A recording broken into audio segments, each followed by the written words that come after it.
Ready to go? Chief, Well, born alive.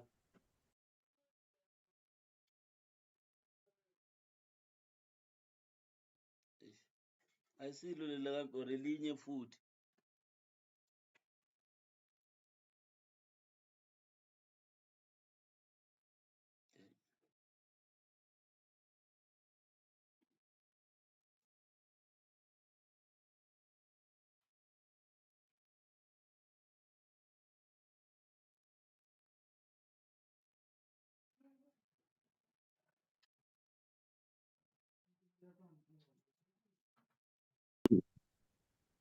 honorable members, good morning.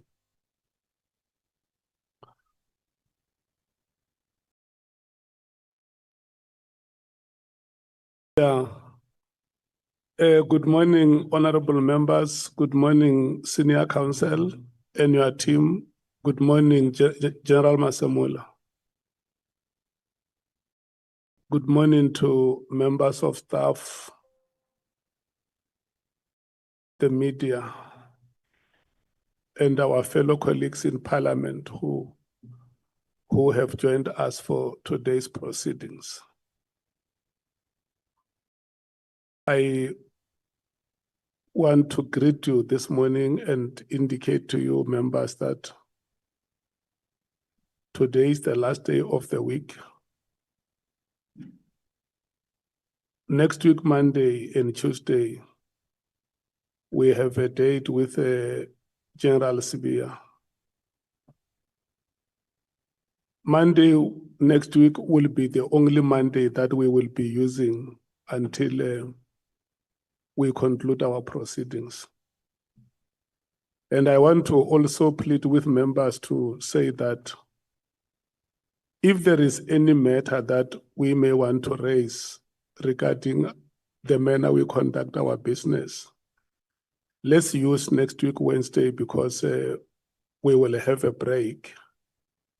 Let's use that day to have a meeting and deal with any issue that we may want to deal with.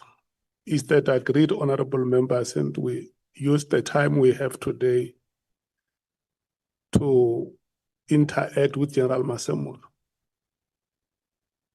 Can we agree that way? Thank you so much.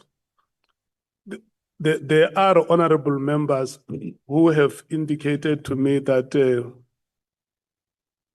they may want to be released at some time during the proceedings, and I have granted them the permission. But I will try and give them chance reasonably to speak before they leave. Can we get ourselves organized, honorable members here?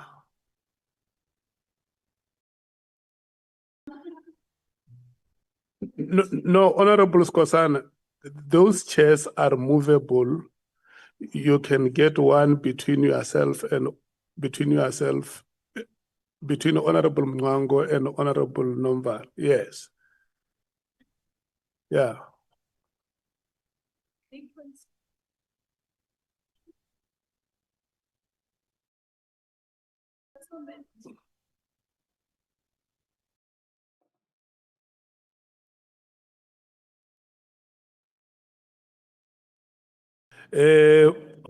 Honorable members, can you just share with us why today you decided to be in the front seats?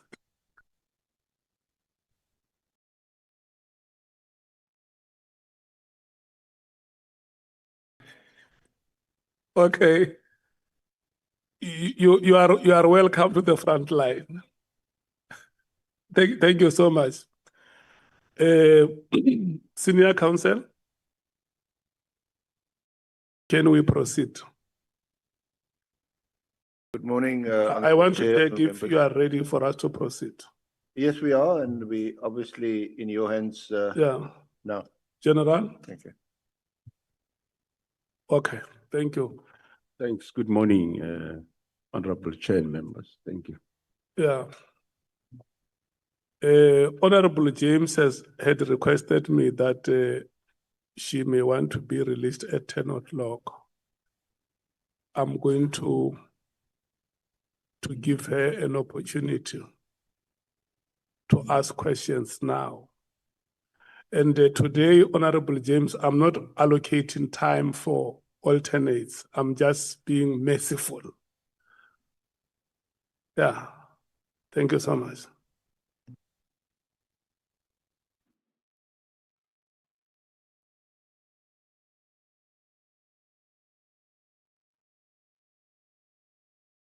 When I'm saying I'm not allocating time, I mean, I'm not saying that your time is 10 minutes, but surely it is below that.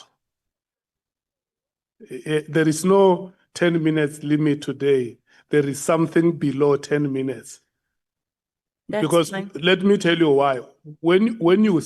After you finish speaking, the watch stops running. We wait for the general to respond, and you find that your question is only 3 seconds. And then once he answers, you fill the question, the clock runs like that. So when he responds, he is not eating on your time. Your clock would have stopped at the time he starts responding. Yes. Thank you, Chair. So can we use this time profitably? Thank you so much. Thank you so much, Chairperson. Good morning to all the honorable members. Good morning to you, National Commissioner. Let me get straight to the point. Anyone holding position of National Commissioner should be beyond reproach. Do you agree, sir? I do agree, Honorable Chair. Are you beyond reproach? That's correct, Honorable Chair. Do you believe that the position you hold is probably one of the most powerful in South Africa? Well, that's correct. Is that correct? You are a very powerful man. Is that correct? Not a very powerful man. No. Sir, General The Mkhwanazi. position of authority, Honorable. General Mkhwanazi, I don't want us to water this down. We must know if you are fit to do this job. General Mkhwanazi in his statement said that you are probably one of the most powerful people in South Africa, and South Africans' lives are dependent and safety is dependent on you. So we can't have words such as probably or maybe or whatever. We need to know if you are fit for this position. So yes or no, sir? Yes, Thank you. I am Thank you, fit for the gentlemen. job. Thanks, Honorable Chair. Yes or no? Do you believe that undue political interference by the minister should be tolerated?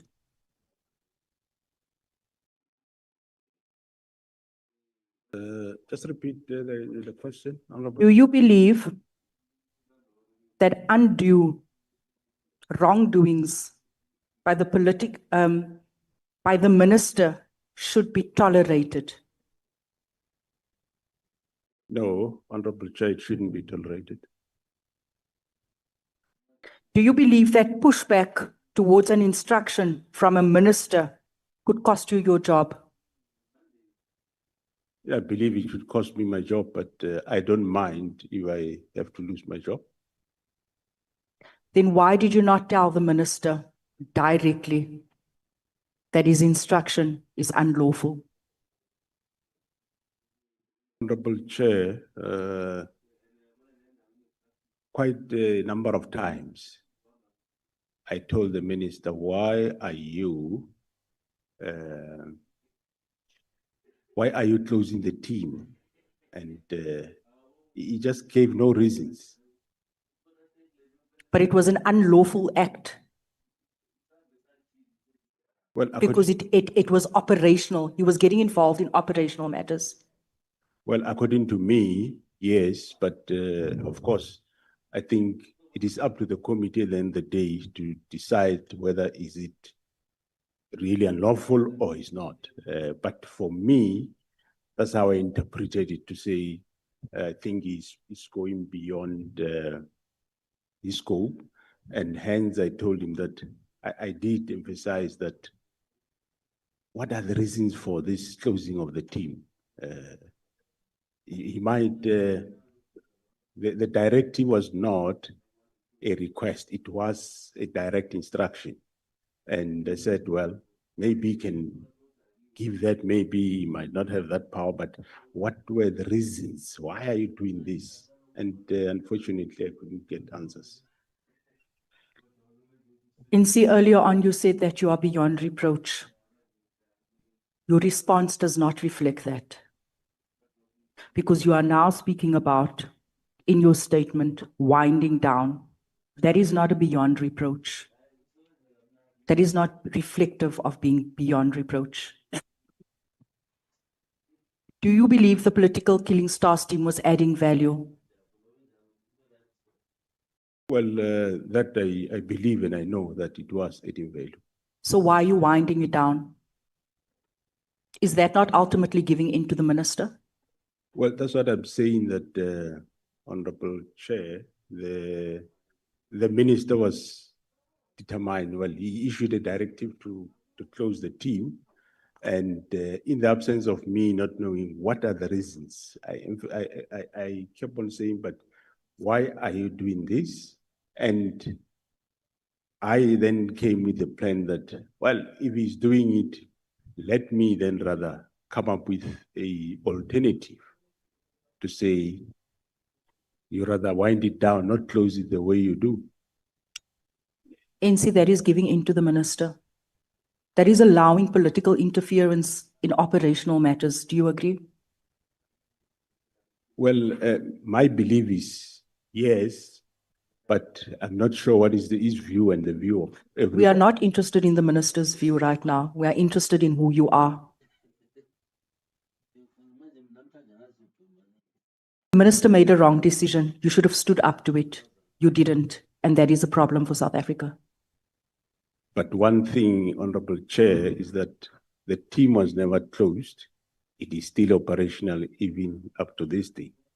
I did everything that I could do, and there was no door where I didn't went to. I engaged him several times, and he shut the door. You'd recall on the 16th of January, I met the minister on other matters. We discussed those. And in the process, I raised this matter again. And he shut the door to say, no, there is a due date for submitting the report. Submit the report, then we can talk. After submission of the report, there was no talk until we were in Cape Town on the 6th of March. We discussed again there, again at that meeting, right at the beginning of the meeting, I said, Minister, tell these officers, why are you shutting down the team? Because I don't see the reason why you should do it. And there were no real cogent reasons that came about. But one thing which I did, I came up with that alternative that rather than let me just wind down, because this directive looked very suspicious. So rather let me come up with the strategy of winding down. Maybe one will end up finding the reasons for the closure of this team or the disbandment of the team. And eventually, at the end of the day, we end up finding out the reasons. And also, I do take what the Honorable Minister is saying, but however, the instruction was not given in secret. It was out, yes. And for some reason, it was leaked to the media on the 31st of December 2024. And everyone who's sitting here, members of the public, honorable members, also saw the instruction, I'm sure.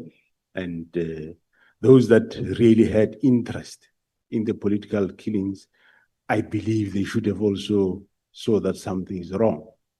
And I'm definitely sure, Honorable Chair, that if, just giving a scenario, if this instruction was about the disbandment of a task team, that was investigating farm matters, I can guarantee you, before the 3rd of January, all association and organization around agriculture, they should have rise up to this matter, because they would have seen it in public. They should have done something. But this very one, everyone, all analysts that are the best of today analyzing, including members of this house, it was quite okay.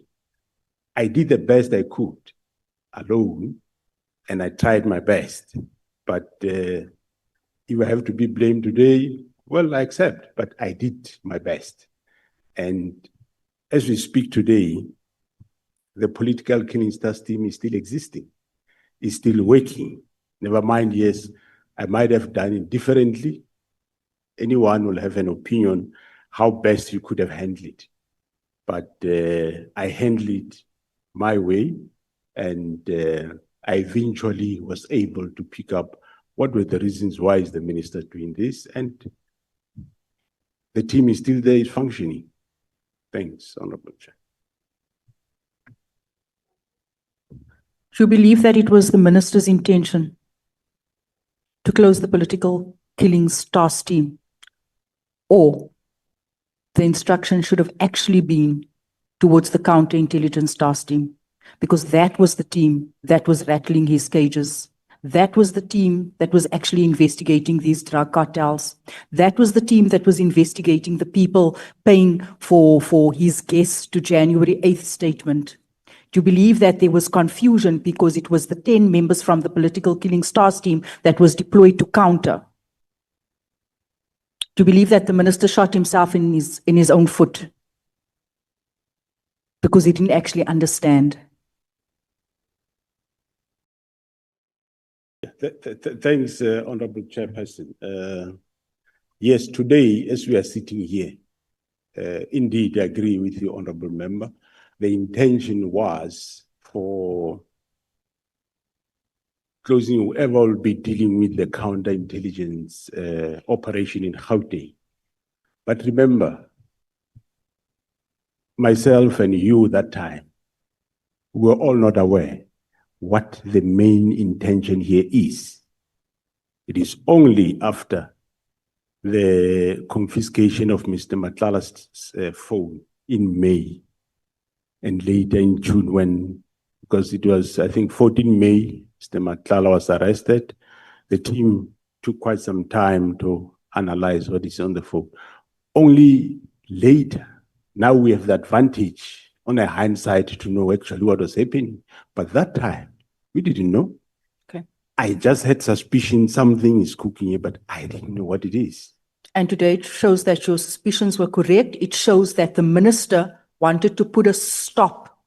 The minister, the ANC minister, wanted to put a stop to investigations pertaining to a drug cartel that has captured our country. Is that correct? No, Honorable Chair, it's not Sir. the Minister of the ANC, it's the Minister of Police in the Republic of South Africa. Deployed by the ANC. Well, that, yes. We need to identify where these people come from. We need to identify where it comes from, where the rot comes from. We can't be pussyfooting. Our children are dying. Yesterday, a 4-year-old child died in Mitchell's Plain. Monday, a boy was kicking his grandmother's head around because of drugs. Tuesday, a boy was chopping his mother with a shovel because of drugs. We need to understand who are the enablers that's doing this. We're not here to play games. These people are ANC aligned. It's been going on for 2 years. You and I know each other for over 10 years. We're here to rot them out, and we must name them. So don't come here, ANC. I have great respect for you and speak about winding down and say that you are beyond reproach. You did not protect South Africans. You exposed us to drug cartels. The minister told you, closed his door to you. We should be closing the door to the minister. Honorable Member, the chairperson has exercised his mercy for you to ask questions. And I know this is a chamber where we usually debate, but let's not debate the issue. Let's interact with the the police commissioner. Apologies, Chair.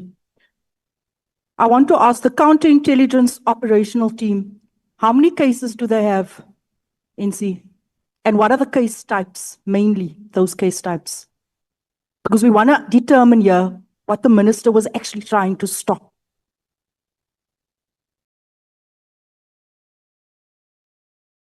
Thanks, Honorable Chair. I do not have the figures with me, but it's quite a number of cases. It's cases around murders, attempted murder. There will be also cases of illegal possession of firearms and ammunition. And there will be cases of fraud and corruption. Yeah, but the number, I don't have it with me. Thanks. And most of those cases are the cases, as you have seen, the cases that are around Matlala's appearance, Ket Matlala, and also cases around KT Molefe. Those are the type of cases, but I don't have the figure, but it is those type of cases, murders, attempt, possession of firearms and ammunition, illegal possession, or dealing in drugs and or manufacturing of drugs. So the case are still under investigation. Thanks.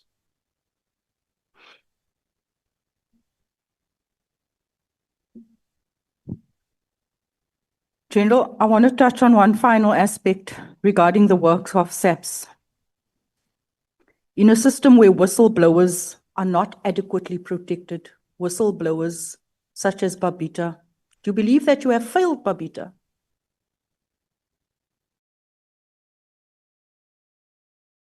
Well, no, I don't believe I failed her. Were you aware of the fact that she was a whistleblower? Only after she was murdered, one became aware. How strong is your intelligence in this country? Well, the intelligence, they are doing their work, but of course, the intelligence would not know what a whistleblower is going to say, probably. They won't know that.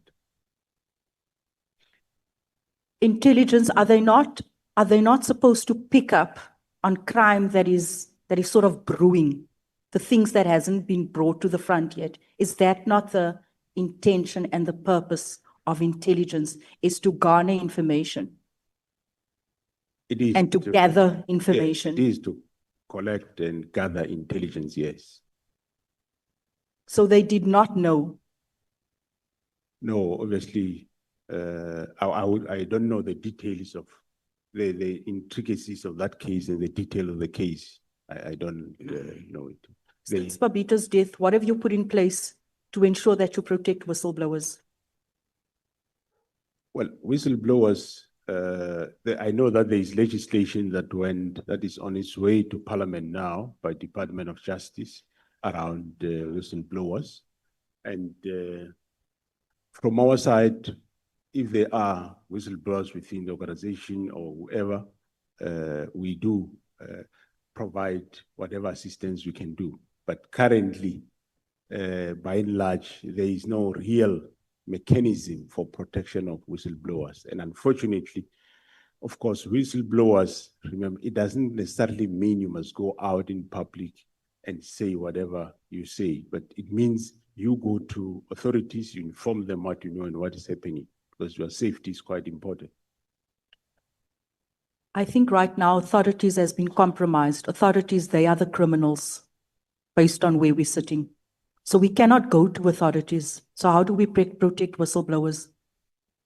If the minister himself, the head, is stopping drug cartels, and today you are saying that whistleblowers must go to SAPS. Does that make sense, General? Well, I think through your Honorable Chair, the honorable and honorable members, we should at least take pride that which they intended that it happened, it didn't happen. We're able to stop it, and we were investigating and we arrested people. They are the people in court, and we even discovered more. The current Ket Matlala, we discovered 18 more cases that were there lying all over, and they are brought now. They are being investigated, and you'll be facing all those cases. So we have done something, and we are still doing something with a view to deal with the matter. And this is the team, the counterintelligence operation that the minister wanted to close down. Yeah. I want to ask you in closing, do you believe the minister must be arrested? No, I can't express an opinion on that. There is a case that is being investigated. I think you heard from General Mkhwanazi when he was here, that Honorable Chair, that there is a case that is being investigated, and one cannot comment on cases that are still under investigation. I think my final question, do you believe the people from the Cape Flats deserves an operation like the political killings task team, since the numbers on the Cape Flats triples that of the political killings task team, and the political killings task team has been made permanent. It has been ongoing since 2018. The killings on the Cape Flats has been ongoing for 3 decades. That is linked to the rest of the country, that cripples the economy of the country, because you have a concentrated section belonging to where you see mainly colored people that contribute 6% to this population, contributing the highest counts of murder and crimes to the national statistics. Do you not believe that that too, since it impacts South Africans and investment, do you not believe that this province deserves, the people are worthy of an operation that is focused on rooting out drugs? Thanks, Honorable Chair and members. Well, coming to matters of Cape Flats, the Honorable Member would be aware that we have been deploying this province since many years ago. As far as 1996-97, during those time of Pagat, we have been deploying this province and changing strategies. I do agree, currently, as we speak, there is over 200 police members that are in this province of Western Cape that are not belonging here. They come from other provinces to come and assist in this province. And also, we look at the strategies that we have been using, and everyone, I'm sure, knows that we arrested most of these top leaders of these very cartels. As we speak, Modak is inside, he has been sentenced, he's still facing more. There's quite a number of them that we have arrested. And also, I think at some point somewhere last year, we even commended how the media is being used and how the media is being used and also to the detriment of the public when we have the Stanfield and his wife arrested. We went to that court with the former minister myself. I don't know whether you picked up through Honorable Chair that after that court appearance, there was never an article in the media about his arrest and his appearance in court. If ever there was, it was very just 2 lines. And we were asking ourselves why. So it shows how they have influence. But we've taken down some of the gang leaders in this province are behind jail. They are arrested. But we haven't stopped there. We are still going on. As we speak, we have changed strategies. We have developed a new plan, which was never there before. And we are now starting to implement that plan. Might not give all the details, but it is a plan that is specific, focused, unlike when we do stabilization and have one team doing investigation. This time we have specific teams doing different things. while we are stabilizing the Western Cape.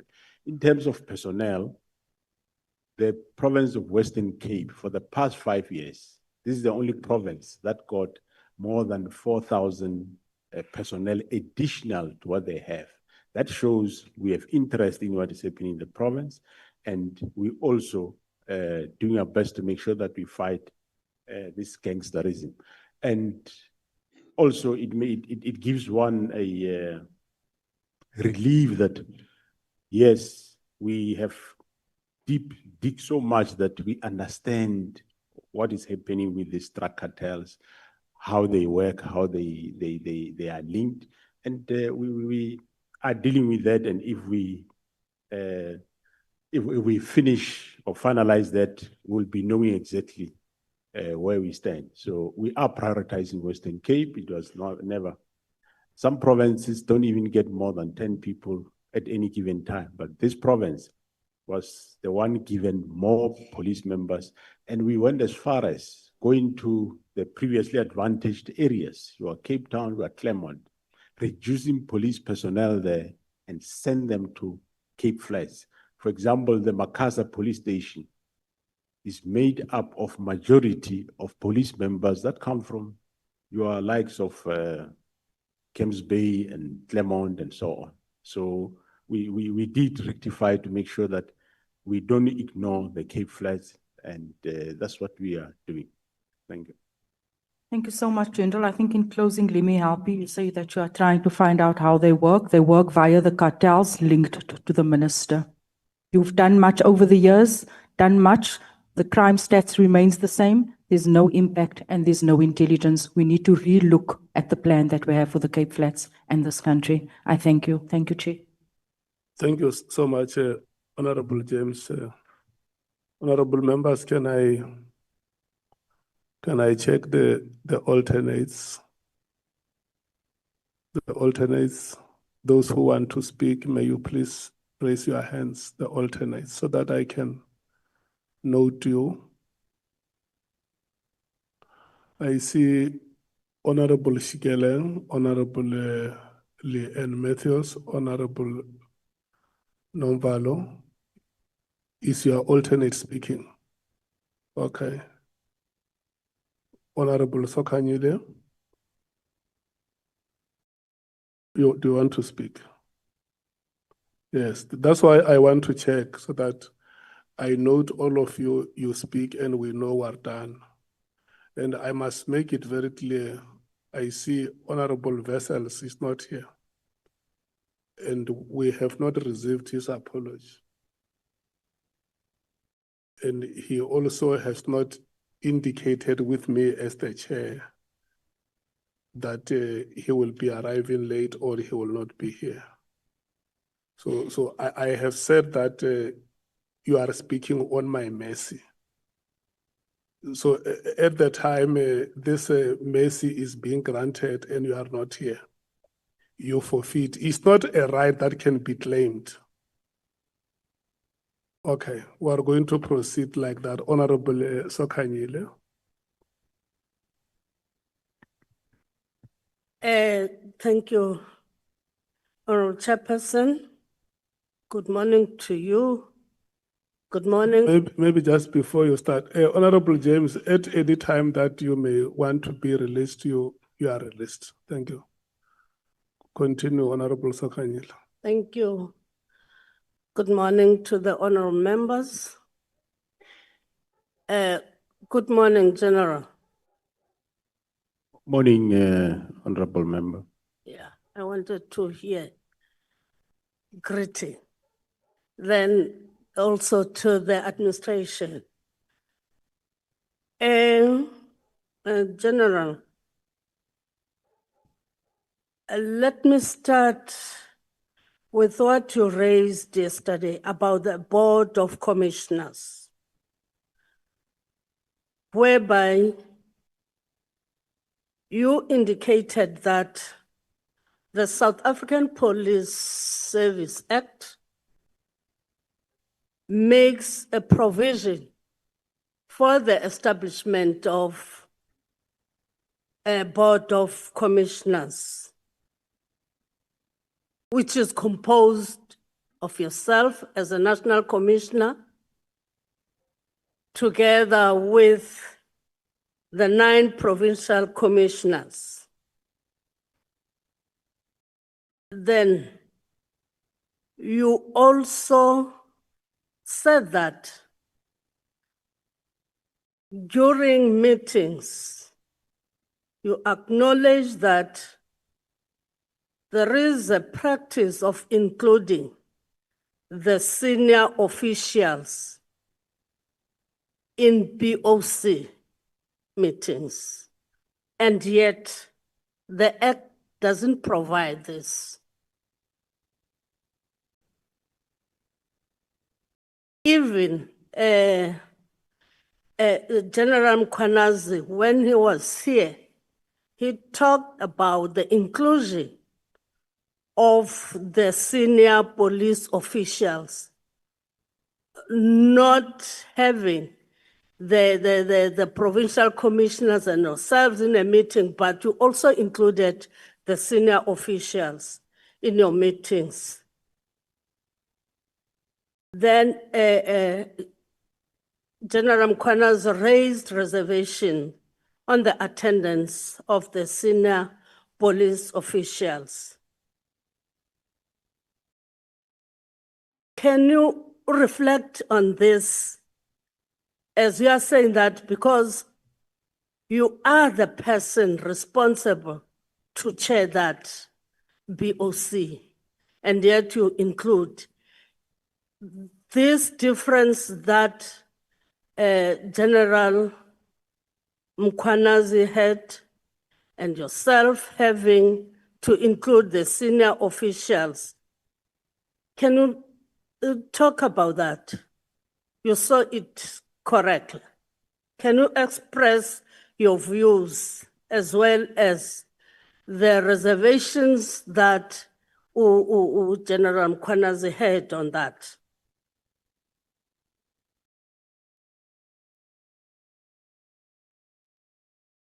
Thanks, Honorable Chairperson and members. Yes, the board is established in terms of the Police Act to constitute exactly, as you said, the National Commissioner and the 9 provincial commissioners.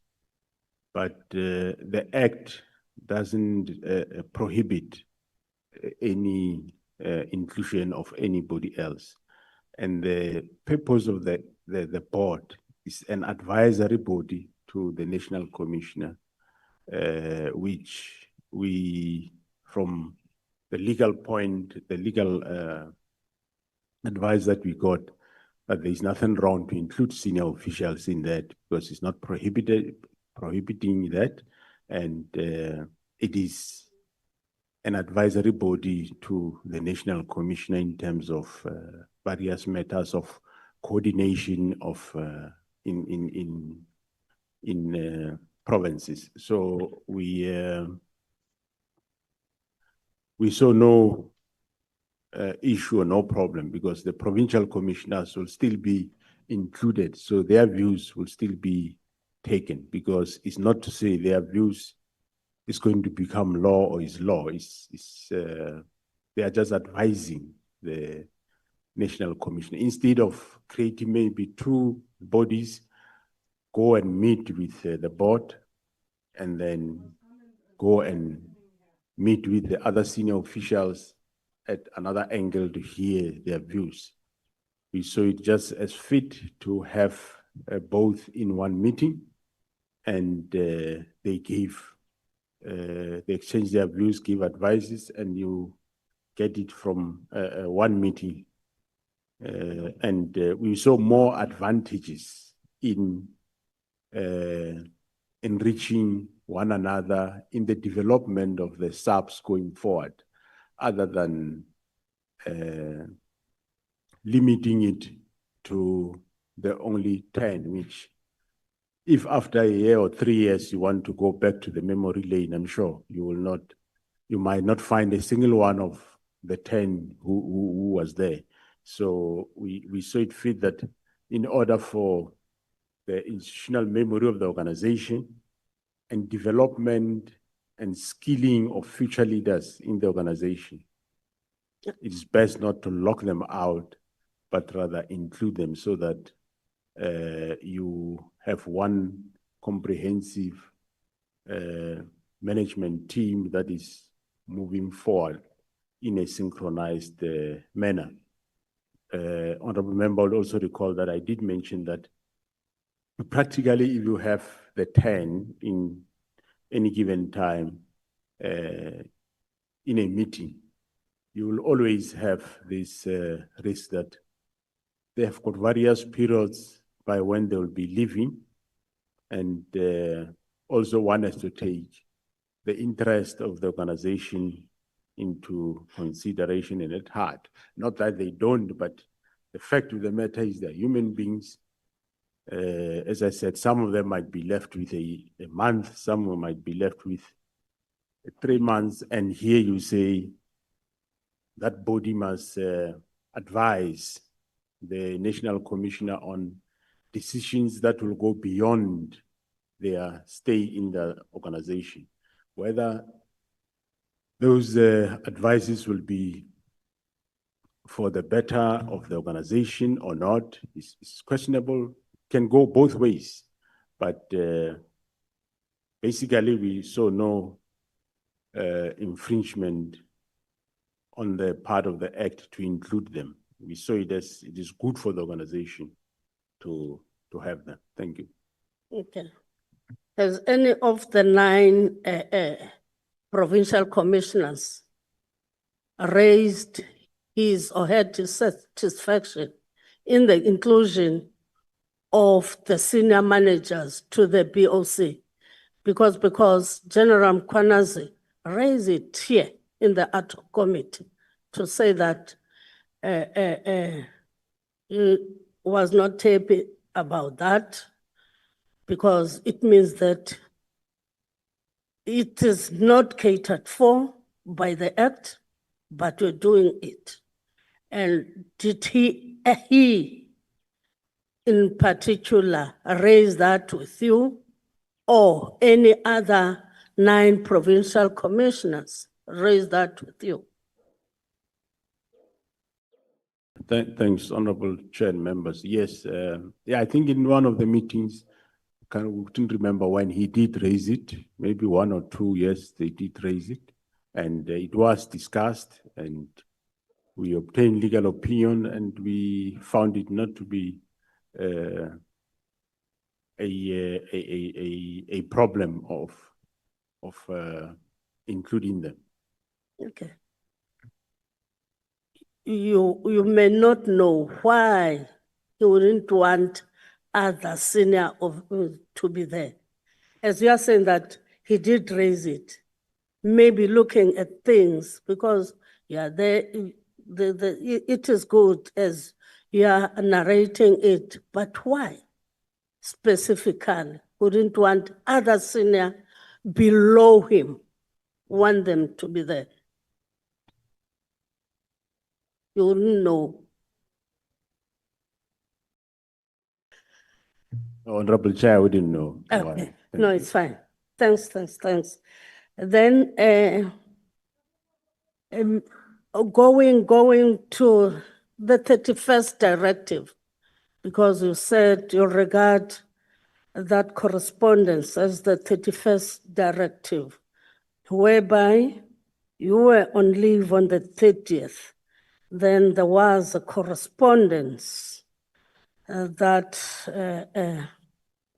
was written by the minister, a directive in particular that I'm going to talk about it now is the halting or filling of post in the intelligence division. On point 36, that is page 19 of your statement, regarding that directive, you were on leave, but there was a directive that was directed to you. Did you receive that directive? Yes, Honorable Chair, I did receive the directive. It was sent to me through a WhatsApp by one of the officials. By one of the officials. So it was straight to, even if you were on leave, it was given straight to you. You didn't have an acting person in opposition. Meanwhile, you were on leave. There was somebody acting in while I was on leave. But the correct procedure, of course, yes, is to send to the Office of the National Commission. And that office is the one that will send to the acting National Commission. So it means that the acting national commissioner, I understand it was Musikidi or Musikidi, something like that. Musikidi. Am I correct? That is correct, Honorable Chair. He didn't see that one. He was not given. As the acting person, you know, I'm talking on a layman point of view. I've never been to SAPS. You are in the acting position. The national commissioner is on leave. Then the directive is given straight to you whilst you are on leave and not given to the person who's acting. Then that person liaises with you. I'm just checking. Thanks, Honorable Chair. It was not wrong to send it to the email of the National Commission. That is the official good practice. Okay. And it is my office that will then send it to the acting National Commission, which they did. Thank you. Then on point 40, that is page 20, you are saying that you don't know the reason behind the instruction that was given of halting on the filling of post in the intelligence. You are saying that you believe it was unprecedented. And you further indicate that, in your view, the minister didn't have a unilateral to prevent or halt the filling of post. Did you inquire with the minister the reasons of giving such instruction? Did you ask him? Thanks, Honorable Chair. I did ask him as to why. Whilst you were on leave, sorry? Whilst you were on leave. Did you communicate whilst you were on leave or when you come back? I just want to add that. All right, thanks, Honorable Chair. No, and members. No, I communicated when I came back from leave, not while I was on leave. Then he gave you the reasons of the instruction. Thanks, Honorable Chair. Yeah, he did give the reasons as to why he held at those posts, and which we later then had a meeting and discussed those reasons. Because these reasons were that our advertisements were quite, it says they were too wide open, our adverts for posts. That was the first reason, that they were too wide open. For example, we are, if I can give an example, that we say we want, on the advert, we will say requirement is a degree or a diploma. For him, we cannot say that. We should either say a degree straightforward, not say a degree or a diploma. That's one reason. And the other reasons was that he first want to engage with the Joint Standing Committee on Intelligence before we can finalize the post of crime intelligence. But then we I did give him a response in terms of those matters, that there's nothing wrong with the advert. That's how we put it. We know why, and I gave him the reasons why we say degree or diploma, because some few years ago, the qualification that was there for police was only a diploma. Degrees came of late. So if you say only a degree, you will be disadvantaging a certain group of employees. So if you say degree or diploma, you then include all of them. So I did.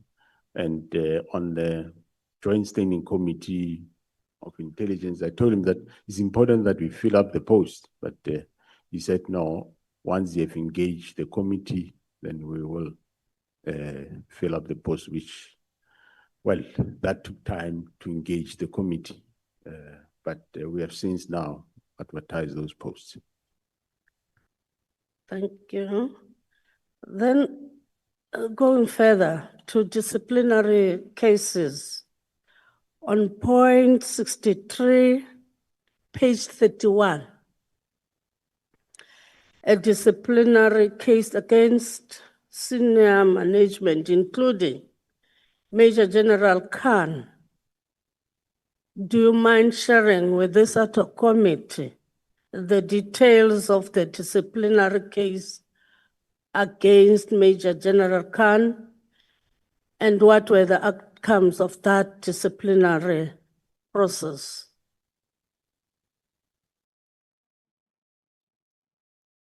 Well, thanks, Honorable Chair. I might not know all those details, but what I know is that there was a disciplinary case about that he interfered in an operation where members have confiscated drugs, and then there was an investigation by the IPID, and the recommendation from the IPID did find that, yes, there is a misconduct by Major General Khan, and the Divisional Commissioner and the National Commissioner should initiate disciplinary action against him, which that report was received, was sent to the Divisional Commissioner, and he initiated the processes,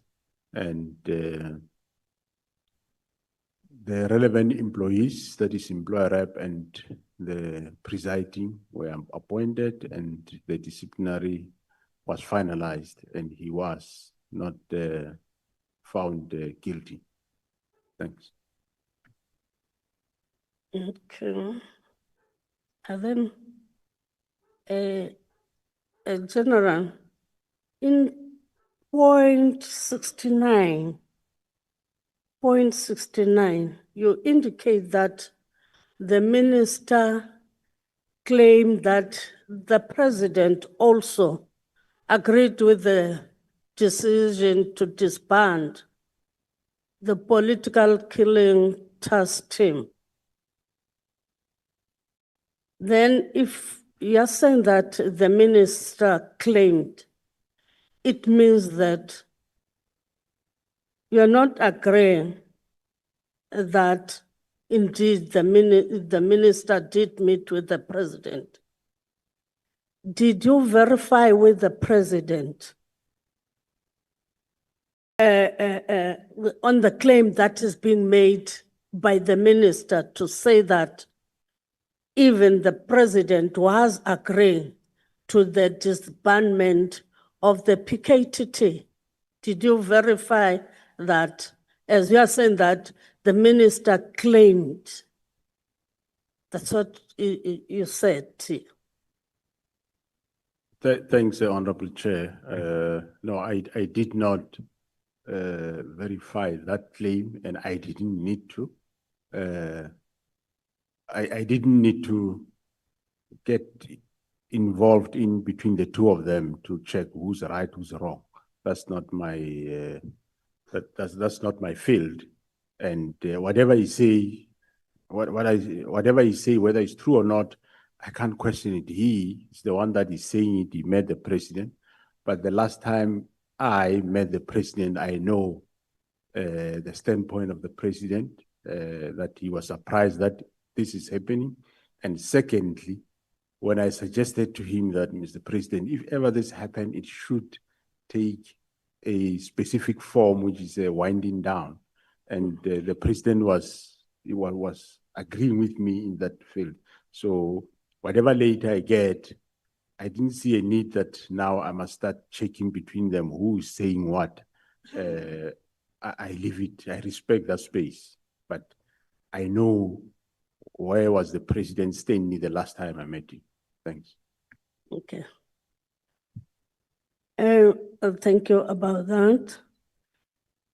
Then again, on point 72, you indicate that Lieutenant General Khumalo's presentation was partly accepted. Can you just elaborate on why are you saying that it was partly accepted? The report was partly accepted when he made that report, or on the meeting of the 6th March with the minister, whereby Lieutenant General Khumalo was giving that report and it was partly accepted. Why do you say it was partly accepted? Thanks, Honorable Chair and members. What I mean when I say it was partially accepted is that, remember, I made a proposal to the minister on the 22nd of January. I gave him a report and there was no response. Then on the 6th of March, when we presented this idea that, well, if ever you decide to disband the team, rather let it be wind down. So there was contestation on a lot of matters there in that meeting.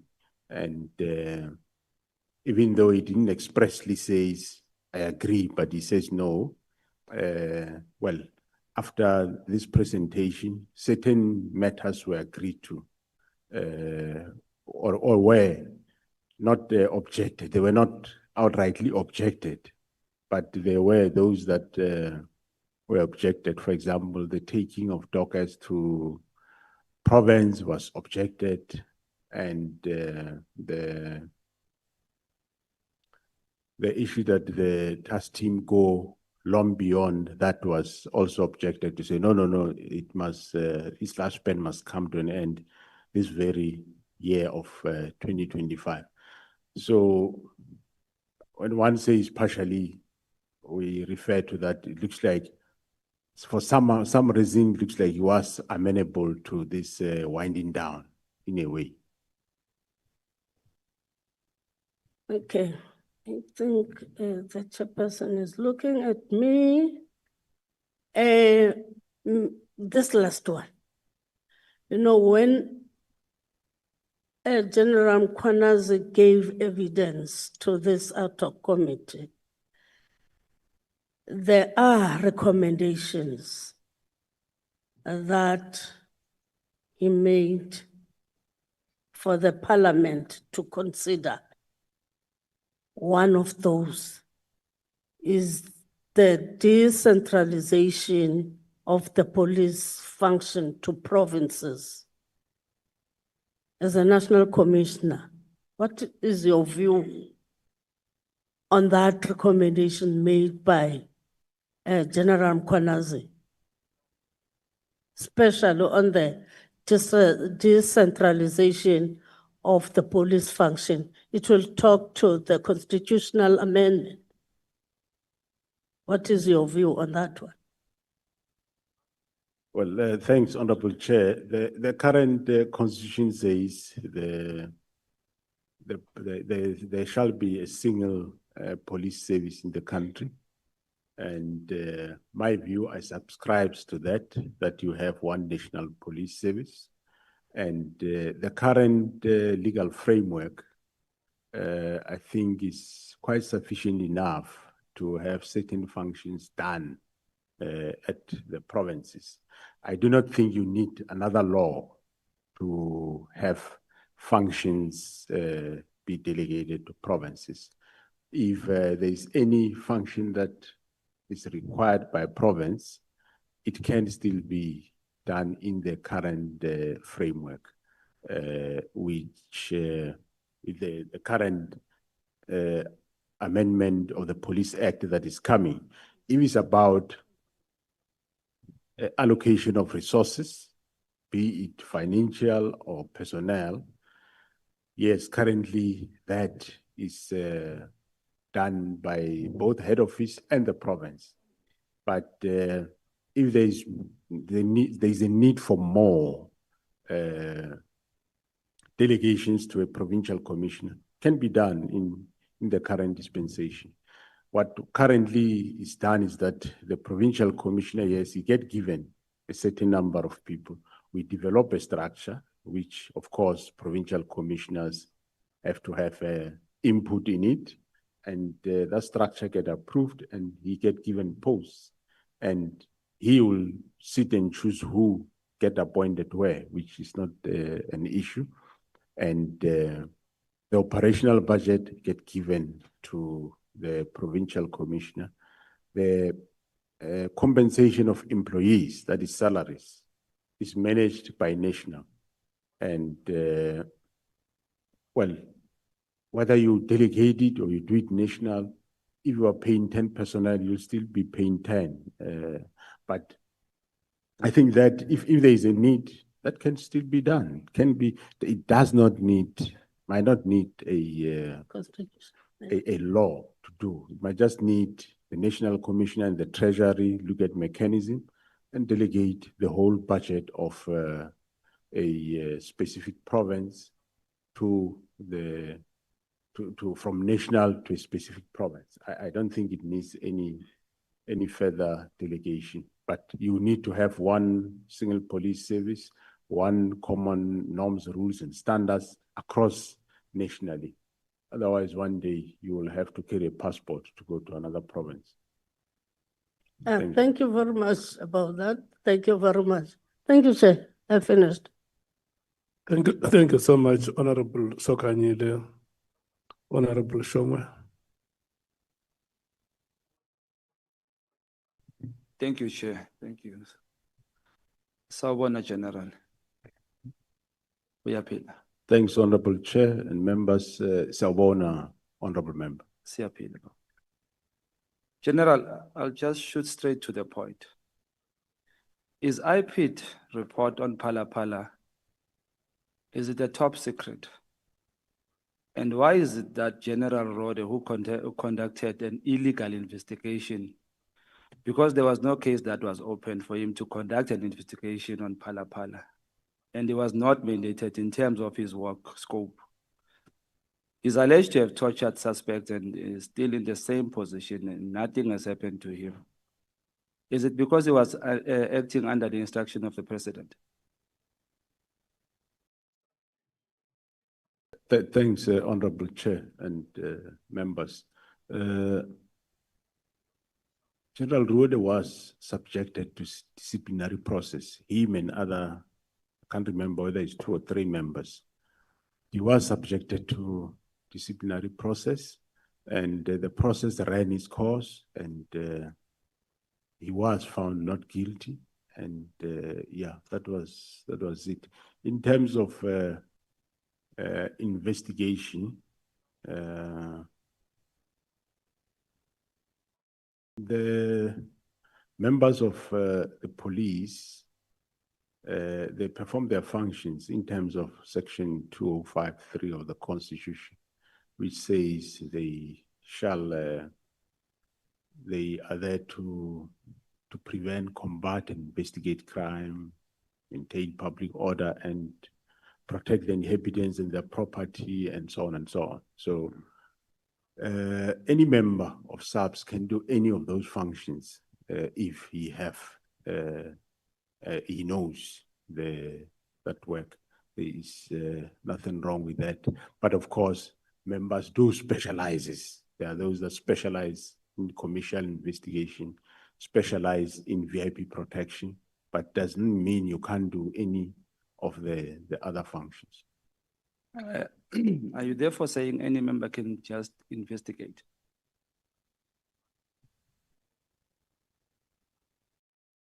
Come again, Honorable Member. Are you therefore saying any member can just do an investigation, can be a detective or do an investigation at any time?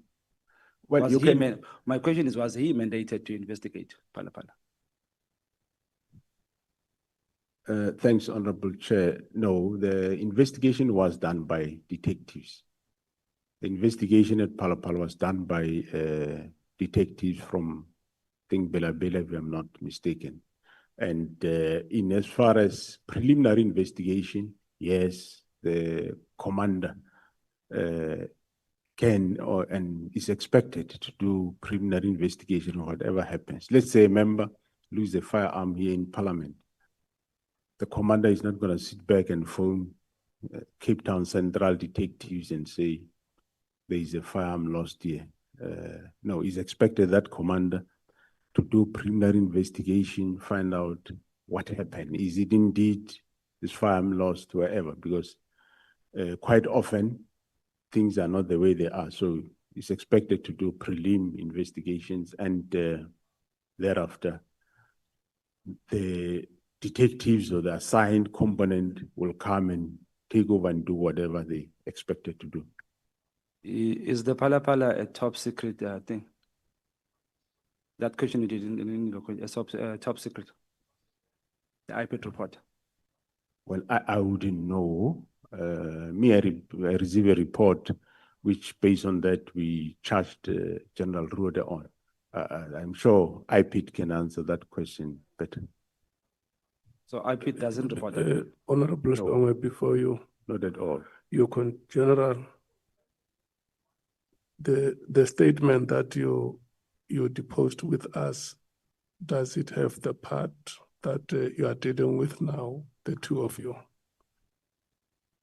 It doesn't have Honorable Chair. Are you comfortable to respond to questions that are not on your statement?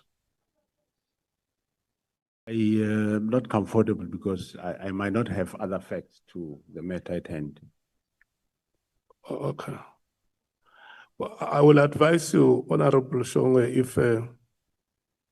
if there are additional matters to the statement that you may want to raise with the general, you can do that in writing, so that we do not inconvenience the witness. And I think this is a fair point, honorable members. Honorable Malim. No, Chair, you're not going to make such a ruling. The general was asked yesterday about people who are being searched when he was sitting there. People who are being searched while he was sitting there. It was not in his statement. He was comfortable to answer those questions. So if you can answer about something that it didn't happen when he was in the office, when he was on a witness stand, what stops him about us answering a question that is police related? And he has been doing well. He says, well, I may not answer that one. IPIT might be able to deal with that. But to stop members from asking the top cop about issues of the police, they don't have to be in his statement. He answered yesterday comfortably about a matter that was taking place at that time while he was here. So it's unfair to rule a member out of order and say he must write a question, which is a well-known issue in the country. It's unfair. It might not be in his statement, but it's a well-known issue. He wants to respond to it, he will respond to it. If he thinks he doesn't have facts to that effect, he will say, no, I don't have facts. Please refer it to the relevant people. And we take it like that. Not that we must write questions when he was comfortable answering questions about a prevailing matter while he was sitting here. Thanks. Honorable Nombalo.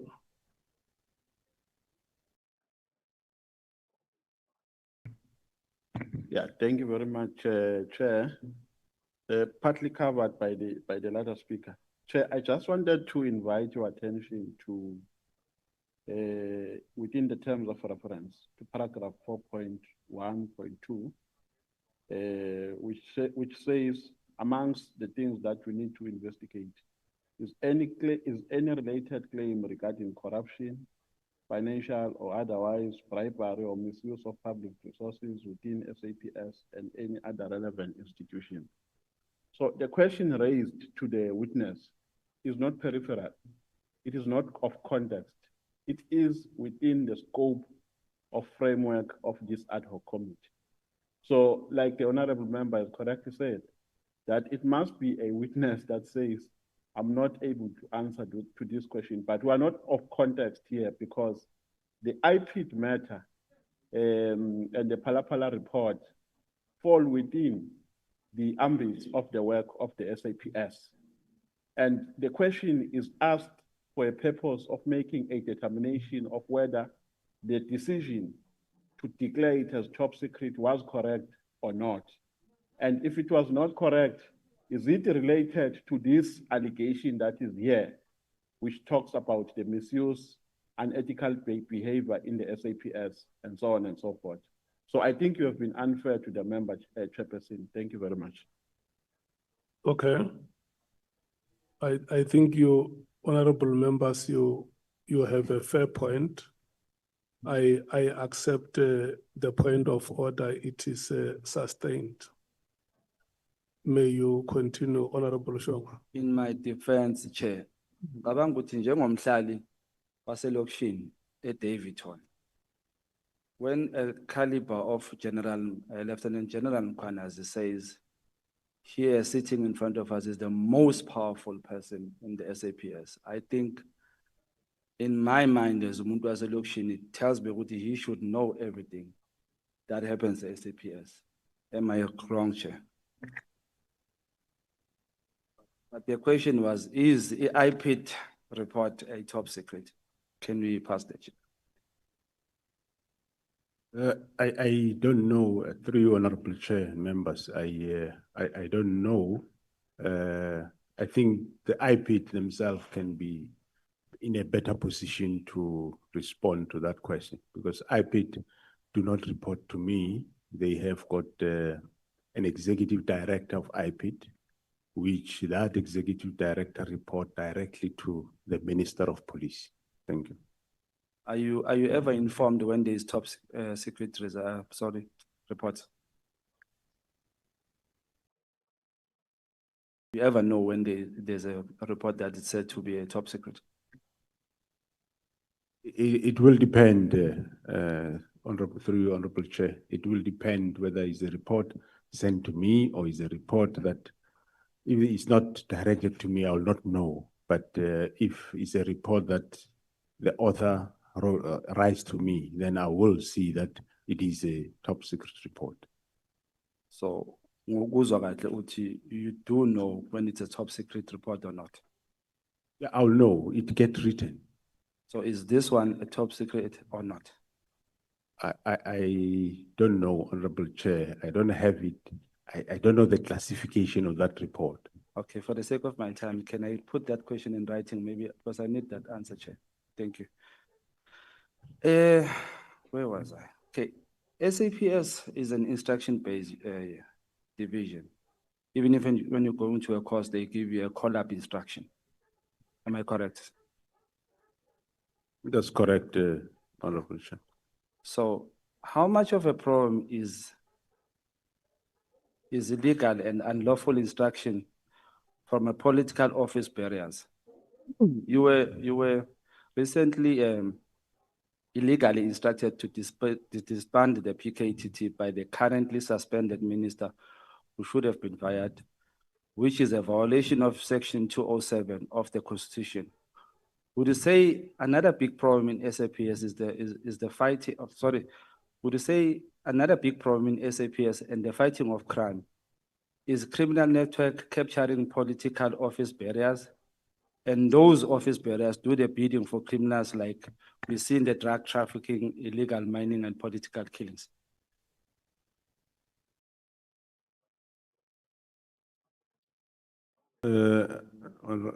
Yes, thanks, Honorable Chair. I'm not sure, are you asking that, do I agree with the statement or I'm not No, sure? I'm asking you to, how much of a problem is illegal and unlawful instructions from the political office bearers? Then my statement on that one, just to motivate that, is that you were recently instructed by the currently suspended minister to disband the PKTT team. So I'm asking, with how much of a problem is illegal and unlawful instruction from political office bearers? How much of a problem is it in your space? Yeah, thanks, Honorable Chair and members. I wouldn't say it's a big problem because some of the instructions or views, the ministers will ask about whether can we do something like this, and we'll advise him that no, we don't do it this way, we do it this way. So that's how it goes. And yeah, even with the previous ministers, there was no insistence. I think this is a typical one that one I've seen. Some in the past, yes, one might say something and he will be advised to say, no, we don't do it this way, we do it this way, and there were never problems. Thank you. While I appreciate the delay tactics you played in delaying Minister Mkhwanazi from disbanding the PKTT, but I want to know, was this instruction illegal from Minister Mkhwanazi? And if it was legal, at what stage did you know what it's an illegal instruction from him? And did you inform him that this is an illegal instruction? And just to finalize that, what happens to such instructions that are deemed to be illegal? What should happen to that person who gives such an instruction? Well, as to what happens, I think is a question that one will not have an answer to it. But my view, yes, I view it as an encroachment. It's an area that was never explored before in this regard. I don't think there was ever I don't know, but a national commissioner that ever got an instruction of this nature in writing. So, as I said, Honorable Chair, I viewed it with suspicion, especially the way it came about. Hence, I didn't want to implement it immediately. And, but eventually, we end up finding that, no, indeed, after we find out what was the motive behind, that's when we can concretely say, no, but this was illegal. At the beginning, as I said, today we're sitting here knowing what we know now. Yes, one can 100% say this was an illegal instruction. But that time, without the background as to why are they doing this, they knew what they were doing. And we didn't know. Only after 13 May did we then know that actually the arrangements to disband the task team started immediately after the search of Mr. Matlala's premises and the arrest of Mr. Molefe. The plans to start the process of disbanding started from there moving forward. That's what the chart shows, and that's what my other officers that have got these reports on their toes, they will come and tell you. Then it became very clear that this was illegal. Right from the beginning, yes, I viewed it as illegal encroachment, but not so sure, and also not sure why is he doing this. Hence, I asked him, but why you do this?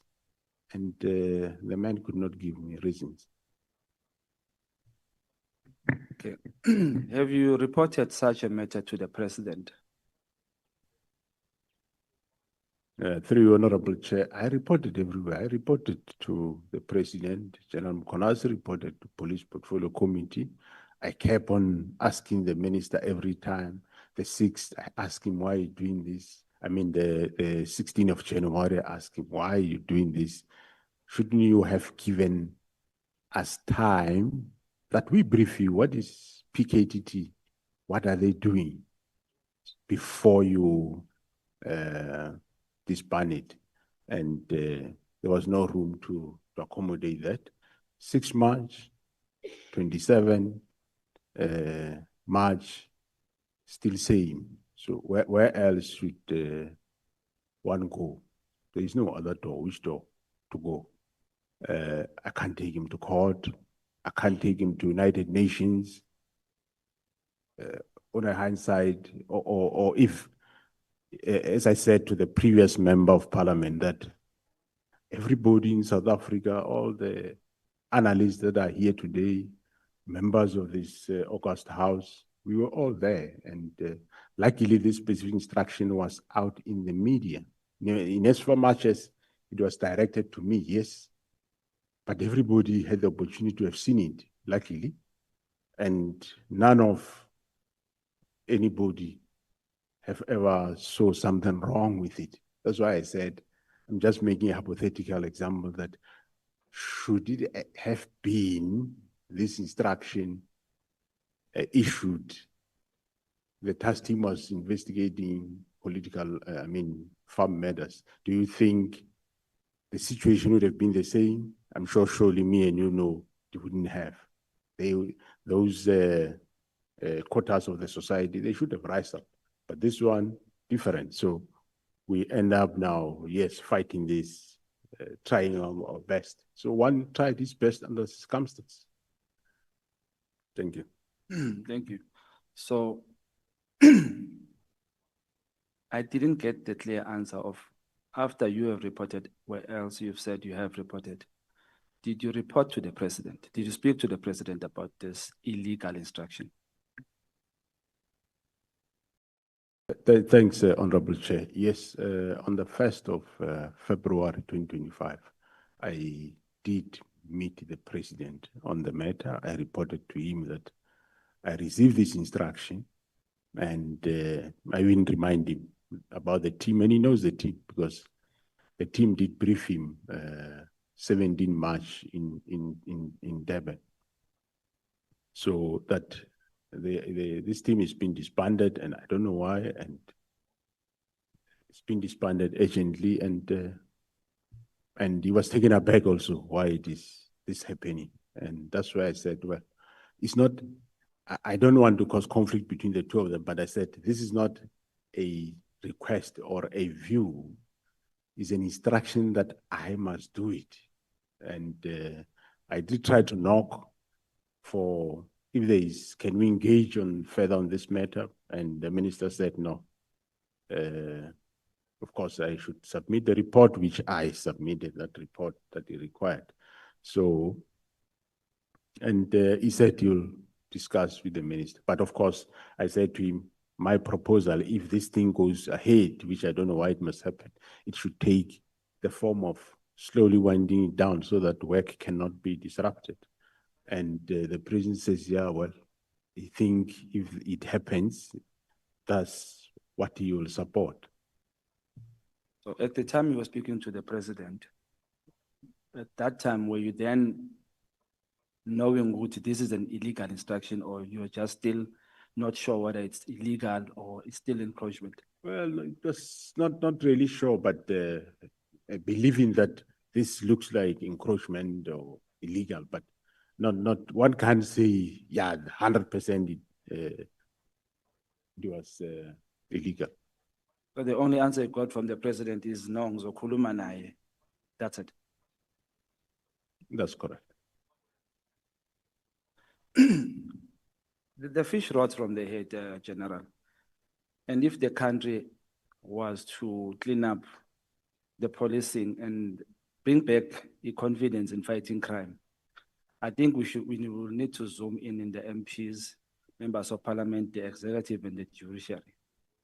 So my question is, we have few cases of you dealing with executive. Can you, without compromising your investigation, detail the extent of the rot in parliament and the judiciary of compromised individuals who uses their position in favor of criminal elements?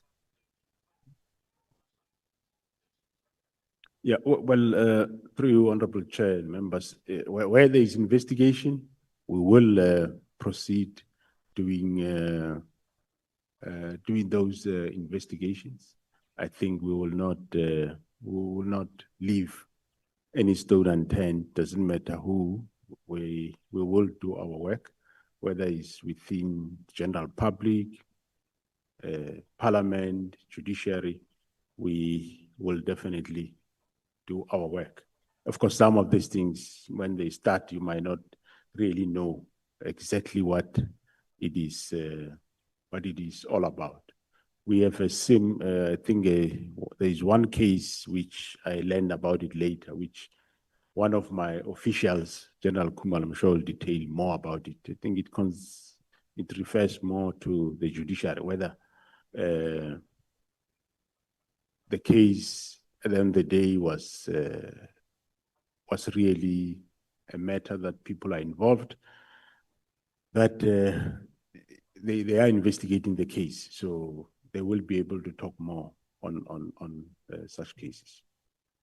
In your general understanding, is Lieutenant General Sibia corrupt according to the evidence you have in front of you or the report given to you? Thanks, Honorable Chair. One will say alleged. You can say somebody is corrupt before he's even found guilty. But there is concerns in terms of linkages that we are finding that we are still investigating, Honorable Chair. So it is too early to come to that stage or conclude, as you say. But as a powerful person or person in the position of a powerful, as a person in a powerful position, like Mkhwanazi said, does the evidence say, or does it give that direction what is corrupt? And the evidence you have, or the report? Well, it is safe that I say we are investigating. There are concerning connections and our reports. We are investigating those matters. All right, thank you. The confidence of the public in the justice system is impacted by the perception that those who hold political power are not treated the same as those who are ordinary citizens. A classic case is Phala scandal, hence it's top secret or not. There are people who are arrested for having undeclared foreign currency and having above illegal limit of foreign currency. Yet the president was not even investigated by SAPS for both offenses. Even when pushed, SAPS didn't even confirm that the president was investigated. Yet ordinary citizens are arrested and charged. When you fail as SAPS to act against people who break the law, who happen to be in political power, how do you expect ordinary citizens to have confidence in the institution? Thanks, Honorable Chair. No, investigations are done to whomever. There's nobody that doesn't get investigated if there is a matter.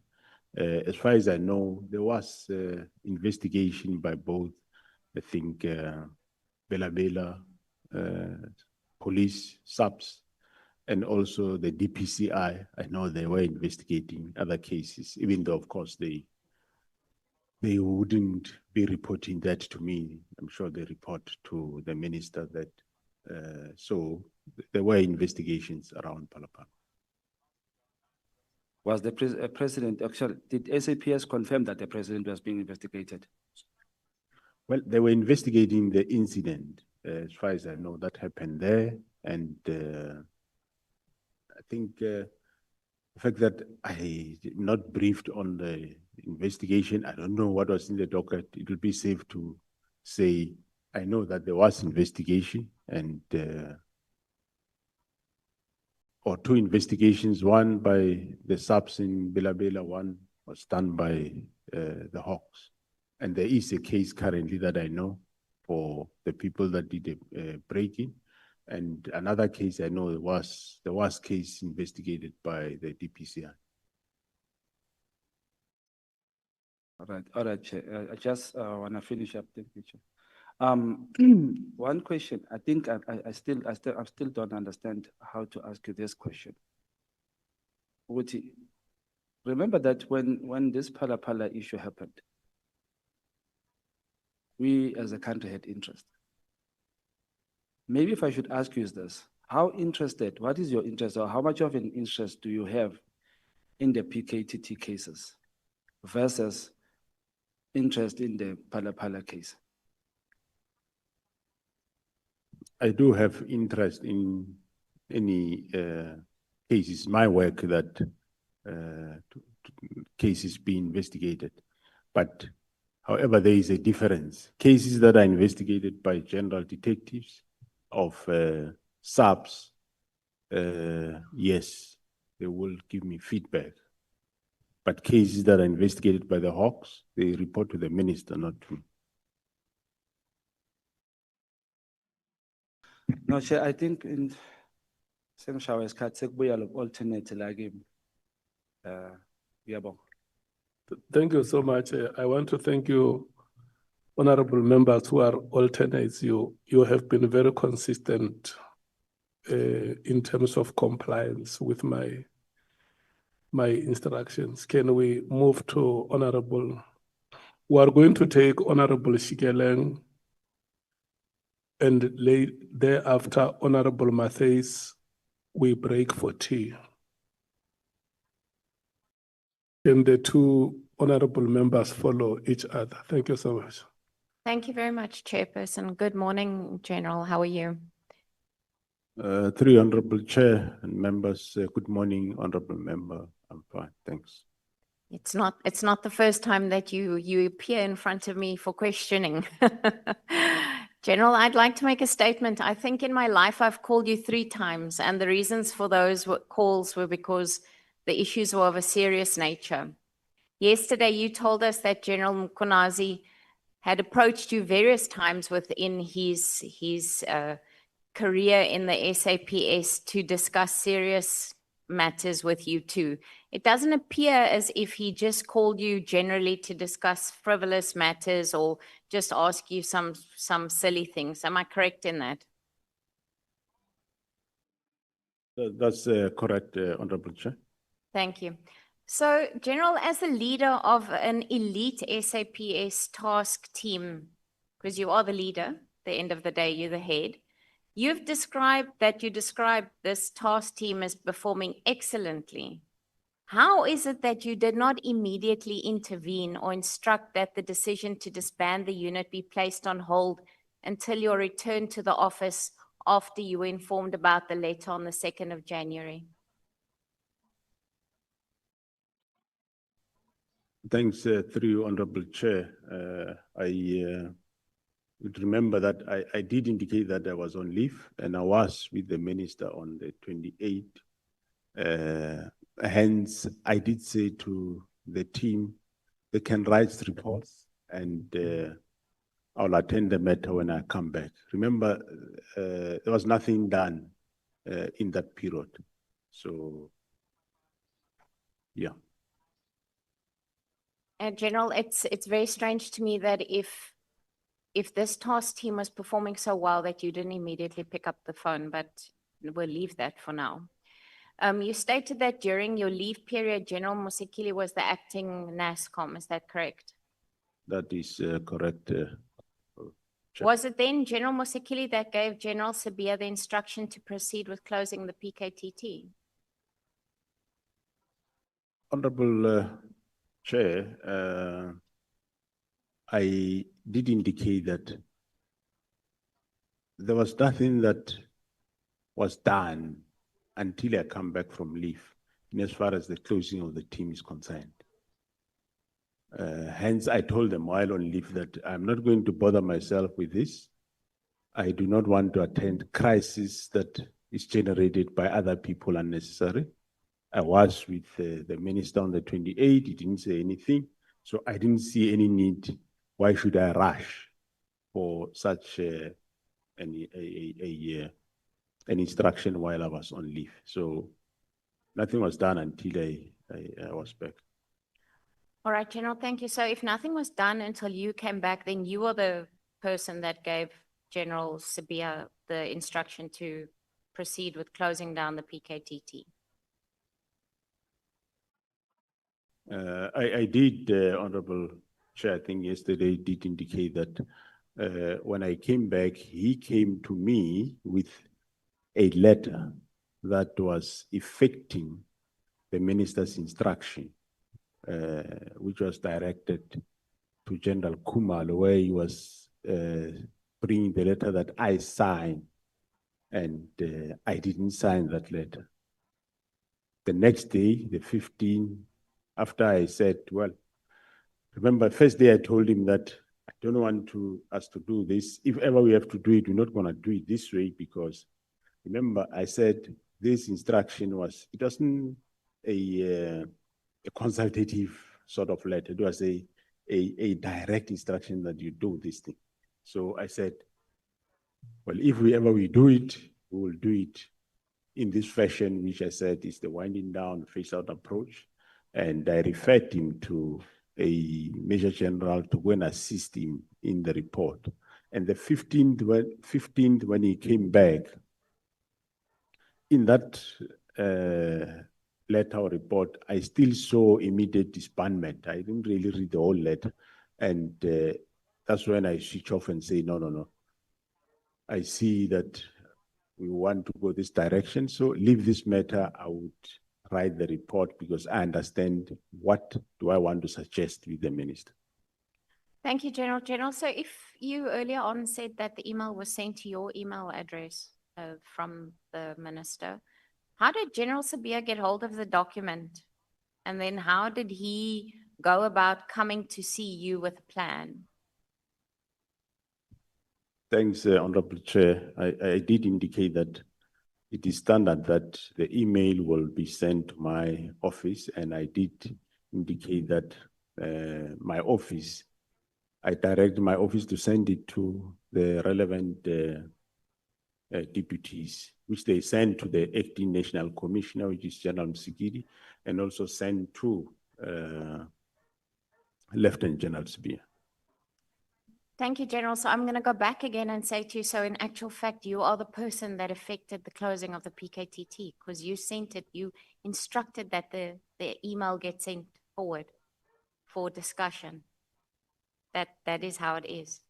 So, General, if General Mkhwanazi did not hold the press briefing on the 6th of July, would you still have opposed the closing of the PKTT? Because clearly what you're saying now and the impression that you created at the Portfolio Committee on the 5th of March is not the same, because you never once said you are opposed to closing this task team. Thanks, Honorable Chair. I did indicate that this directive was like an order that I must do, and I find ways to do it, and I want to engage the minister that we discuss this, because, as I said, of concern on the directive was he did assessment and this. The team is no more relevant, and which I said, but that can't be true. That's why I wanted engagement of the minister, that let's engage and discuss, and he kept on not acceding to this engagement. So the team would have been still have been there. It wouldn't have gone anywhere. To still have been there. And remember, after we discovered what is, after General Mkhwanazi briefed me about what is the main intention of this, then that's when I say, no, now that we know, we're not gonna now participate in any further this disbandment or this phase-out approach. And I immediately also notified him that I want to meet you and see you on this matter. And unfortunately, again, that meeting never happened. It only happened a Monday after the 6th of July. So you waited until, basically, until General Mkhwanazi spoke to the media before you actually took action. That's what you're telling us. But No. nevertheless, it's fine. No, On the no, 28th of March at about 10 o'clock, and this is on your note SFM 14 on page 278, there's a discussion that says on the 28th of March 2025 at about 10 o'clock, a meeting was held at the head office crime intelligence between the Divisional Commissioner of Crime Intelligence, Lieutenant General Kamalu, and the Divisional Commissioner of Detectives, Lieutenant General Sentumule. And then it further goes on to say that they decided together that the dockets, those 121 dockets, it says here 118, but we know it's 121, would then be given over to murder and robbery to Brigadier Ditata to investigate. And so they made that decision. Did they inform you about that decision that they had made to then give the dockets over to murder and robbery? Before you received this note, did they inform you? No, through you, Honorable Chair, no, they didn't inform me. I did say that I picked up somewhere in late April, May, that dockets are around the headquarters. So they didn't inform you about the dockets, because, you know, I see here that this was signed by you on the 22nd of July, and I go back to, I am not sure that if the press briefing on the 6th of July wasn't held, if we would be sitting with the same document that you signed and said that the dockets should go back to where they come from. And in actual fact, you say they should be taken back to their station of origin. You don't actually say that they should be taken back to the PKTT. So, yeah. If the PKTT was delivering results in such high crime areas as we've said, there was then obviously no operational justification for the dismantling of it without a clear replacement strategy. And you started winding it down, but you did not. There's no clear replacement strategy. Have you evaluated the impact of the decision on violent crime levels that they were operating in, and will you table those findings publicly with us? Did you do some evaluation on the impact of this? Thank you, Honorable Chair. I think right at the beginning, the Honorable Member spoke about, what did I say about station of origin? Yeah, you said that the dockets must go back to the station of origin. Dockets be returned to the station of origin. The instruction on that, what I was, the context of what you are reading there, Honorable Member, through you, Honorable Chair, is that, remember, the meeting of the 6th March, General Sibiya and the Chief of Staff and the Minister argued to say, I said the dockets can go to the province. They argued to say the dockets must not go to province because you will have the provincial murder and robbery, and you'll have the PKTT at the province of KwaZulu-Natal under the guise of murder and robbery, which I said, but if it's like that, would we have a problem? They say, no, that's not disbandment. Minister was saying disbanding, meaning it must be disbanded. So no dockets should go to the province, but to station of origin. It was not me, it was them that said that. And that specific point did gain traction in that meeting to say no docket must go to province, but station of origin. So the context that is there that I wrote there is that I'm saying to General Sibiya, now you are bringing a submission to me asking to go and investigate these dockets that are at head office. Why would docket be head office if the last time we spoke of dockets on the 6th of March, the agreement was dockets go to station of origin? That is the context of what you are reading there. That's how you should understand that. Thank you, So- General. So I just want to say then, I mean, you say that that meeting took place on the 6th of March where you were present at, where they said the dockets must go back. And then on the 28th of March, there's a meeting between Lieutenant General Khumalo and Sentamule to discuss these dockets and where they should go to. But you had a meeting on the 6th, and then they decide that the dockets must go to murder and robbery. So I don't know, somewhere there's a disjoint here for me. Something doesn't make sense. And what I'm really getting, and it was very clear out of General Mkhwanazi's testimony, that the SAPS at a national level is highly divided within the leadership. Because it really feels to me like there's something that is not right here. And it seems to me that this is driven more by politics and loyalty to certain factions than to competence. Because as the National Commissioner, you take responsibility for the culture and for the steps that happens within this SAPS. So, I mean, and the command structure comes from you. This, in the first place, this should never have happened because the minister should never have given the instruction. That's clear. So the minute the minister gave that instruction, you were the one that should have stood up and said, this is not the SAPS that I'm building. This is not what should be happening. Am I correct? Yeah, no, I do, through you, Honorable Chair, I do hear, Honorable Member. I think you put a lot of facts and you go on. To assist you, Honorable Member, on the first part of your comments, what I was saying there, maybe it creates confusion to you, the murder and robbery or serious and violent crime, right? These dockets mysteriously find themselves in Pretoria.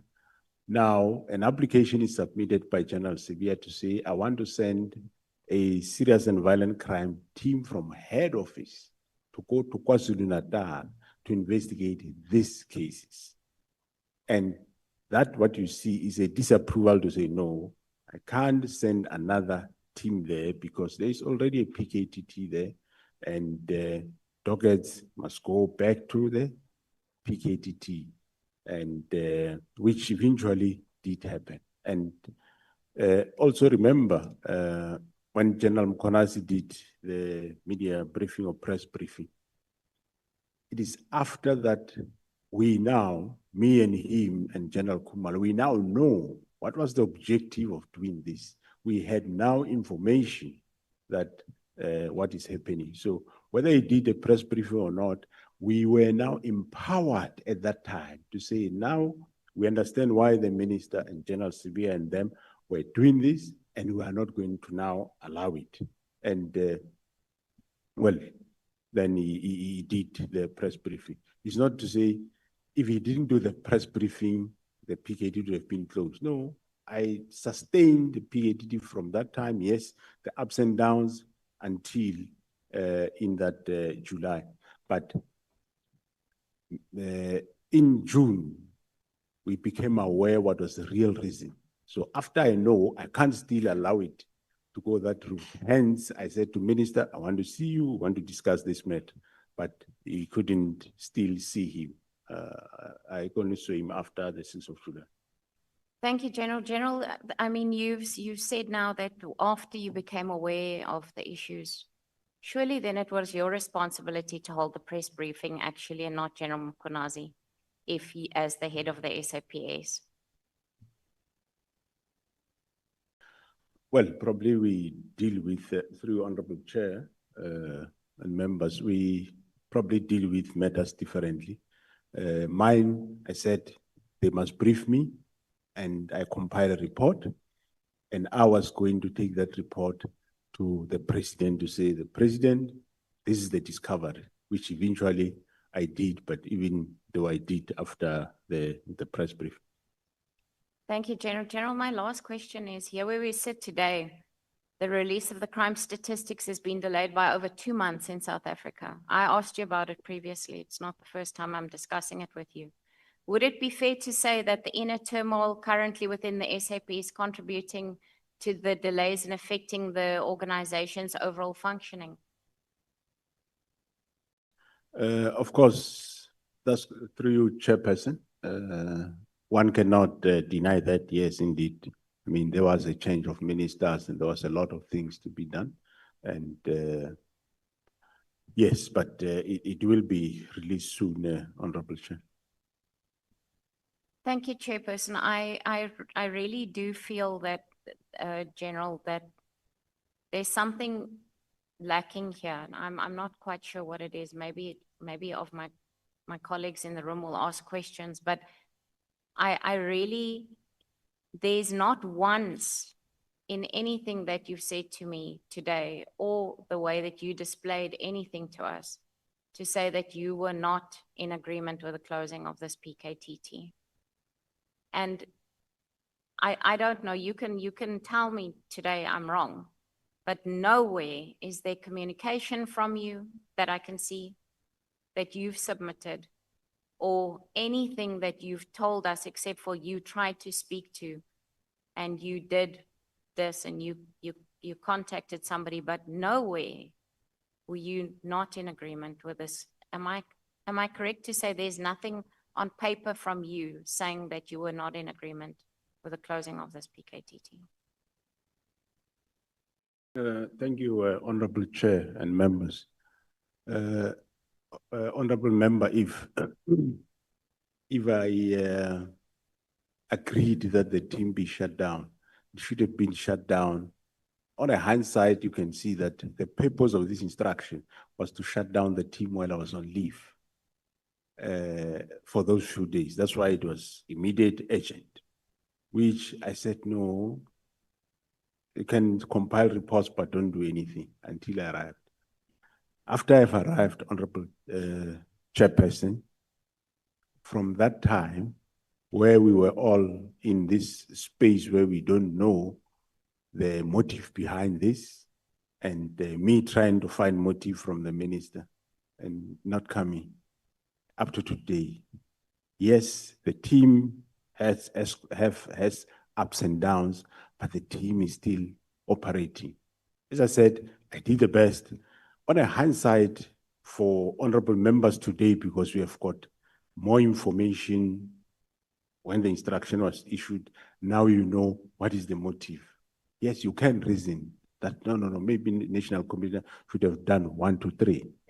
But if you were in my position that time, not knowing all these motives, and I think, well, I did the best I could, and the team is still there up to today. I might not have been perfect. I might not have been done the way you might have liked I should have done it, but I did it my way, but I sustained the team. The team is still there. Well, of course, with problems. We are rebuilding it now, and we are opening a new political task team in Gauteng to deal with problems of Gauteng. Thanks. Thank you, General. I have last question for you. Do you think that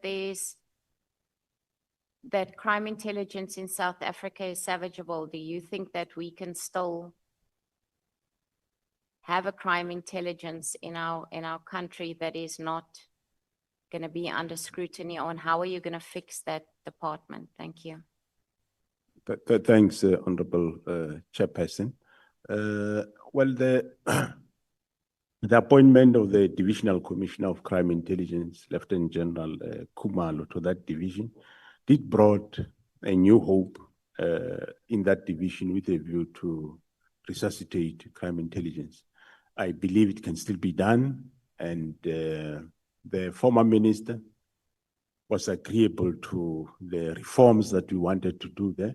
Unfortunately, there was change of administration, and in the new administration, there was no further traction or agreement. Remember, the National Commissioner, when he place or transfer a member of level 14 and above, that is a Major General and above, I must have concurrence of the minister. I just don't do it myself alone. I must have concurrence of the minister, and if the minister don't concur, you will struggle. But we can still salvage crime intelligence. There are good men and women that in that division that are doing well. And I must tell you, since Lieutenant General Khumalo arrived there, we saw tremendous work being done. We have a lot of successes. We're still having them now, yes, under the ailing conditions. But of course, we need cooperation of all, cooperation of the executive, which is the minister and his deputies. We need your cooperation as honorable members, because sometimes most of the distractions and disruptions in that division come from this honorable house. That's the biggest problem. It doesn't matter which political party, but it comes also from this house. Whether what their interest is, I wouldn't know. But we can still salvage that division and make it the best, and it can be able to be reformed and developed. Thank you. Thank you very much, General. General, I do think that we have a lot of good men and women in blue in our country. I think it is our collective responsibility to make sure that we create a good working environment for them to ensure the safety of the citizens of South Africa. Thank you very much, Chairperson. Honorable Shikeleng, I want to thank you so much. Honorable Matthews, are you ready? We're born ready, Chair. Okay, thank you so much. Thank you, Chair, and good morning. It still is to honorable members and to the National Commissioner. National Commissioner, what conditions or material conditions, I would say, informs the decision to establish a task team? Yesterday, you also spoke that we have a task team in Mkhwanazi. I think I've also heard you speak about the rhino poaching task team and then that. So operationally and strategically, what is happening that these teams are established? Thanks, Honorable Chair and members. The task team are established at various levels. It can be a station commander's task team, which might consist of 4 or 5 members to address a specific crime problem. Can be under the provincial commissioner. Can be a national task team established by either the structure called the National Crime Combating Forum or the National Joints by the Deputy National Commissioner Policing, or it can be directed from National Commissioner to be established. So it depends where the problem is. And normally the community and or the honorable members and or the executive minister or the president can identify like a specific problem, and we might say, well, we'll address that problem through ordinary policing, or let's establish a specific task team that will deal with the specific problem. So it gets established at various levels. Okay, so we will establish it's in response to a specific problem, but obviously it's regarding criminality. And do you take into consideration the level of criminality for us to put in resources into that?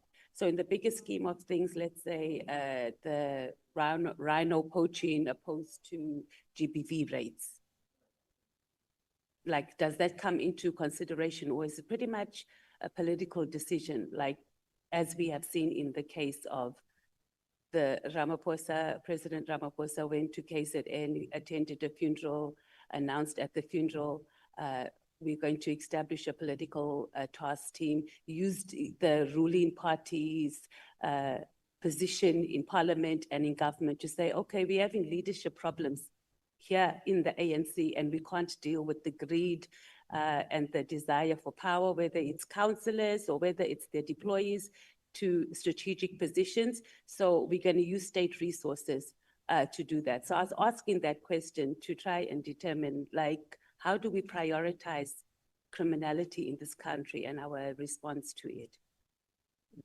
Thank you, Honorable Chair. We prioritize crime, not to say in terms of if it's party political. No, we prioritize crime and we respond accordingly. Even the president, when he was there, he said he didn't establish it for purposes of specific party councillors. It was for political killings, and the task team indeed did sterling work with regard to what they did in KwaZulu-Natal. They arrested for killings of IFP councillors. There's been IFP councillors in Zululand that were killed. There's been DA councillors. You remember there's a DA councillor killed at municipality around Howick. Forgot the name of the municipality there. There's been arrest in that regard. You remember the DA councillor in Beckville who banned his family there and accused other people. We made a breakthrough there. So it's not about a specific party. No, the task team was dealing with matters of whether it's within a party or is one party killing another party. The team did sterling work and arrested in everyone.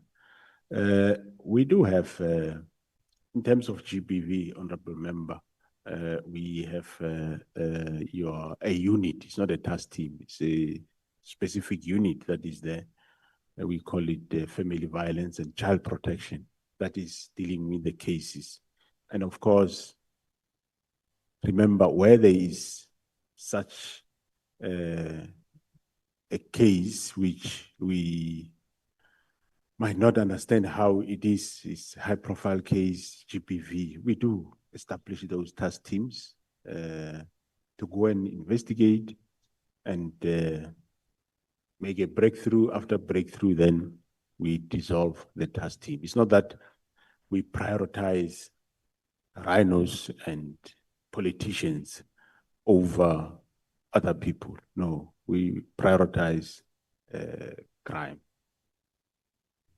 Okay, General, the least we say about the FCS, the better, but the point was just that we just wanted to establish the political involvement of political parties, specifically the ruling party called the ANC. And I acknowledge that there are political parties that also, other political party members that are also investigated. But yesterday we were told that the majority of these political killings are ANC members and their deployees too, and I'm sure you will agree with that, but we can move on to that. I know you're trying to keep a neutral position, but we must just be honest that it is the ruling party that has brought us here with the political killings task force. And not that the task force is not doing a sterling work. I'm just talking about the fact that state resources are mobilized to deal with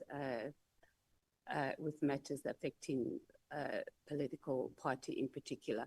Let's talk about your counterintelligence operations vacancies. So in paragraph 52 on page 25 of your statement,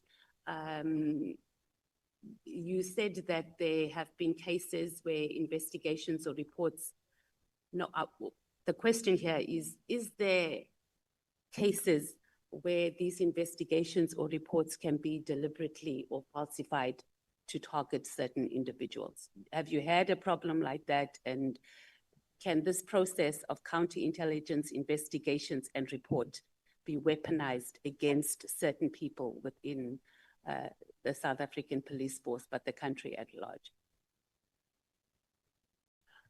Thanks, Honorable Chair. No, the counterintelligence investigation cannot be weaponized.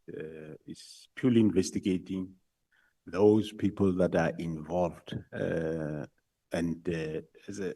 If you recall, this crime in Gauteng was, we don't say it's new, it shows it has been there. If I look at the cases now of this Ket Matlala, the 18 new cases I'm talking about, which are not part of those that I had caught, shows that this thing has been for quite some time there around. So, and we discovered it only after the killing of Amaswart in Vereeniging. So there is no weaponization. It's investigation that is based on what has been done, murder or attempted murder or illegal possession of firearm, and it is those people that get linked there. No weaponization of the Gauteng counterintelligence investigations that I'm aware of. Yes, there might be weaponization of maybe other structures against the team, yes, but this specific counterintelligence investigation is not targeting anybody falsely. So they do their work perfectly. So. Okay, so there's no room for abuse and Through you, Honorable Chair, if you look at the record, the cases that they started in 2019 and in 2018, you have seen most of them, they have convictions of late recently. And if you look at those convictions, I mean, there is no judge or magistrate that can hand down those many lives and 40 years and 50 years if they did not get evidence. One thing I'm sure which, well, from our side, which we do give credit to, is General Kumar. He was never a detective, but actually he's the best detective now in the country, that I must say. And most people know that's how it is. the instruction that you received from the minister on that letter when you were on leave, it says that you must also halt the recruitment, and you said that it was unprecedented and beyond the minister's lawful powers. What did you do about that? Because we've been dealing mainly about the political killings task team. That was one of 3 instructions on that letter. So the halting of filling those positions in crime intelligence, what was done about that? In crime intelligence, sorry. Yeah, we, through your Honorable Chair, and thanks, Honorable Members.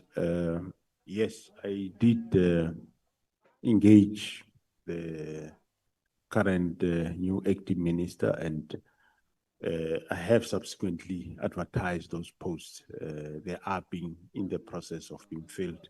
Well, I didn't know why. Well, I did say why he said why he was stopping the filling of those posts, but I have since advertised those posts. But and even the rounds of promotions also have been advertised.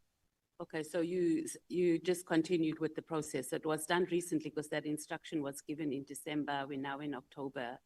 So you didn't halt the filling of those posts in crime intelligence. But I'm saying, what action was taken in the first place against the minister for even giving that instruction? Did you report him anywhere? Was there any, did you even report to the committee?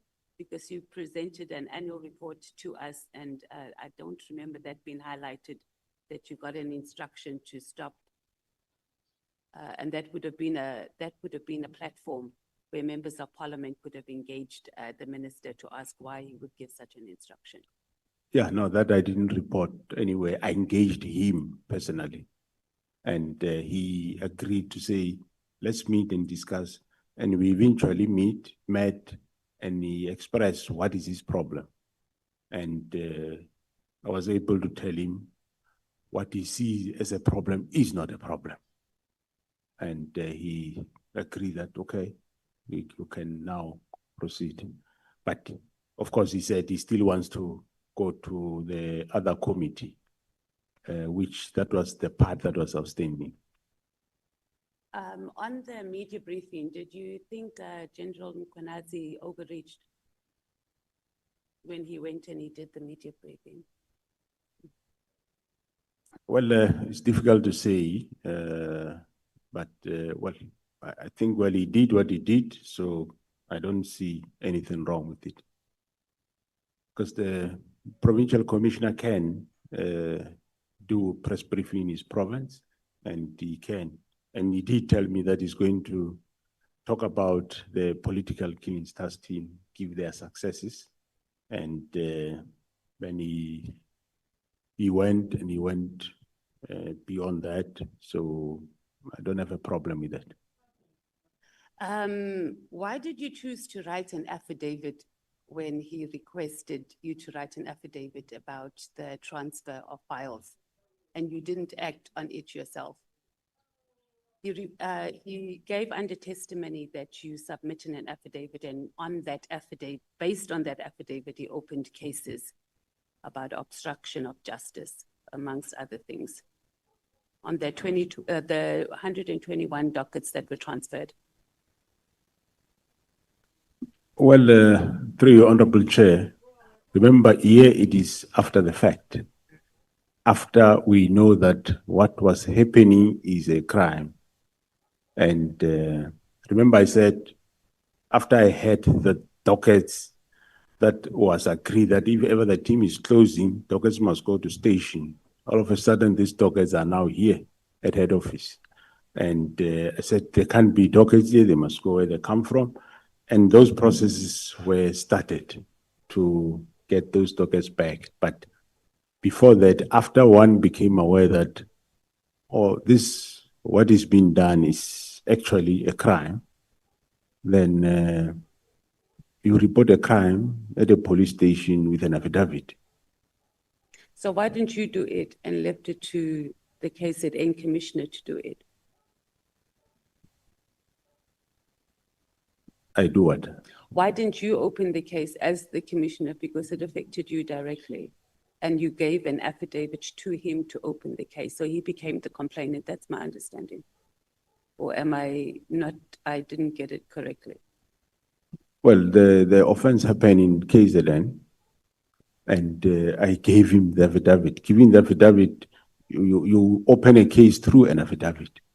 And there was no other internal processes that you took outside of sending the affidavit to him to open the case in KZN against those who were involved in moving the files? Actually, I think he's not, well, he's doing an inquiry that he's busy with.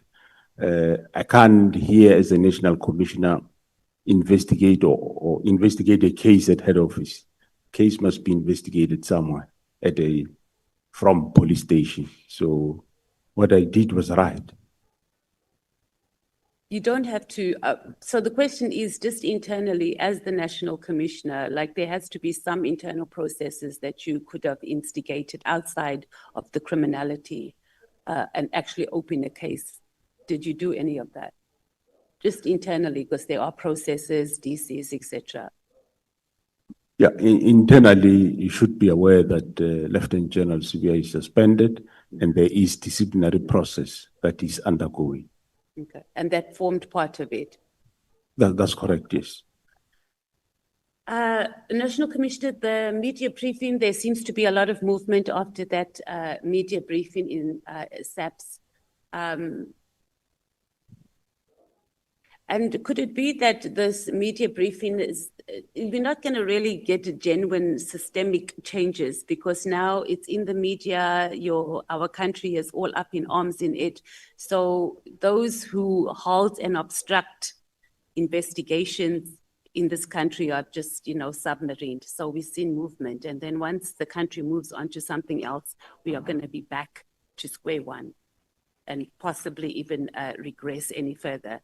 So what systemic changes do we need in the whole justice system, and I guess in the police in particular, to ensure that we don't have, it's going to be the same script, different cast? We've dealt with these ones that have come up now, and we've left a void, and then another crop comes in and does the same thing. Thanks, Honorable Chairperson and members. Well, we need, yes, an overall of the system of criminal justice. We need oversight to various institutions. Just to give an example, I think during General Mkhwanazi's testimony, I didn't watch it, the whole of it, either here or at the Madlanga Commission. Somewhere you saw that there was communication between Mr. Matlala for example, and somebody from IPID, where the plan was they want to get General Khumalo arrested. But the other one was saying, hey, now there's no injuries, there's no JD8, so I can't arrest. So we just need leaders that respect their work, but we also, of course, need oversight that institutions that are meant to do specific work, they do that which they are meant to. They do not chase personal agendas or be weaponized to do nefarious activities and acts. That we need that oversight into institutions, and from the police side, we are prepared to undertake a lot of reforms where we see there are problems, but unfortunately the others we can't. But we need an overall of the system in terms of when it comes to watchdogs, for police watchdog, you have your IPID, you have police secretariat, and you have got all other bodies. So I think maybe as the legislature, you need to look at whether should you have all these many institutions. You have IDEC, you have DPCI. Should you have all these many bodies? Why should you have IDEC and DPCI more or less doing one and the same thing? And you have police secretariat, you have IPID. I know it's there in law, but couldn't you have one institution that is police oversight? In it, you can have a DG with a DDG IPID and a DDG Civilian Secretariat of Police, instead of having too many.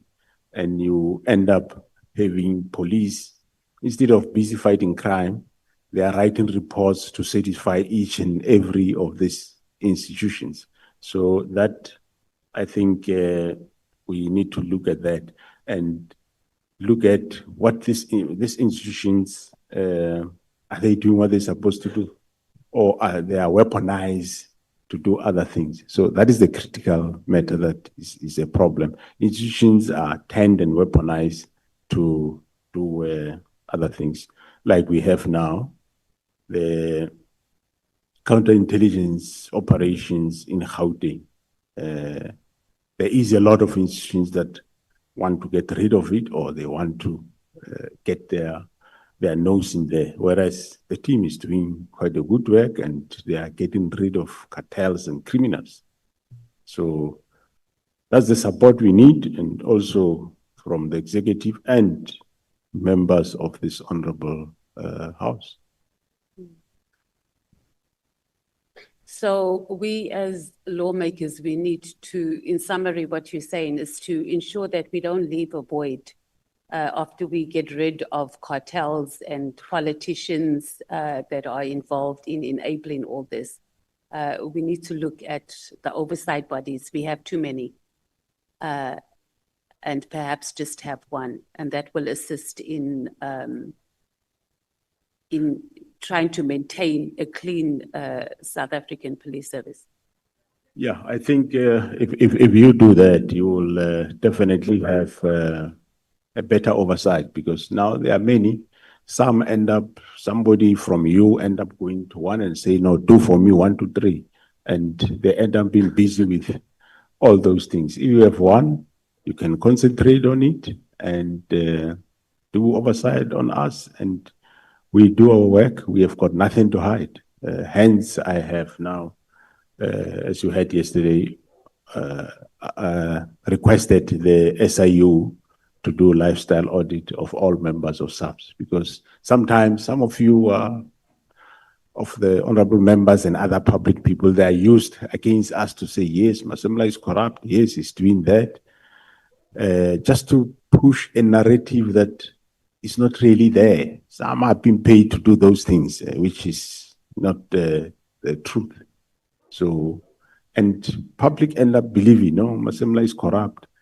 I mean, where did I do? Whose money did I chow where? So, if we streamline the oversight on police, that will work quite best. Thanks. National Commissioner, yesterday you said there's about 840 members that are, I'm now on the vetting and security clearance questions. So you've started a vetting process of about 840 members by an independent service provider, if I remember correctly. That is correct, Honorable Chair. It is a lifestyle audit, not necessarily What for the vetting. lifestyle audit? Audit, yeah. Okay. Vetting will still be done by crime intelligence Okay. and SSA, but this one is a lifestyle lifestyle audit. So how did you identify a service provider? Is it a private company? What process did we use in identifying a service provider to do that? And you tell us who the service provider is that's doing the lifestyle audit? Or could we not use someone in the Auditor General, or anyway, you tell us. I did say, I say it again, the service provider is a special investigative unit. Oh, it's from the SIU. Mr. Advocate Mutivi's unit, they have got the capacity to do that. It's a state agency. I thought we can use them. They are independent from us, and they have done other institutions, I think provincial government, Gauteng, they use them. So I engaged the advocate somewhere in April, and there was some glitches along, but eventually we have finalized all those, and it's just final touches, and then you will start. But the identification of the 840 or so is the senior management of SAPS. That is from brigadier up to myself. They will start with that. When they finish, then we targeted environments like your central farm registry, supply chain management, division finance, and port of entry. So those will be the second layer as a priority. And from there, we can then see how far we go, because it's a time-consuming exercise. So they haven't started yet. The process is about to start, is what I'm getting.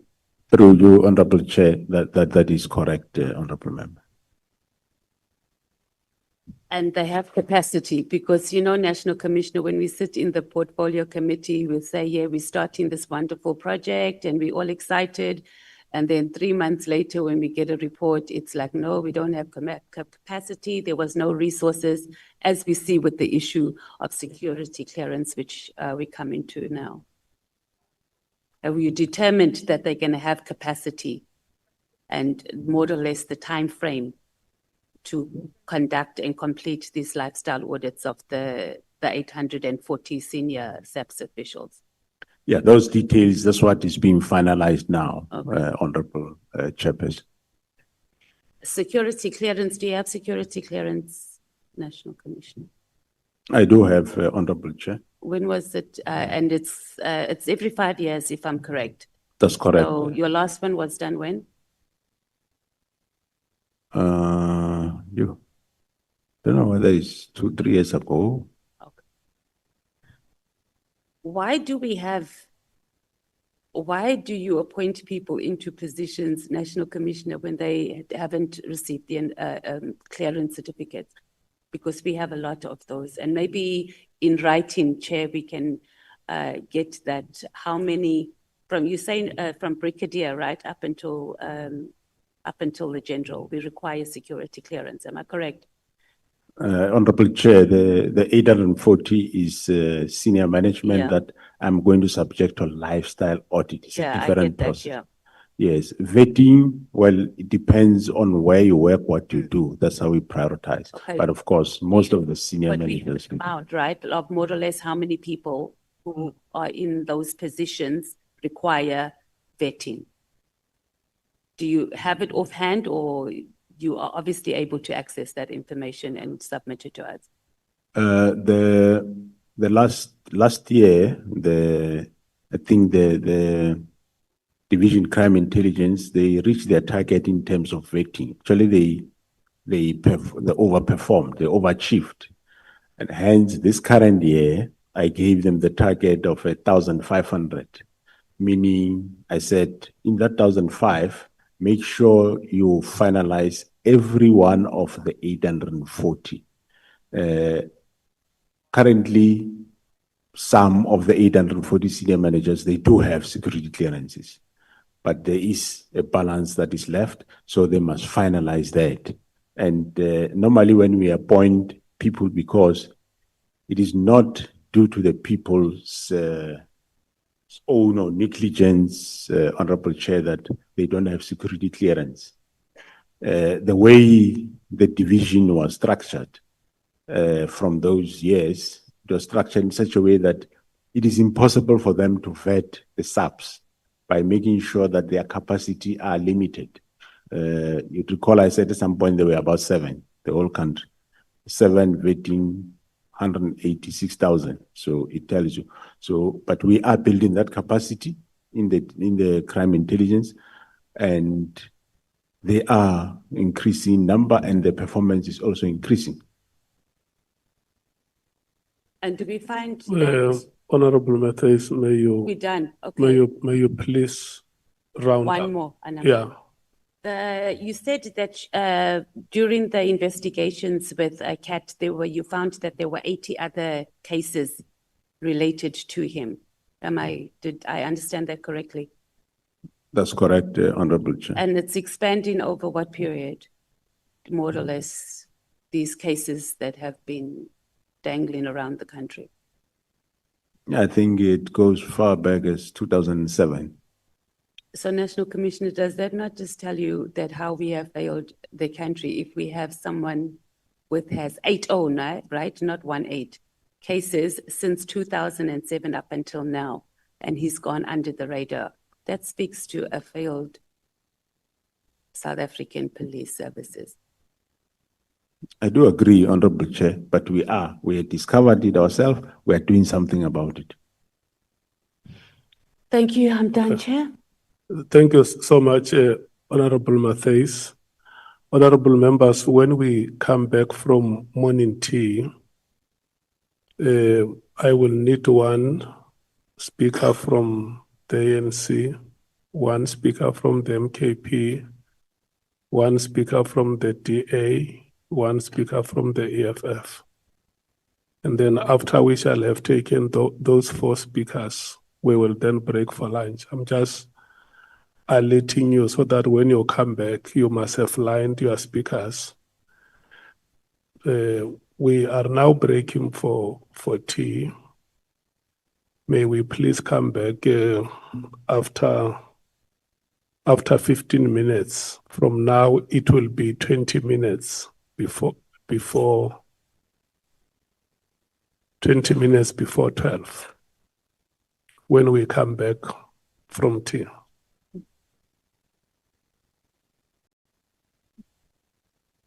Yeah. Whatever you may want to call it. If you want to call for it a bit morning tea, you want to call it a stretch break, a comfort break. Yeah.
Honorable members, we must resume.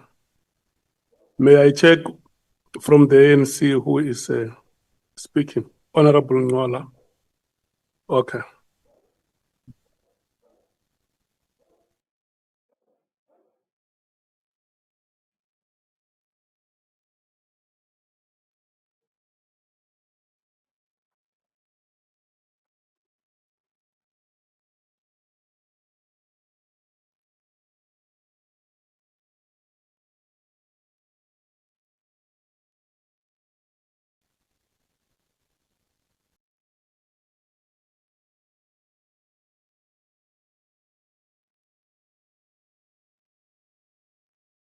Yeah. Honorable Ngola, with due respect, you can proceed. Thank you very much, Chairperson, and good morning to members and everyone. Chair, I think let me first agree with General Masemola that we have identified a serious legislative gap in respect of the protection of whistleblowers. And indeed, the Department of Justice did send us the whistleblower protection bill as part of the legislative program. So, Chair, we agree with the General. General, I think let's start yesterday. Yesterday, something unprecedented happened. A chief of staff called the entire nation to a press briefing. We have never seen it before. So I want to check if in the service do we have internal communication protocols, or it's a Vula's book kind of a situation.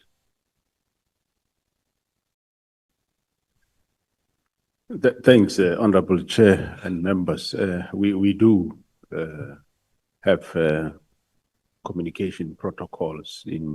We have a policy, national instruction on communication, which says exactly who should communicate. It's normally members that are appointed to do communication. In each province, there is one head office, there is also, and national commissioner and provincial commissioners also can communicate, and of course other members like your deputy national commissioners. So there is a regulated space. Okay, that's fine. Let's not persuade further. I think Mr. Ngabende will also come to testify at talk. Who is Brigadier Litego?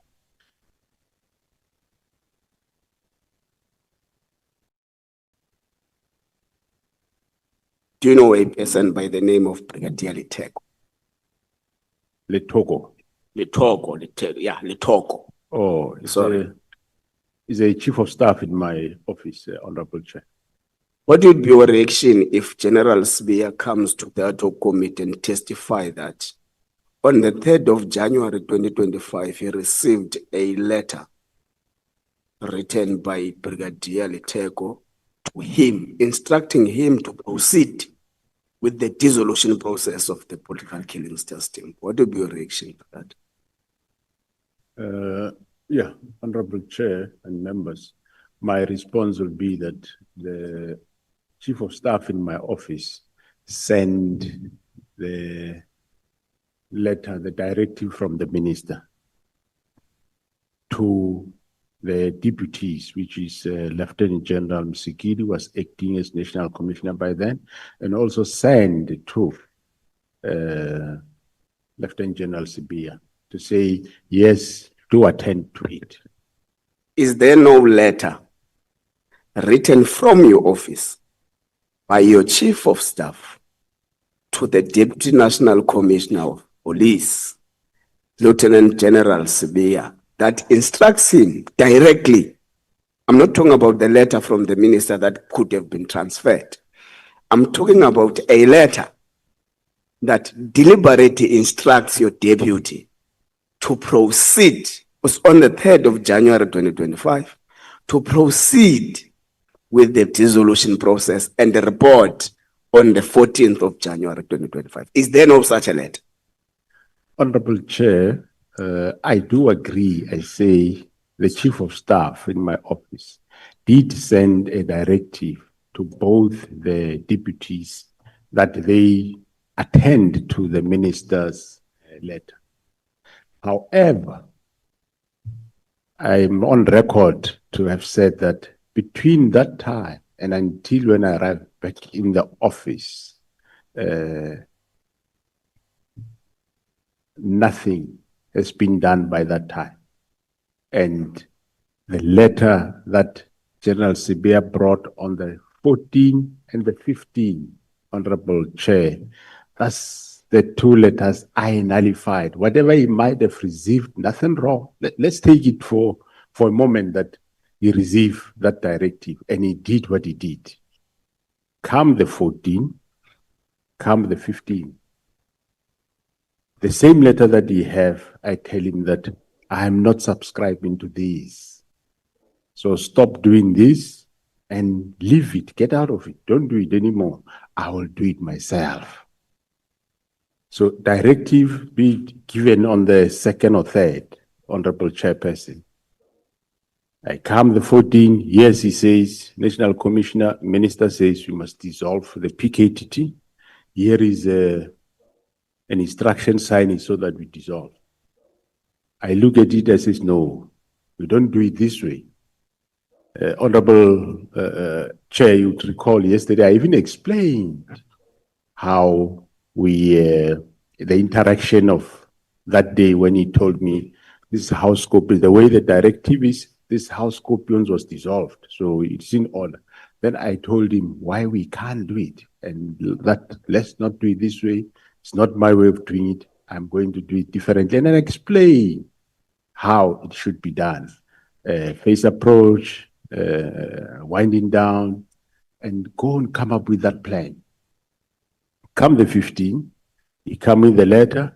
Well, I must say I never read the whole of it, but at glance I saw again immediate disbandment.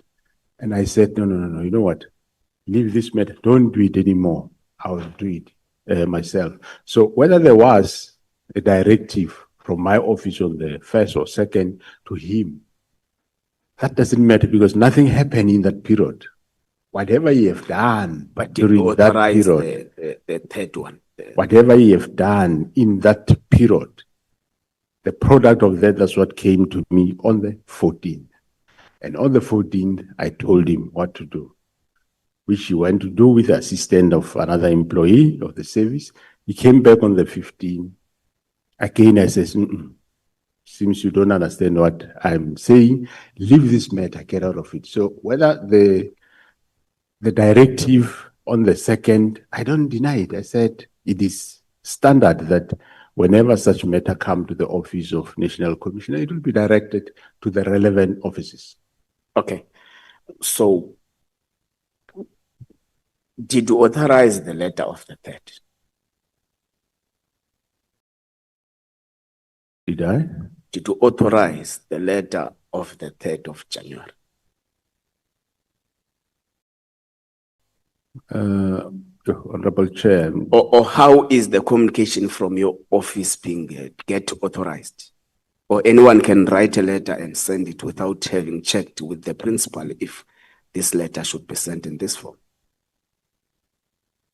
No, like when I'm here now, the work hasn't stopped in my office. Whatever comes there, they will channel it to the relevant people that are supposed to do the work. So whoever was in your office when you were on leave authorized the letter? Yeah, they send it to the relevant offices. Okay, let's walk down to section 207, subsection 2 of the Constitution, which gives you a legal duty and a constitutional obligation to exercise control and manage the police service in South Africa. Now, where do you think that the exercising control and managing of the police service screws may have been loosened? Because now at the disposal of the people of South Africa is a service that is in limbo, is a service that is at war with itself. So where do you think that you may have missed it somewhere to manage? I hear that you say you did your best to manage and mitigate this situation. Maybe can you take us through this best you did to manage, control the police service so that it does not spiral in this manner? So what efforts were made by the National Commissioner? Well, thanks, Honorable Chair. I wouldn't know exactly which area are you referring to when it comes to managing control. I think I did what I supposed to do. After the directive was received, I expressed my view in terms of how I view the matter should be treated. And I submitted that report to the minister. And so I don't see where I missed to manage. I don't foresee that I can't be held responsible for the actions of the minister and any other. I did my work, I investigated crime, we discovered crime, we're investigating it. So I think I did manage. Okay, but paragraph 4.1.1 of the terms of reference of the ad hoc committee directs us to investigate whether there is political interference in the police service. Is there political interference in the police service, according to what you have experienced as the National Commissioner? Yeah, well, my my experience will be that in as far as this specific directive of the 31st of December 2024 is concerned, yes, there was interference where the minister then gave that directive without, well, he might have applied his mind, I don't know, but when you apply your mind, you apply your mind based on facts.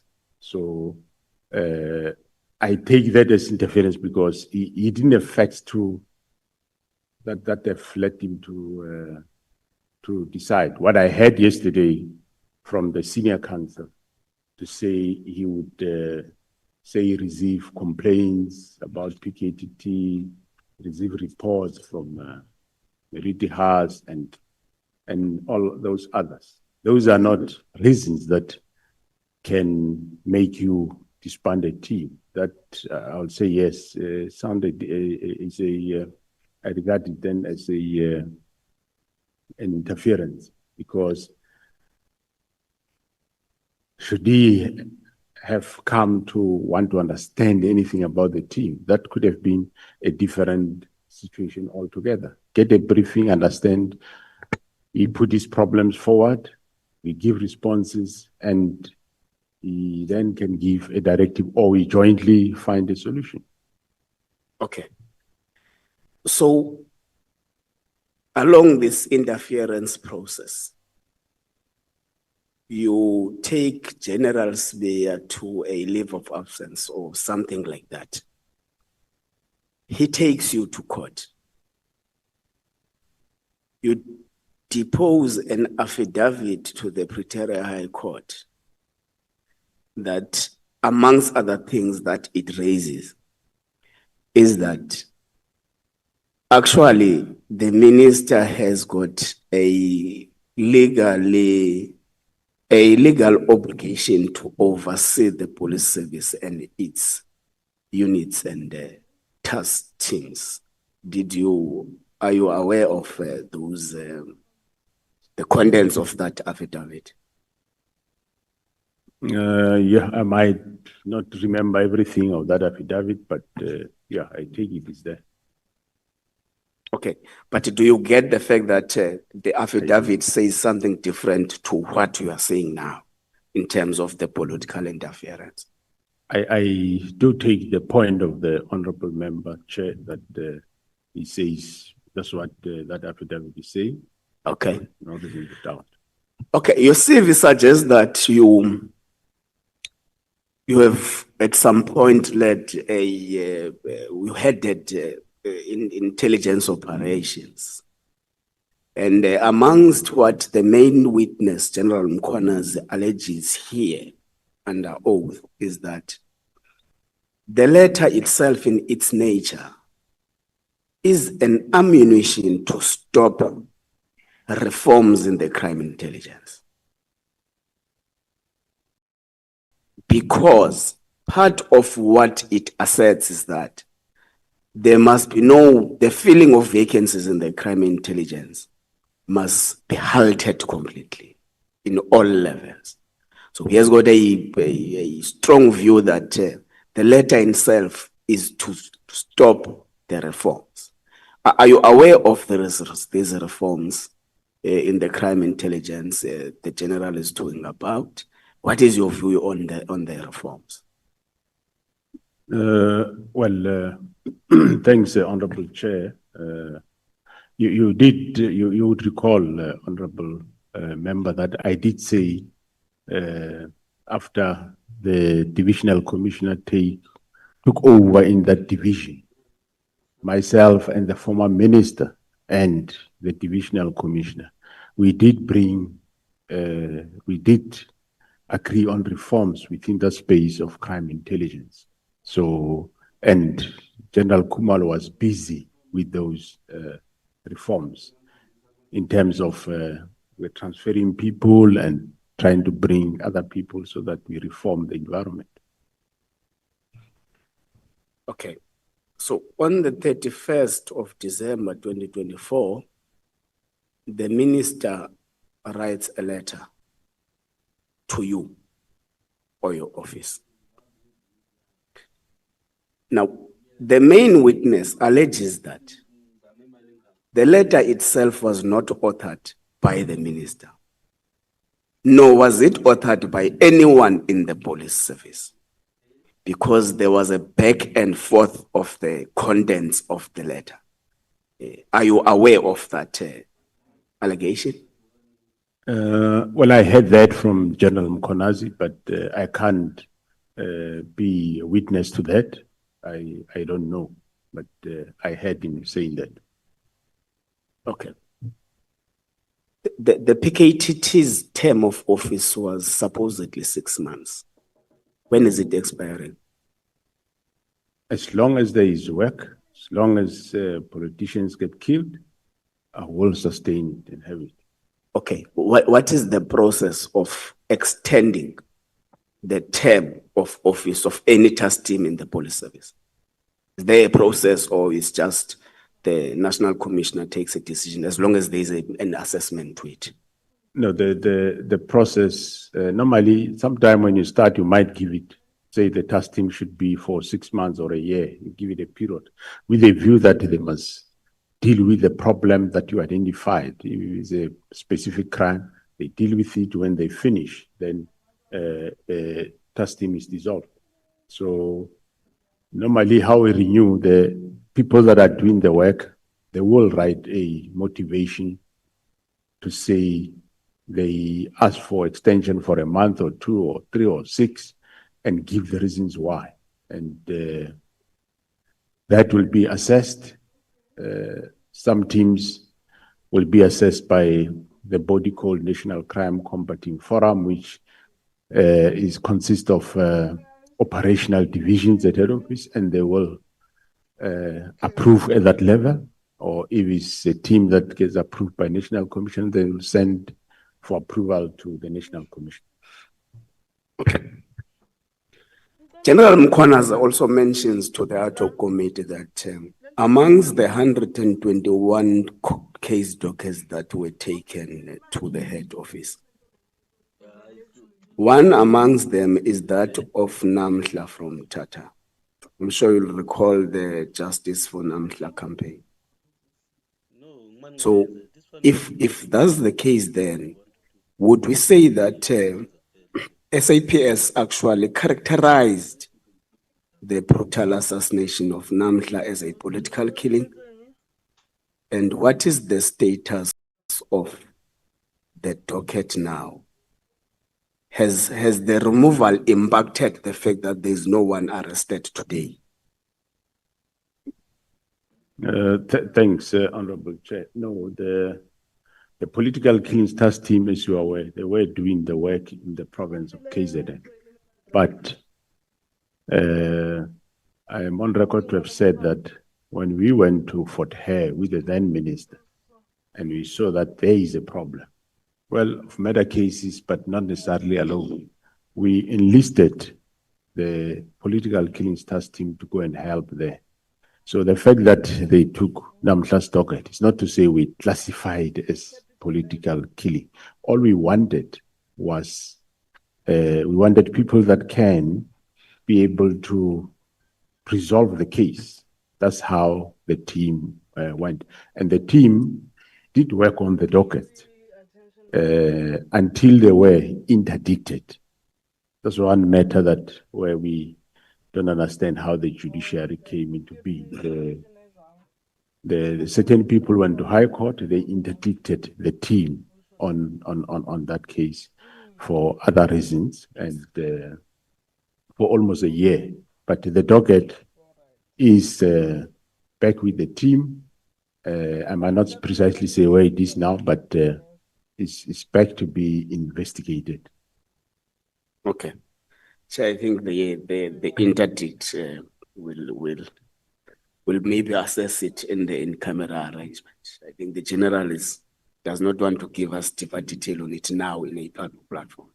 And we can attend to that later. It's no problem. Through you, Honorable Chair, the interdict, the best person will be General Kumalo who can give that. But I know that somebody came forward with an interdict, but later we are on with. Okay. No, that's fine.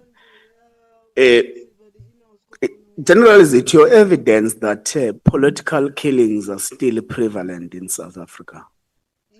And therefore, that makes the letter of the 31st of December 2024 unwarranted in terms of the purpose that which the political killings task team was formed for?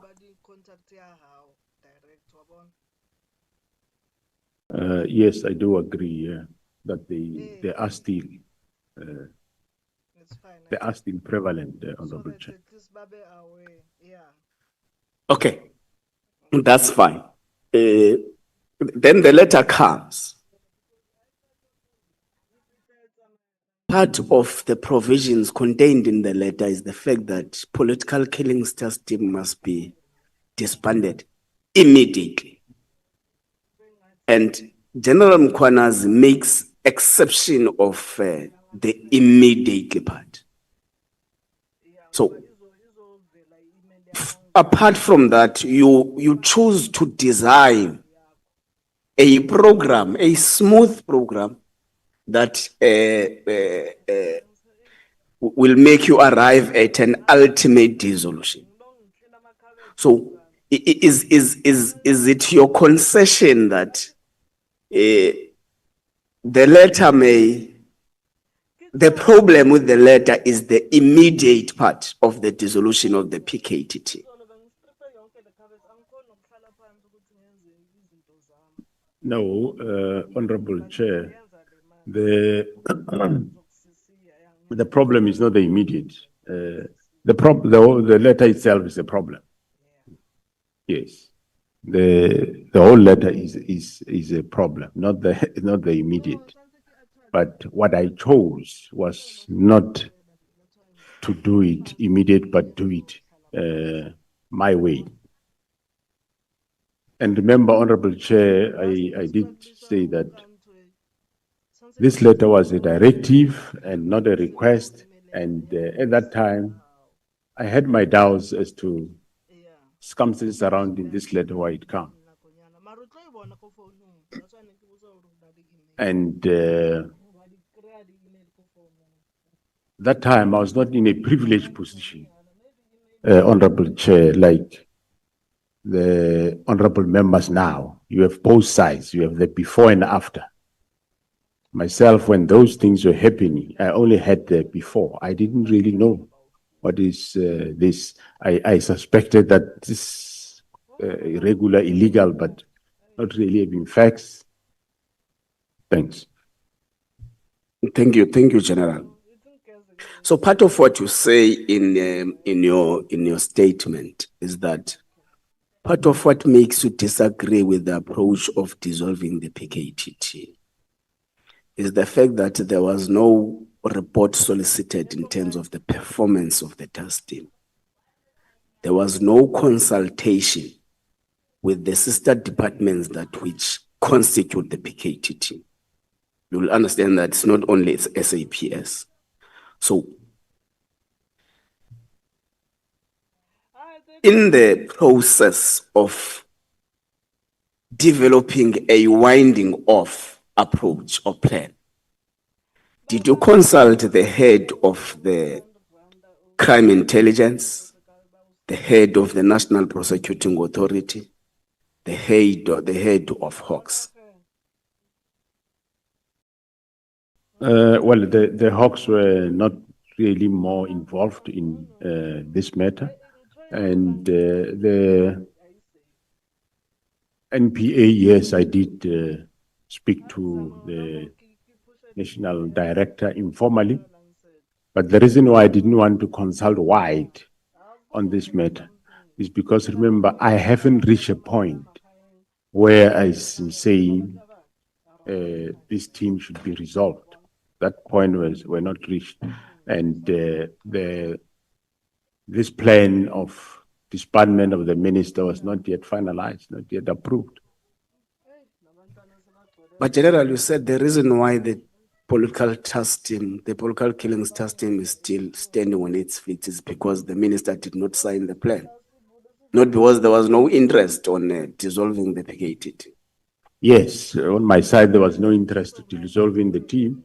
And on his side, the FNE had signed. So I didn't see a reason that I should go wide. I informally spoke to the national director that there is this thing.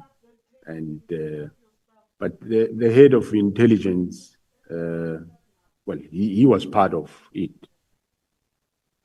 Okay.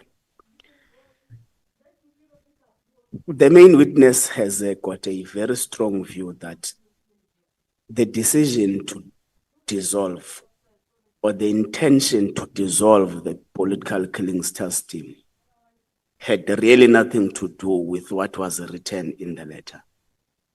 He has got strong views that it was externally influenced. And he mentions a lot of people, some inside the service, some outside the service. What is your view on that? I do agree, Honorable Chair. Remember, I also said, I'm on record to have said that after the search of Mr. Matlala's house, the arrest of Mr. Matlala in May, the team untangled the real motive. That's true what he is saying, and I also said the same yesterday, today, and again, I'm still saying, yes, it's true. We now know that the motive was just not that the team is no more adding value. There's a bigger picture on that. Okay. Then you hold a meeting, yourself, the minister, and General Khumalo, to take him through, and amongst those were intelligence-related matters. And you make an assertion that part of your team members, including your Deputy General Spear, has been compromised. Has been compromised on the basis that they are now linked to criminal syndicates. How is General Sbeya linked to those criminal syndicates, in your view, or in your knowledge? Honorable Chair, I think, well, that is still a subject of investigation. I might say one thing today, and it changes tomorrow. That's fine. That's fine. We Thank can take that, Chair. Now, you give an instruction after the 14th of January to Sbeya, your deputy, to leave issues relating to the dissolution of the PKTT to you. Is that correct? Correct. Now, beyond that instruction or directive you give him, he continues to play part in writing letters for the dissolution and making plans for the dissolution of the PKTT. Do you not take that as defiance? I did call him to say he must stop doing that, which he was doing. Yes. Hence, I eventually end up taking steps. Okay, what steps did you take? Was the only steps we know were taken were after the 6th of July? What steps were taken from January when you were defied by your junior? When I became aware of those letters, I did call him in to say, I did say, leave the matter to me, I'm attending to it. So I did rebuke him for that. But he defied to give the matter to you, General. That's what I'm saying. And after that defiance, what steps were taken by the principal in disciplining or effecting consequence management to his junior? Because all we know now, all what is in our disposal, is that General Sbeya, your deputy, was only suspended or taken to leave after the 6th of July, which is the press briefing by General Mkhwanazi. So between January and July, you were defied blatantly by your junior. What did you do about that? Well, that time, as I said, Honorable Chair, I did call him, I think, more than once to say, stop this. And for me, it was like, yes, he will stop. But on the other side, the minister was talking to him directly. That's another angle. But for me, I did say, no, he must stop what he was doing. Okay. Okay, let's leave it like that, General. Okay.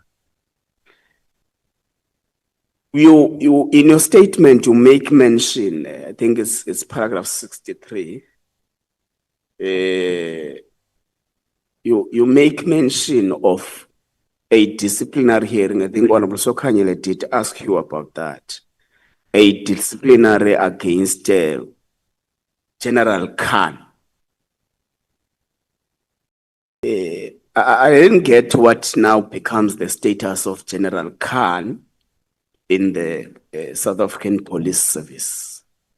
And the reason I'm asking this, General, is that General Mkhwanazi keeps on mentioning General Khan as part of the center of this fracas the service finds itself in now. So what then becomes the status of employment of General Khan in the South African Police Service? Well, as I said earlier, Honorable Chair, the disciplinary case against him was finalized and he was found not guilty. And it was him, General Mkhwanazi, who was the chairperson presiding over that matter. And he cleared him. And he is still working in crime intelligence. Okay, no, that's fine. Well, he was cleared. That's the report. That's correct. Okay. Now, you find yourself in a very pressing situation as a national commissioner. You receive a letter from the immediate principal, which is the executive authority. Now, along the way, you find that you are unable to get yourselves into into an agreement in respect of what must happen in the PKTT status. Now, you're appointing authority is the President of the Republic of South Africa. Have you made means to engage the President into making him understand the importance of not dissolving the PKTT? I'm asking this because you say the President has agreed that the plan to dissolve is correct. But General Mkhwanazi have got a different understanding of the attitude of the President towards the dissolution, because he says the President in Northern Cape made public assertions that the political killing system is working very well and no need to touch it and all those things. So what was the reaction of the President to the fact that there is this calamity between yourself and the minister? Thanks, Honorable Chair. I did said it before earlier in this House, Honorable Chair, but I'll repeat it again. I say the President was taken aback when I informed him about this, and I said to the President that my view was this shouldn't be disbanded, but if ever it has to be done, Mr. President, shouldn't be done the way of Minister Mkhulu of immediate. That was in February when I saw the President, which the President says, okay, I think yes, what you are saying makes sense.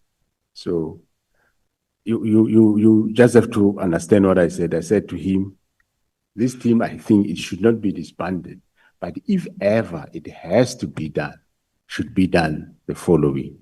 So that's how we engaged. Okay. Let's walk down to the Medicare 24 tender.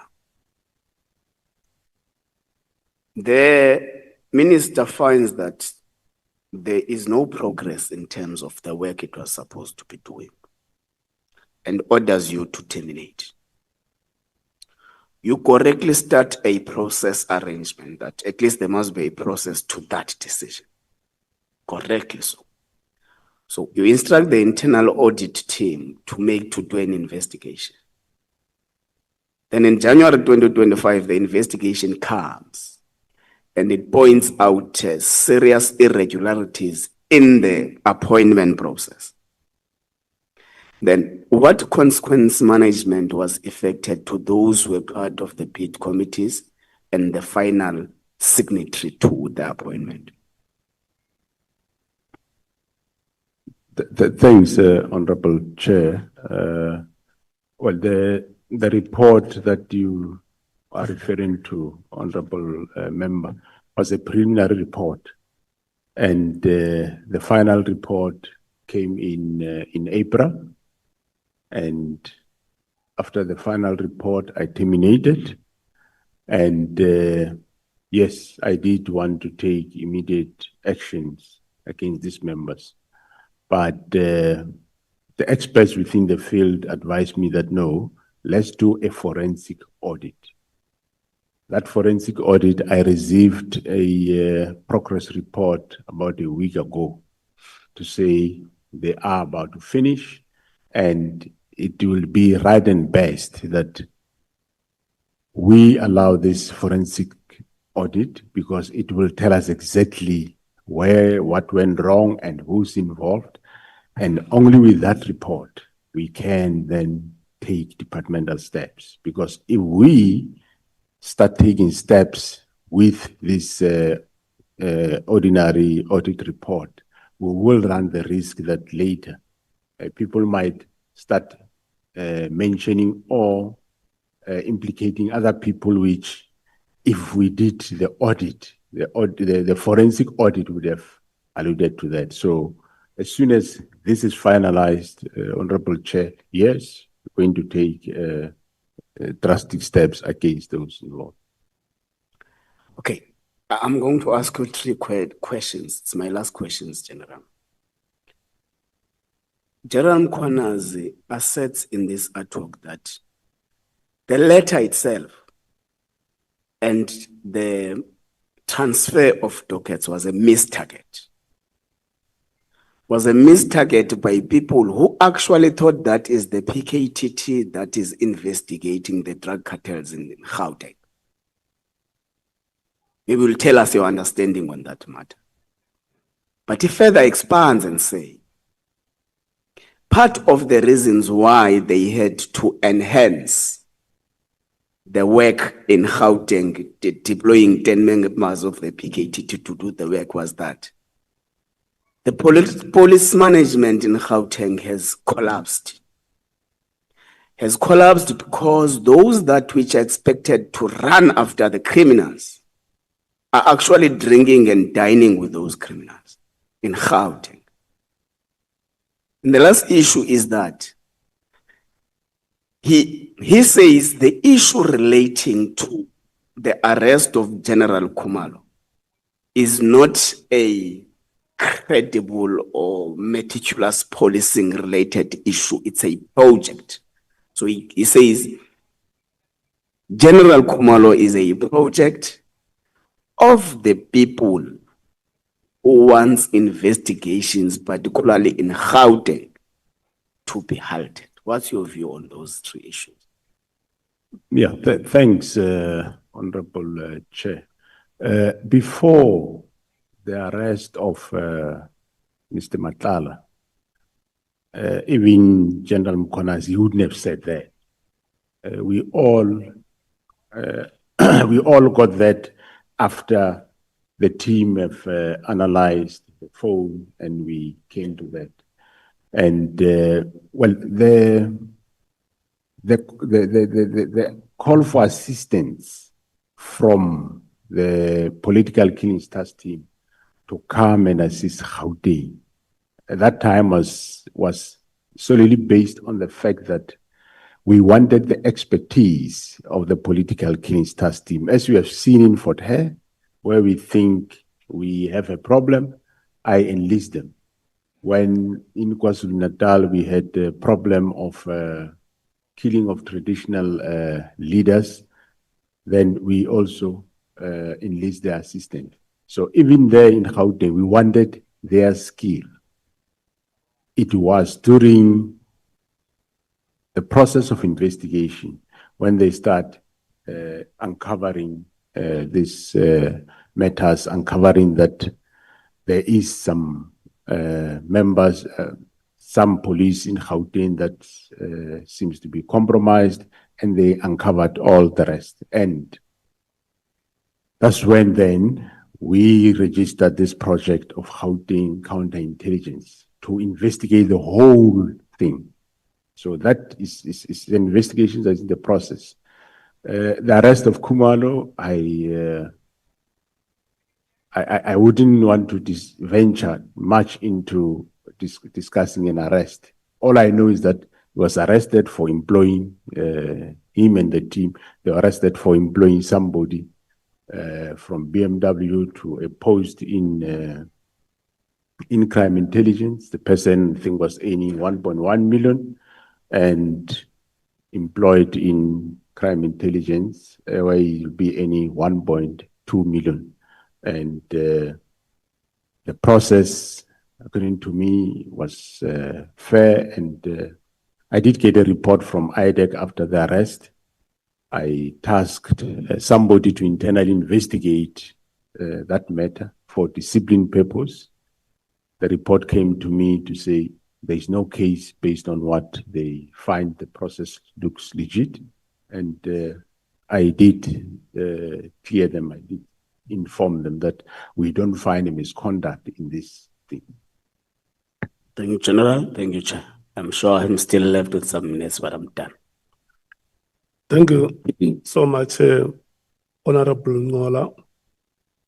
The time I allocate you, honorable members, when you feel that you have spoken for some time, you look at me and check if the microphone is not indicating red. Once you see it indicating red, it's a warning to you that you must move towards winding up without putting you under pressure. It's just to say to you, your time is about to expire.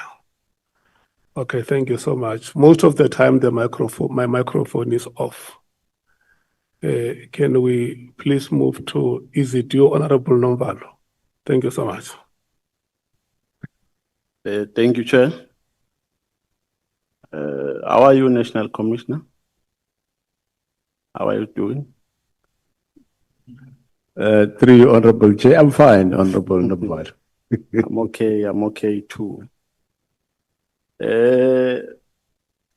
Well, I want you to enlighten us more in relation to the allegations made by General Nhlanhla Mkhwanazi,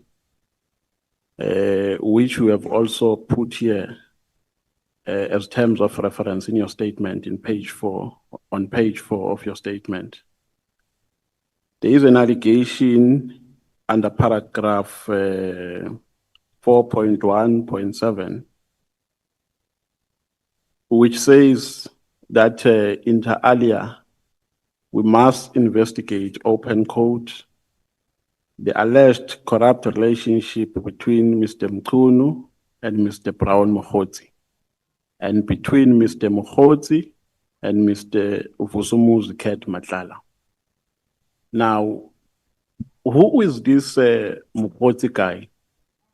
How does he get involved in the operations of SAPS, according to your knowledge? Yeah, thanks, Honorable Chair. I don't know the guy, and well, I do not have a police official with that name, so I don't know who is he, and you have got no business in SAPS. General Nhlanhla Mkhwanazi seems to be convinced that Mkhwanazi was an ally of Sibiya. I mean, was an ally of the minister, Minister Mkhunu. Subsequently, Mkhwanazi was an ally of Matlala. Now, in this context, Mkhwanazi was used by Matlala as a messenger to the minister. What is your take on that? Do you agree with that? Yeah, I think the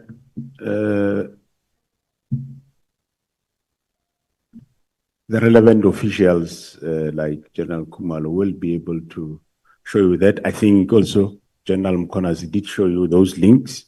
Yes, I believe what they are saying. Yeah, because we are not doing an academic exercise here, National Commissioner. We are trying to get to the bottom of these allegations. So what we want to get from your responses is what will assist us in doing investigations of all these allegations. Now, my difficulty is that in the evidence that has been accused so far, orally and in terms of the documents that were perused, the conversations that we have seen are conversations between the minister, are the conversations between Brown Mkhwanazi and the Commissioner of KwaZulu-Natal, wherein Mkhwanazi claims that he has some influence to the minister, and conversations between Brown Mkhwanazi and Matlala. Now, if the minister comes here and say, I don't have any relationship with Mkhwanazi, Mkhwanazi used my name to advance selfish narrow interest and for material gains. Are you in possession of any evidence that suggests that that will be a lie? Well, I believe General Mkhwanazi might have showed you some WhatsApp messages, and General Khumalo will still show you other messages which they can give evidence to that effect in terms of communication that talks to between Mr. Mkhwanazi, between Ted Matlala, and between the minister. They will be able to show you that. You know why I'm asking that question, National Commissioner, is because I've been in a political space for some time. And I know that it's a general tendency of some comrades to use names of those who occupy higher echelons for their self-enrichment or for their material gains. So I anticipate that the defense of the minister might be that my name was wrongly used here. There is absolutely nothing that suggests that I've got a relationship with Mkhwanazi. I only know Mkhwanazi from a distance as a comrade. He had no influence in the running of SAPS. That is why I was able to write a letter that terminates the 360 million contract. What would you say? I'm asking this because we need evidence to resolve these matters. What would you say? How would you respond? Are we in a position to prove that wrong, that defense wrong, if the minister comes with that defense? Yeah, I'm sure the officials that I'm talking about will be able to show you the links. That's why I didn't want to give evidence of the second person. They will be able to give evidence to that effect. But I wouldn't overrule that, as you say, you are in the political space. You know the environment and how people behave. That I can't deny. You talk from experience. But the officials will be able then to indicate those WhatsApps that will show money movement and linkages. I think you just have to give it space until they give evidence. So to what extent has this so-called corrupt relationship caused the damage in the running of SAPS? So this alleged corrupt relationship between the minister and Mkhwanazi, ultimately Matlala, to what extent has it caused the damage? Well, the first damage is this disbandment of the directive of the 31st of December. That is a damage. Okay, now let's go to the disbandment of the political task team, political killings task team. Is there any piece of legislation which prescribes how a task team can either be formed or dissolved? Or there's a lacuna? No, there's no legislation.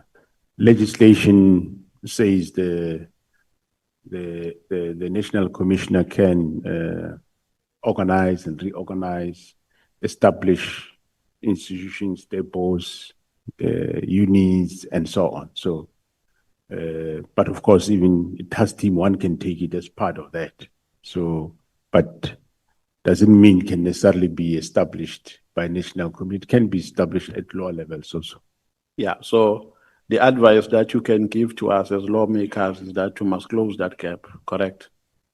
You must. In terms of formulating the law, we must close that gap. Is that the advice you can give to us as lawmakers? The advice I can give is, if you can, obviously, dwell more on defining what the minister can do. What is the minister's function? And what is the national commissioner's functions? Okay, if I heard you precisely yesterday, during your oral testimony, you made a mention of a task team which preceded the 2018 task team. And you said you identified some weaknesses in that task team.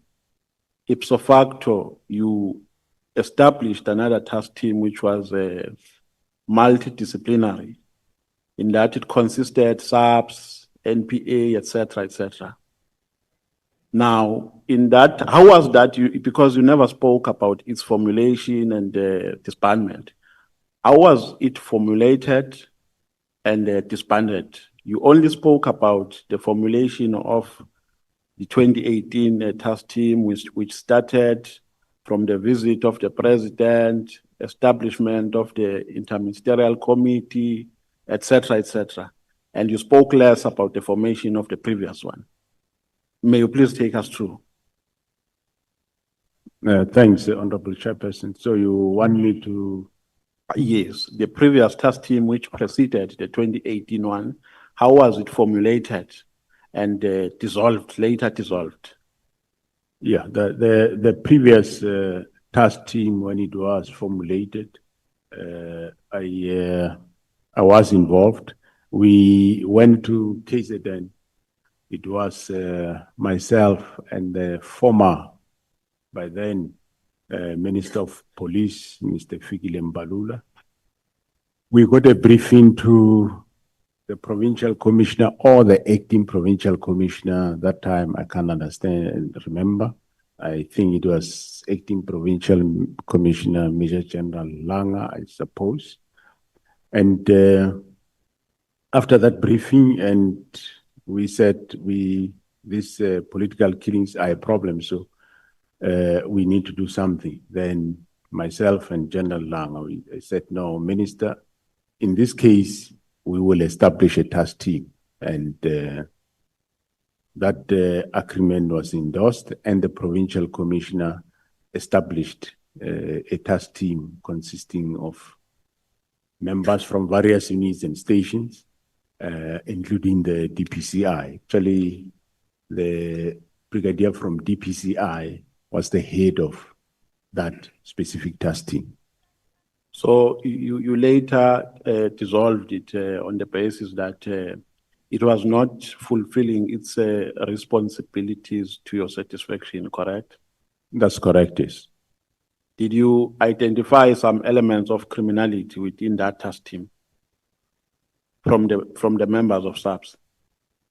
No, what we identified was not necessarily criminality, but it was more the fact that they come from local. They interact a lot with local politicians. We identify that as a problem. As a weakness? As a weakness, yes. So there were no criminalities that were taking place? Not as far as I remember, but I know there were, but it wasn't members of this task team. There was one or so that was arrested for murders at Cleveland, but he wasn't a member of this task team. It was just a police official.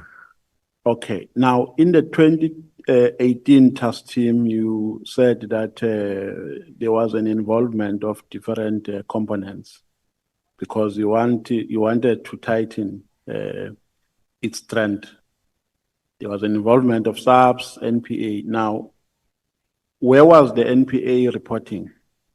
Was the NPA also reporting to SAPS, or they were reporting to their bosses in the NPA? No, the NPA were reporting to their bosses. Maybe let me clarify my question. I'm asking in relation to the work that they were doing as in the scope of the political killings task team. Where were they reporting? Yeah, they were reporting to their bosses, but of course, they work with the team. They will give, now and then they will take dockets and look at them and give guidance in terms of the investigation. That's why the fact that we wanted them to be dedicated to work with the team was that if you use an ordinary prosecutor who's sitting at court, he receives a lot of dockets, receive GBV, receive assault and so on. So that doesn't make him to be focused. So these ones, they were there for the team to guide the team in terms of investigation, to assist the team. So they were interacting with the team and the coordinator of the team. But of course, they will also give progress to their offices. General Mkhwanazi said, I'm not quoting him verbatim, I'm just paraphrasing. He said that they made a gruesome discovery that some of members of the PKTT were compromised, the result of which they took a decision to rotate them. Are you in agreement with that? Right from the word go, there was no really member that would work there permanent. They were rotated continuously. I'm aware that, yes, there were those that were arrested. Are there any Actually, members of the NPA who were found to be on the wrong side of the law? And if so, what actions were taken against them? I don't remember any. What I remember was there was members of SAPS that were, there were members of SAPS that were, there is members of SAPS that were arrested that were not part of the team. And there is one that I can remember of who was part of the team who was arrested by the same team. And in terms of NPA, let me recorrect my statement. I'm aware that there were cases opened by the team against members of the NPA, and which I end up having a meeting myself with the director, National Director of Public Prosecutions on the matter. Okay. National Commissioner, let's go to a letter dated the 31st of December 2024. If I heard you correctly when you were responding to, I think, to Honorable Ngola, you said holistically the letter was wrong. So when you say that, do you mean that the minister was acting ultra vires in all the regarding all the instructions that he gave in that letter? Because remember, the instruction was not only related to the disbandment of political killings. There were other 2 instructions, and in total there were 3. So the minister acted ultra vires. Is that your conclusion? Yeah, I did say that according to me, yes, he acted wrong on 2 matters: political disbandment of political killing task team and the matter of the stop filling of posts in the crime intelligence. The ports of entry, no, I don't think there's anything wrong there. Yeah, because somewhere in your statement you have articulated the statutory and constitutional responsibility of the National Commissioner and those of the minister.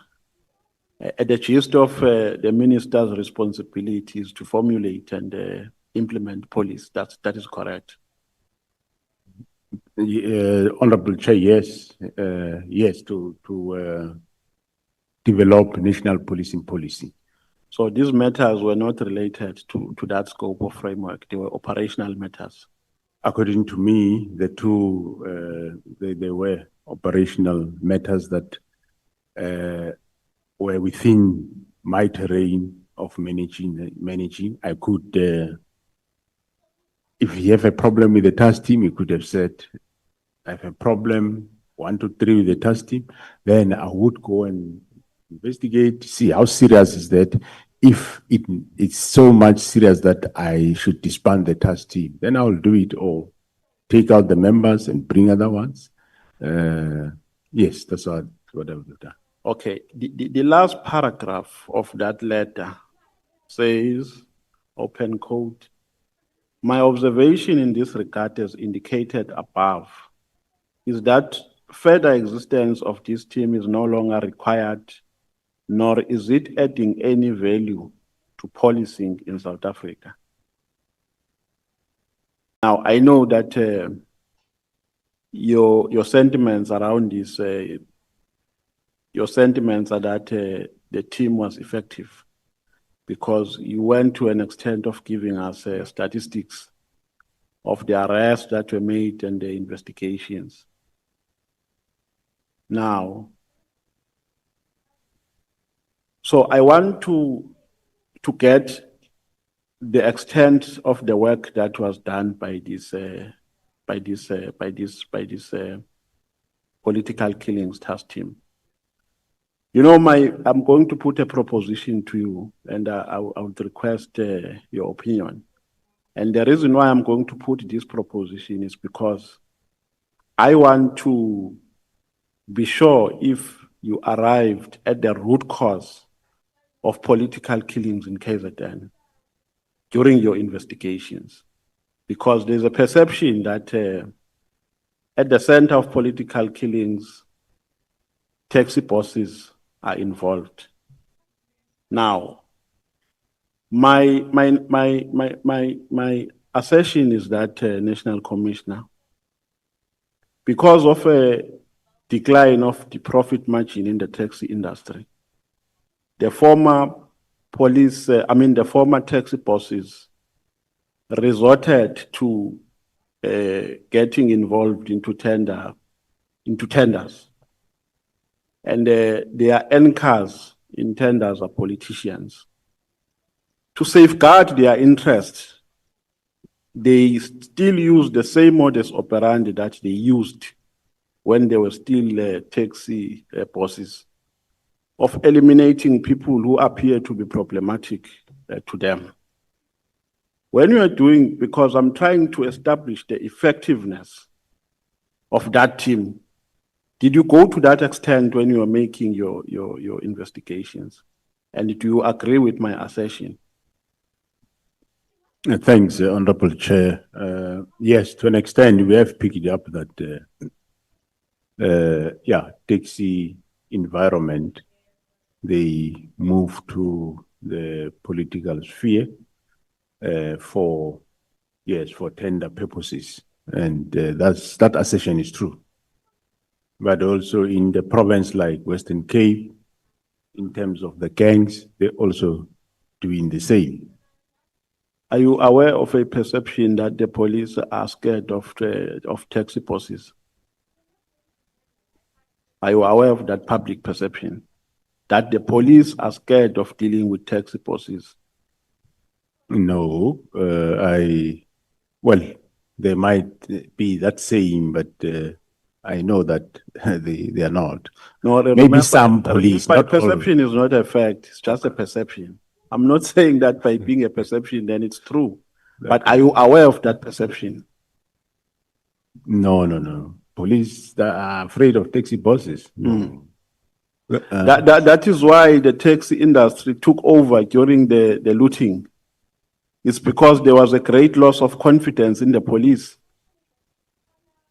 No. In some areas, in some malls, in Mzimkulu, for instance, where I come from, the police gave over and the taxi industry took over and there was order in town. Okay. Are you aware of that perception? Well, I wouldn't deny it. I wouldn't deny what you are saying, but I will deny that there's a general perception that police are afraid of taxi bosses, whereas we are arresting the taxi bosses. Okay, so was this political killings task team able to arrest some of the taxi bosses who are involved in killing comrades? Offhand, I wouldn't be able to comment on that one. I don't know. I never checked that. I don't know, Honorable Chair. But what I know is we do arrest them. We've just cleaned up Eastern Cape, and now we are coming here. From here, we go Gauteng. So we're not afraid of them. No. Okay, let's go to General Mkhwanazi, the Provincial Commissioner of KZN. Went to the media on the 6th of July. One would say he just became helpless in the situation because at some point he attempted to appear before the Zondo Commission. They never allowed him to appear. He tried to address his concerns within SAPS. He was never given audience. So his conduct on the 6th of December was as a consequence of desperation and was as a consequence of the fact that he lost confidence in the system. Is that correct? No, I wouldn't say so. I agree that yes, he did report to those various authorities that you said, And well, on the 6th, he ended up going, making a press conference. Honorable Chair, you should be aware that, remember, when he went on the conference on the 6th, it's after that we know now what is happening. Before that, we didn't know, and he didn't go to a press briefing. Okay, if the minister comes here and say, General Mkhwanazi is doing all of this because he is part of a certain cabal in the SAPS, which involves General Mkhwanazi, the National Commissioner, and General Khumalo. How will you react to that? Well, the fact of the matter is, it's not a cabal. We are not a cabal. We are just doing our work. Whoever will call us a cabal, I will be suspicious if maybe is that person not in some way in charge of a cabal. We are not a cabal. We are just doing our work. And it's been a long time that we have been doing this work. Can go back to 2011 when we were there. We did the work. And even now, all what we want to do is to do the work. We are doing the work with the political killing task team in KZN. In Gauteng, we discovered what's happening, and we are investigating that. In CI, when Minister Kel was still around, as we said, myself and Khumalo, we said with him to say, hey, let's fix this, and he agreed. And up to so far, I think he's the only minister that I know agreed that let's clean up crime intelligence. And he committed to that, and we started the process.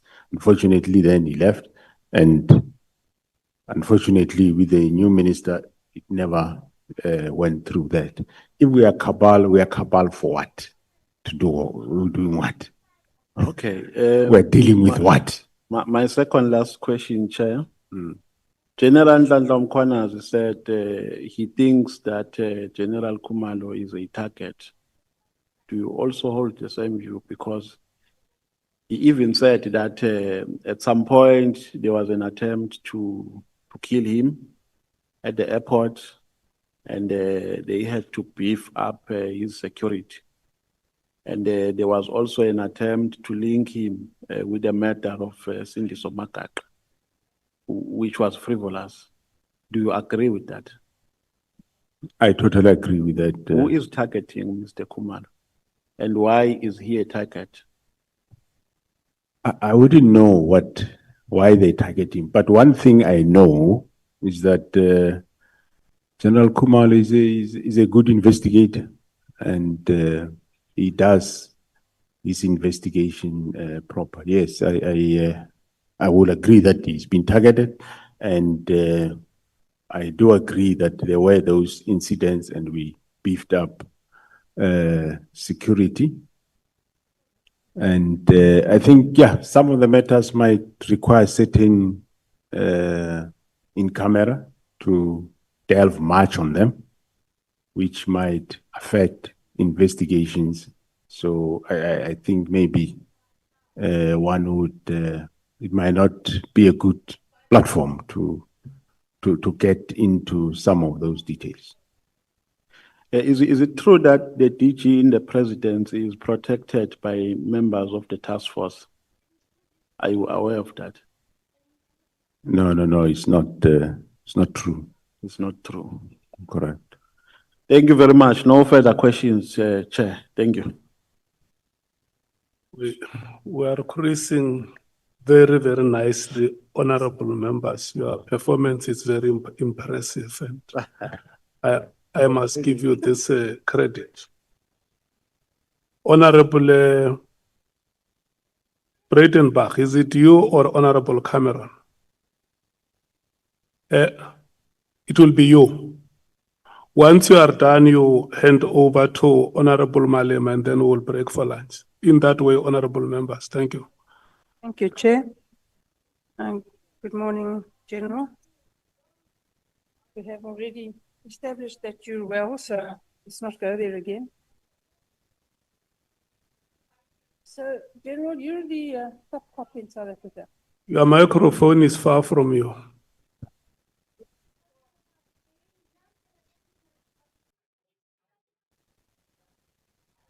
You're the top cop in South Africa. You're the only real general in the South African Police Service. And you say that you hold the view that the instruction of the minister to close the political killings task team was ultra vires and encroached on your domain as the national commissioner. So why did you not tell him so? Tell him that you won't close it down, that it's doing good work and that he's out of line. Why didn't you just do that?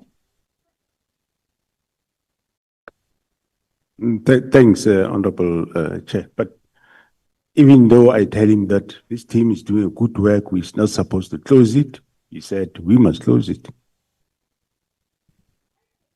No, General, I'm sorry, you're missing the gist of the question. Oh, sorry. The question is, not that you didn't discuss it with him, I'm sure you did. Thank you. Why didn't you tell him you're not interested? He's encroaching on your terrain, he's out of line, he can't do what he's doing, and he must concern himself with his own business and you concern yourself with yours. Well, thanks, Honorable Chair. Like I said, I did my best to tell him, let's not close, and he insisted. General, my difficulty is that he can't insist. So, I mean, let's just cut to the chase. He can't insist, he can't tell you what to do. You're the National Commissioner of the South African Police Service. There's no one above you and he's not above you. He's a Minister of Police, he's above me. Not in the hierarchy of the South African Police Service, General, and you and I both know that. You call the shots in the South African Police Service, not the minister. And if he tries, you should tell him to go to hell. Why didn't you? Yeah, well, I didn't tell them that. And I take him as Minister of Police. And I told him in a nice way that let's not do this thing. And he kept insisting, no, we do it. So when you told him in a nice way and he didn't go away, why didn't you tell him in a less nice way?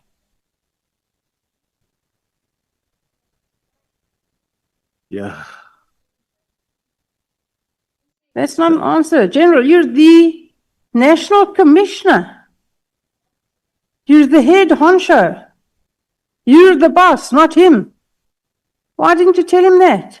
Tell him to mind your own business and go do your own job. Yes, I'm the National Commissioner, but I'm subject to his direction.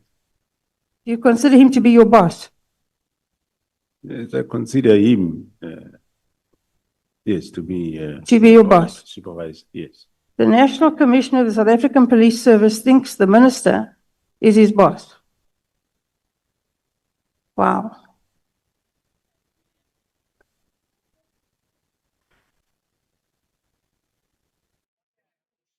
So then you said you discussed with him, he gave you no answers, real answers about why it should close down. Nothing was satisfactory. And then you said something odd. You said if it had been something about farm murders, the citizens of South Africa and parliamentarians would have reacted to the closing down. But because it wasn't, no one reacted. Now, why do you want citizens of South Africa and parliamentarians to do your job? It's your job to deal with that issue, not anybody else's. Did you come to Parliament and say, the minister is encroaching on your domain, he's exercising unacceptable political interference in the police service? Did you do that? And if not, why didn't you do it? Thanks, Honorable Chair. We did appear at the committee. We briefed them how good the political killings task team is doing its work. And there was any member of the team that would say, no, we think this the minister shouldn't do. Again, General, I have difficulty with, you're a really nice guy. I mean, there's no question about that. I But didn't you're know that. nice. You're way too nice. You're the head of the South African police. Nobody can tell you what to do. You've got a lot of power. You don't seem to want to exercise it. And I don't understand that. Why didn't you come to the portfolio committee and say, this minister, tell them to call him to the portfolio committee and then sit there with him and say, this minister is interfering in the South African police service. He's telling me what to do. Why didn't you do that? How else would they have known? Thanks, Honorable Chair. We learn. So in future, if I'm still there, that's what I will do. What you say?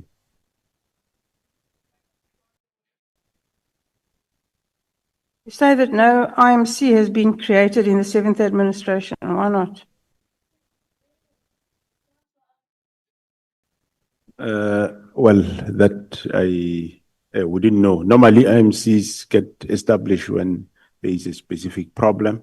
And yeah, I wouldn't know whether it was still going to be established or not for that specific matter of political killings. Maybe partially it might be because it was under control. The team was doing the work. Let's have a look at that. So it was under control and they were doing good work. On page 15 of your affidavit, you say that 612 dockets have been allocated to the task team since June 2018 to date. So it's around about 7 years, is that correct?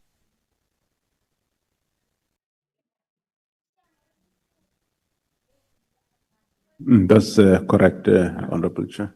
Amongst other things, you say that 10 cases are pending a decision by the National Prosecuting Authority. So how long have they been with the National Prosecuting Authority? How long, generally speaking, do they take to make a decision? And how long have these 10 cases been with them?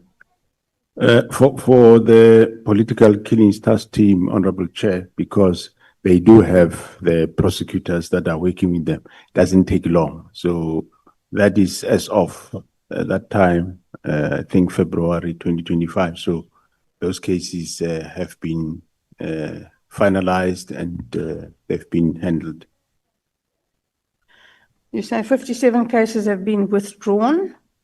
What are the typical reasons for these withdrawals? Yeah, withdrawals, there will be, of course, various reasons, as Honorable Chair, as the Honorable Member knows. He was in this field before, so I wouldn't be able to table exactly one by one reason for the withdrawals, but it will be either maybe some of these suspects might have, or the case have fallen. Normally, what happens here is witnesses do support the investigation. At some point, they turn around, especially your Section 204 witnesses. Some of them, they just somersault and turn around. We have one of the murder cases in Zululand where witnesses have done the same thing, which is quite I think it was a killing of a municipal manager. So I'm just giving an example, but that's some of the reasons that happens. I would imagine that happens quite often in this kind of case. You are. And that must be one of the reasons why there's a political killings task team. So that proper care can be taken of the witnesses so that they don't become intimidated or killed, so that the case can run. Is that not what the task team does? Yeah, no, the task team does. They do take care of the witnesses, but it just happens sometimes. Some witnesses run out of where they've been protected, and they end up being paid and they turn around. And then you say 297 cases have been finalized. What does this mean? Finalized means where they are, where there is either is acquittal or there is a conviction. Yeah, that's what it refers to. So you'll agree with me, General, to understand whether the political killings task team has in fact been successful. We'd need to know how many of those 297 cases ended up in an acquittal and how many ended up in a conviction. Yeah, no, there is such a breakdown. Maybe one can send such a breakdown in terms of how many.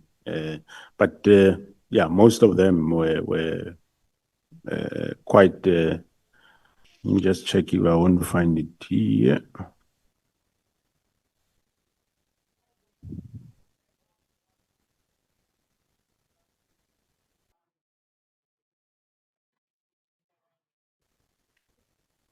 Yeah, I think I'll look for it, Honorable Chair, and I will be able to give the honorable member. Thanks. I won't hold you to it, General. Just give me a ballpark. 50% convictions, 60% convictions, 10%. More or less 40%. But of late, as of this year, the conviction have increased quite a lot because most of your 2018-19 cases were finalized late last year and this year. So the performance is quite very good. So, General, again, you're a very nice guy. Your subordinates seem to act with scant regard for you and your rank. They seem to disrespect you. Do you agree? Well, they do respect me and we respect each other, Honorable Chair. I said they disrespect you.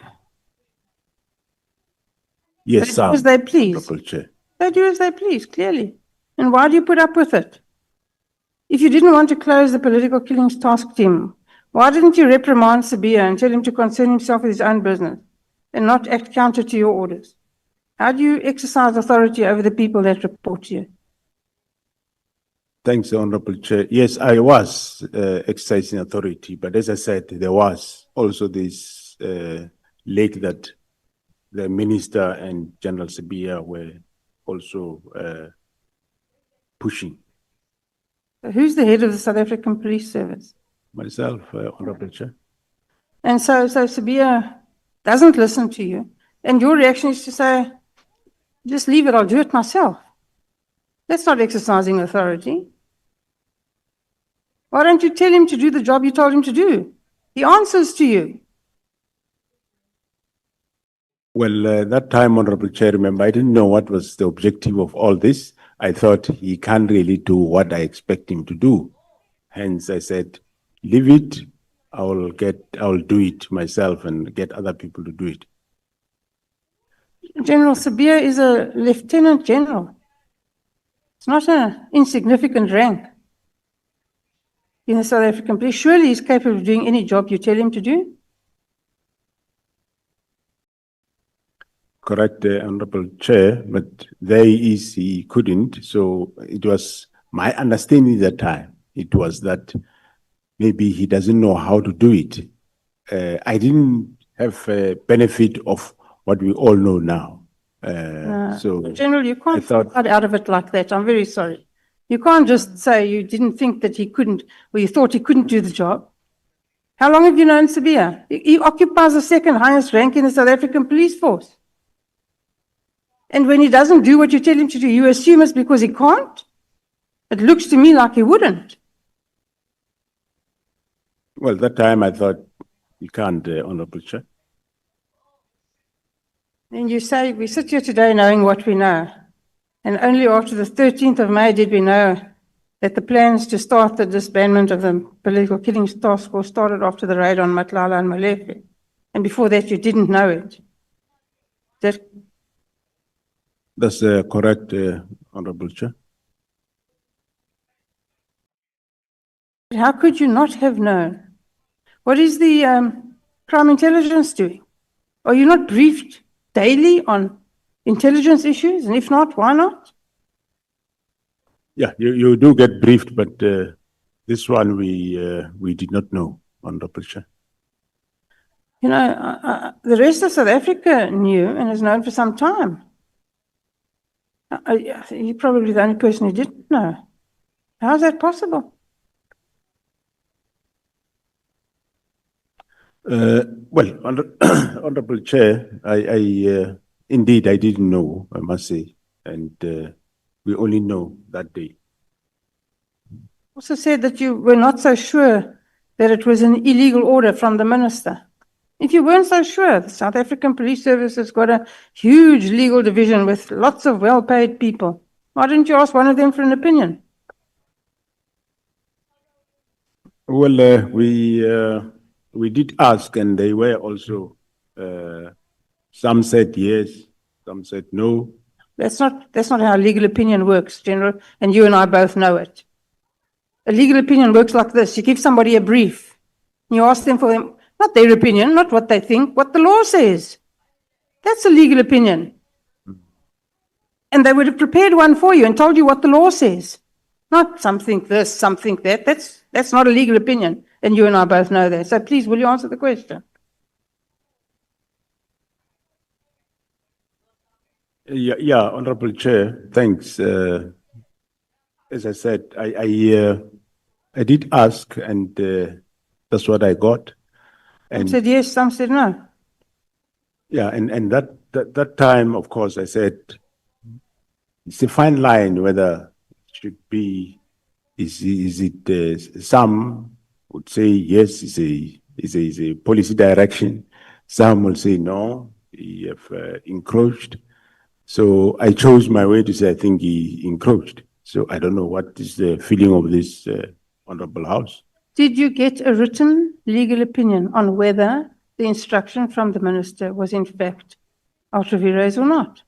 Oh no, Honorable Chair, I didn't get written legal. Why not? I deemed sufficient what they were advising me verbally.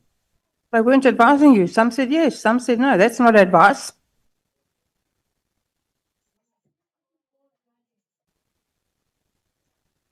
You didn't really feel strongly about this at all. You just go with the flow, wherever the wind blows you. Is that correct? That is not correct, Honorable Chair. If I went with what he said, indeed, we wouldn't have the PKTD today.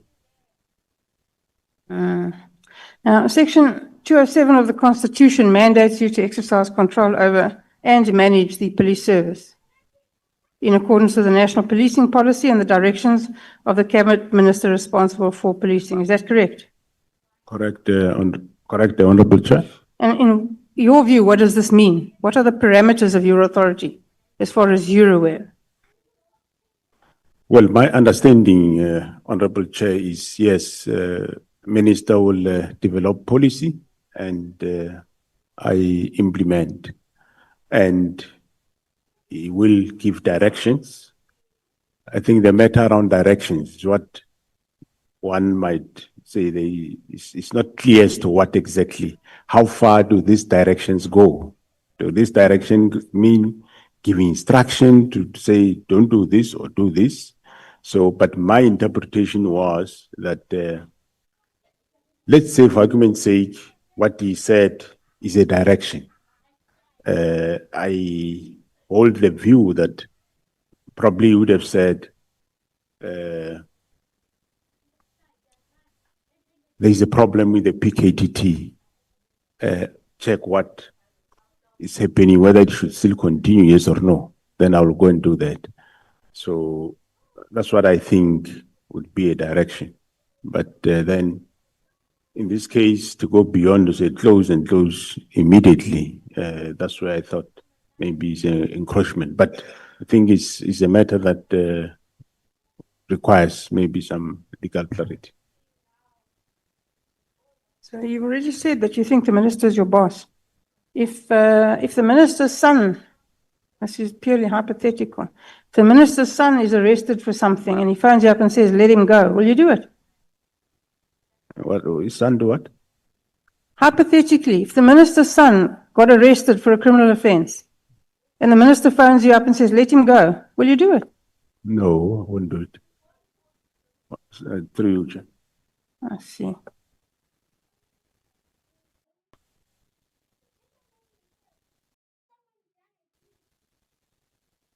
So General, the claims made by General Mkhwanazi, are they true? Which claims? The claims that he made in his press conference, everything he said, is it true? Well, I do take them, yes, that it is true. Well, if they're true, then the South African Police Service is in a huge mess. No? We should all be very worried. That's why we're sitting here today. Do you agree? Honorable Chair, after the discovery of what we discovered on Matlala's phone, yes, I agree, there are problems. Again, General. And that those problems, we are addressing them. If that's the first time that you became aware of problems, and that's when you started to be worried, General, then you've been living under a rock for the last 12 years. Because we all know that's not where the problem started. You know it, I know it, everybody sitting here knows it. And if you don't know it, then there's a big problem. Thanks, Honorable Chair. I did say earlier, Honorable Chair, that the institutions of the justice system, yes, as you say, we know where it started. Yes, we know where the deterioration started, where the rot started. And we start implementing measures to improve. We know most departments were affected after 2009 and they were hollowed. That's a fact. And we are not all at our best capacity at this moment in time, but we are doing our best to clean up those areas that are affected. Okay, would you tell me 3 things that you did? Because you've had a high rank for a long time. Will you tell me 3 things that you did to clean up crime intelligence? Well, I removed some of the senior managers there. I appointed a new capable divisional commissioner. And, well, some of the things we're still doing, we're not finished. And in that space of crime intelligence, yeah, one might have limitations in talking, but we rectified some messes that were happening there in terms of informers' claims, senior managers abusing some resource vehicles. We attended to that. So, yes. Did you fire all of the family members of Richard Mkhwanazi who he appointed? We fired some, not only him, but we have fired some. Did you fire all of them? No, not all of them. Why? Some have been legitimately appointed. So General Kumalo was still busy dealing with those matters. But there are those that we found not legitimately, not only Luli, but other families, and we fired them. What kind of a relationship do you have with Bheki Cele? My relationship with Bheki Cele is a minister of police. He was minister of police, and we only meet at work. We don't, after hours, meet to drink coffee or whatever. He lives his life, I live my life. We only meet when you are at work. We are not friends. We're working colleagues, but after hours, he has his life, I have my life. Have you seen him since he's no longer the Minister of Police? I saw him once. I bumped against him somewhere. But other than that, I don't talk to him. I don't phone him. He doesn't phone me. But I enjoyed working with him. Well, he have his shortfalls, problems, but enjoyed working with him. You said yesterday that you didn't know Kat Matlala or Brown Mokotsi. And when you say that, do you say you didn't know them or you didn't know of them? I didn't know them, and I didn't know of them until General Mkhwanazi spoke to me about a Brown Mokotsi. Because he asked me whether I know this person. I say, I don't know. He says, no, this person was with you at Lisukisiki when 18 people were murdered there. I says, well, if he was there, I don't know this guy. Even Matlala, I don't know him, I haven't heard of him. Doesn't it concern you a little, General, because it concerns me more than a little, that the head of the South African Police Service says he doesn't know people that it's common knowledge are intricately involved in the underworld and amongst the most well-known gangsters in South Africa, and you don't know it? Well, I must be honest, I didn't know of that. But now I know.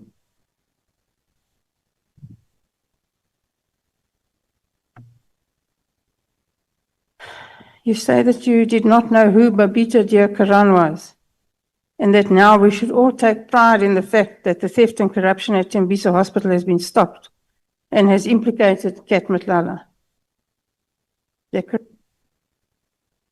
I said I didn't know her before. I know her after there's a name of Babita Diakaran that she was killed. Yes, I know about her.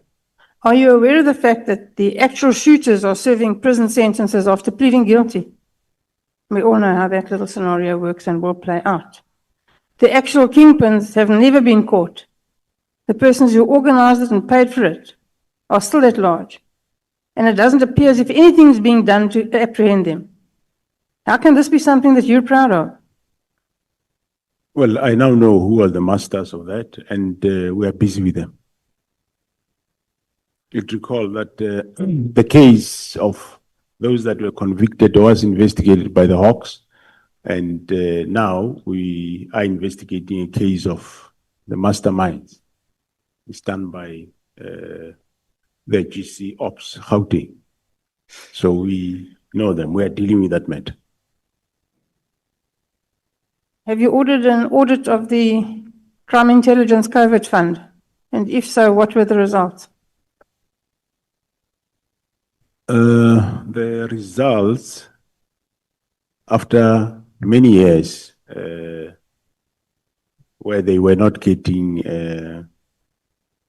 they were not getting a good audit. I think the last financial year, for the first time, they got an unqualified audit report, and it's quite a big improvement from where they come from.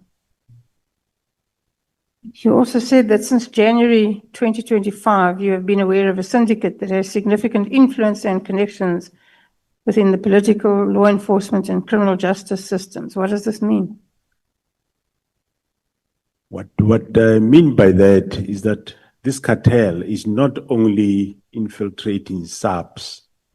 What we mean is that it does have influence to some of the people in the NPA, and it also does have influence to some of the people in the judiciary. That's what it means, and I took it from the report given by the members of the GC Ops.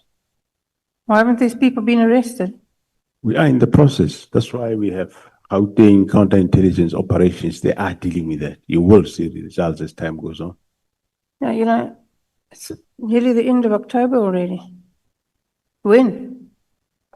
To investigate organized crime, you know very well.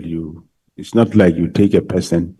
You can arrest a person now, yes, put him there, but if you don't really have the evidence to prove, then you have a problem. That's why we take so long. And of course, the arrest of Khumalo have also brought complications in the whole investigation, but the team is still there. They are going forward. Thank you, Mr. Chair. Thank you, General. Thanks, Honorable Chair.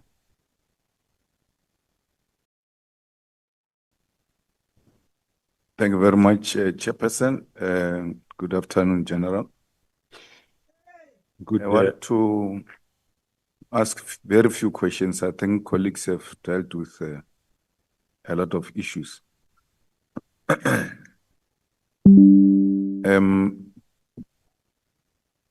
Were you reluctant to open a case against those who were involved in the issuing of illegal directives or instruction, including General Sevilla, who wrote a letter to disband PKTT, even when you said you shouldn't issue that letter. I will deal with the matter. Thanks, Honorable Chair and members. Good afternoon, Honorable Member. No, I wasn't reluctant. After we discovered what is being happening, I appended my signature, I appended my affidavit and give it to the members to open a case, which is, it's being open, it's an inquiry, but sure it will end up being a case. No, but General Mkhwanazi says he came to you 3 times. And he only got the affidavit when he came for the 3rd time. He had to come himself to Pretoria and wait for you to write an affidavit. So why would he come to you 3 times if you're not reluctant to open a case? You know, I wasn't reluctant, Honorable Chair. I wrote the affidavit. And of course, if there are certain matters that they find that they are not included in the statement, they will indicate, ask me to say, what about this? Then I'll amend the affidavit and write it and give it. I was never hesitant, Honorable Chair. I don't think it is correct to say the crime scene is in KZN. The crime scene is in Pretoria. The dockets are taken to Pretoria. The letters are being written in Pretoria. Some of these implicated people are in Pretoria. You wait for a general from KZN to come and ask for an affidavit from you instead of you registering or opening a case in Pretoria as a top cop, because these things are happening at the head office, not necessarily in KZN. KZN and General Mkhwanazi tells us that he only comes in when they started touching PKTT. So, meaning these people have been running wrong things there in the head office. And General, you don't open a case until General Mkhwanazi comes. What informs that? Honorable Chair, the opening of the case, we only opened the case after we realized what is happening. Even he didn't open a case before because we didn't know what was happening. After we realized what is happening, then we wrote that's when I appended my affidavit and we look as to where will this be. And we said, well, the team is in KZN and we registered the case there in KZN. It didn't make a difference. But we said the scene is there where it happened. But yeah, that's how we arrived at it. No, General, all of us agree that everything happened after you discovered there is a rot. There's something going on which is wrong. You should accept that you did not act in a responsible manner as a national commissioner after you discovered that there was something wrong. If General Mkhwanazi can open a case, you too had a duty to open a case. Actually, it was supposed to be you, not even General Mkhwanazi, because your deputy in Pretoria is the one who issues illegal instruction. Your minister in Pretoria is the one who issues illegal directives and to deal with the people of KZN. So the crime scene is in Pretoria. That's where it's being operated from. It's not being operated in KZN. It's being operated from the head office. As a national commissioner, you ought to take responsibility that on hindsight, you now realize that you are actually the most responsible person who should have acted on these matters. Thanks, Honorable Chair. I agree, the responsible, but where the case was open, remember the directive was directed to PKTT, and the seat of PKTT is in KwaZulu-Natal. And, well, you can't open a case without affidavit. I'm the first one to pen my affidavit, and this is how we open a case, because you can't open a case without the affidavit. That affidavit of mine is the one that opened a case. Now, what happens, what are the police protocols when your deputy is told by the most senior, then highest authority, don't do anything, don't write this letter. I will attend to this matter myself, leave it. And then you wake up the following day, this guy has written a letter. Let's leave the case and all of that. In terms of protocol, what did you do? Because Sibia gets suspended after the press conference of Mkhwanazi and all of that, but you discovered that this person, I told him, just from a labor point of view and hierarchy and protocols, it can't be that you can give your subordinate an instruction and he that is extreme. To write a letter to disband PKTT and you don't take action against him until there is this noise on Sibia. Only then we get to hear about special leave and all of that. But that is where after Sibia defied you and wrote a letter against your wish. Yeah, thanks, Honorable Chair. I did say that I did call him and say, leave the matter right at the beginning. He wrote letters, and later I learned that he's still doing this. Hence, I told him, hey, I called him, they don't interfere with this PKTT. Chair, no. I hear you. But what are the protocols? I mean, everywhere else, what are the protocols? If you say to this guy, don't write a letter, especially on such a matter, and he writes a letter, the protocol is not, hey, don't do this. What course of action are you allowed to take, and why didn't you take that action against him? Well, one of the actions I can take is to warn him, which I did at some point in April, May. I did call him and say, stop doing what you are doing. Now, General, from where I'm sitting, and I don't have a doubt, unlike Honorable President, I agree that you opposed the dissolution of PKTT. And you did it in your own manner, because sitting there, I can see an agreeable person. So you are not going to come across as if you are General Mkhwanazi or Malema or anything. You've got your way of communicating things. So that's your political principle. Whether they call it a boss or not, it's a political principle. It's overseeing your work and the work of the department and all of that. When he says dissolve PKTT and you are not agreeing, it can only be the way you are doing it. Okay, no, I hear you, why? And then the person is not budging on reasons. And then you say, well, let's take time, try to see how we go about it, because you're hoping something in between will happen. So you're buying time so that there could be a possible intervention. And amongst other things, in between, you went to the president and briefed him and all of that. Will I be correct to make that observation that right from the scratch, you were not in doubt that this thing must not be dissolved? But you can't speak to your minister as if you are speaking to your subordinate. You find a correct within a measured ways to address that point. Yeah, no, that's correct. Yes, I believe that it's not right, and I find a way to address him, for him to open up, to tell us why is he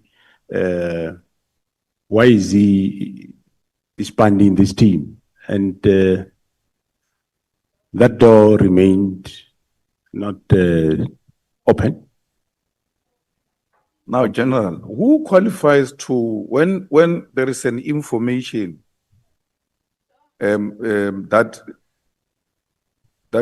deserves to be classified, who qualifies to classify information? It is the author of the information. So, minister can classify IPIT investigation on Palapal? Does he have a power to do that? If IPIT investigate and comes to the conclusions and before they release, they share the information with the minister, a minister says, no, this report is classified, don't release. Does he have such a power?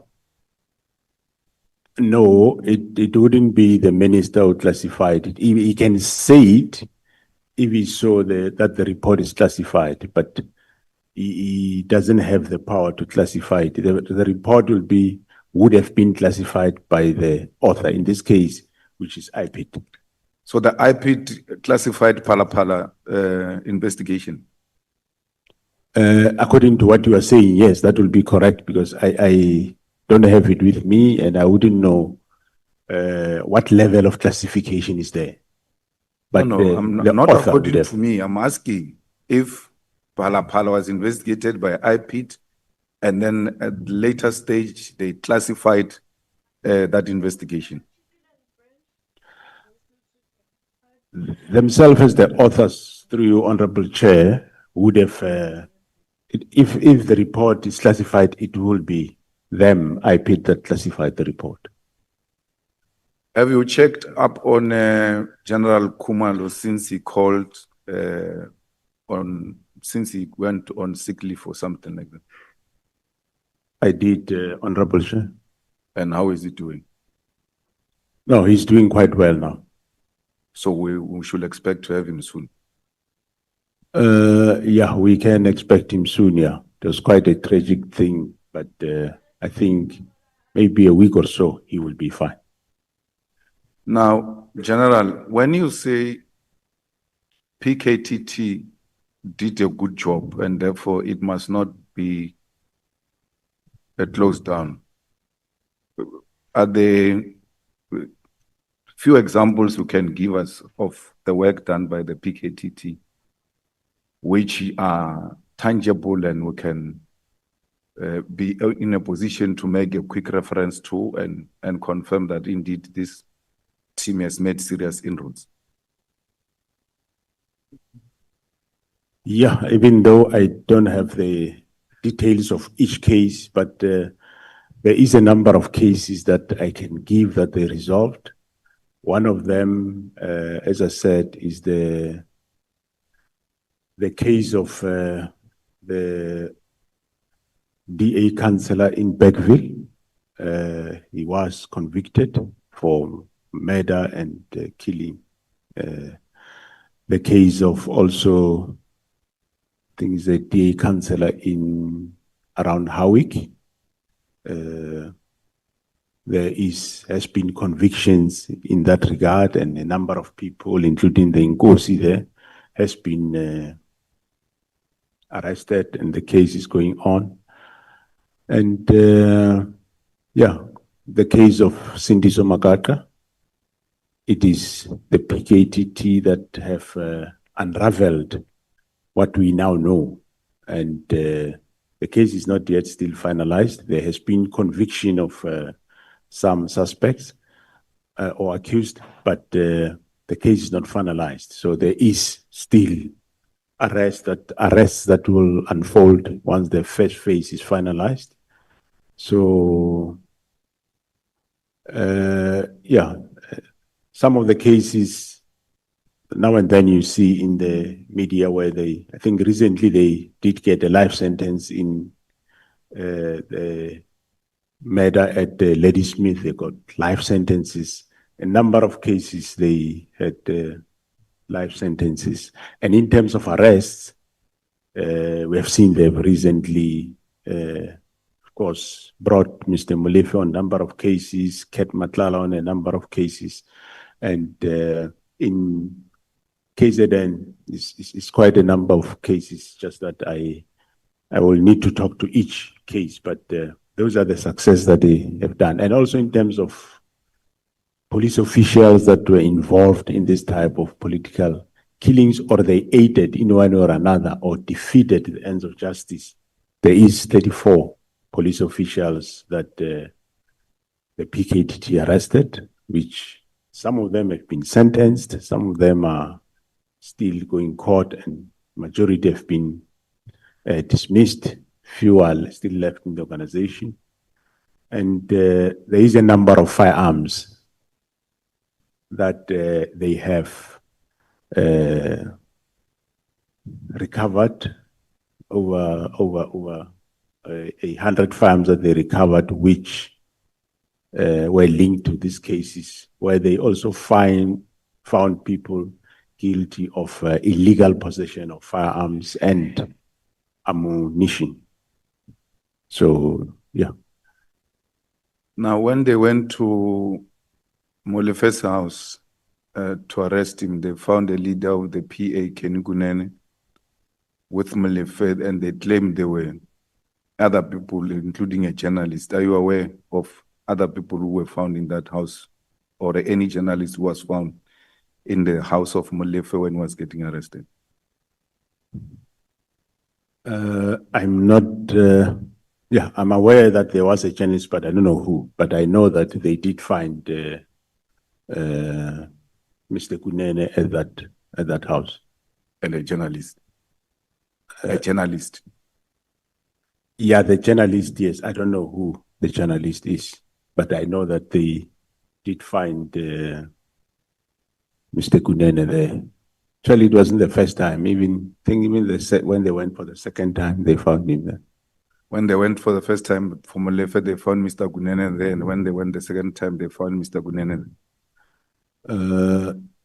Yeah, the first time he turned at the gate, they were inside busy. He came to the gate and they showed him the road. And luckily, whatever he got, he went for the road. General Mkhwanazi told us that you guys can search WhatsApps,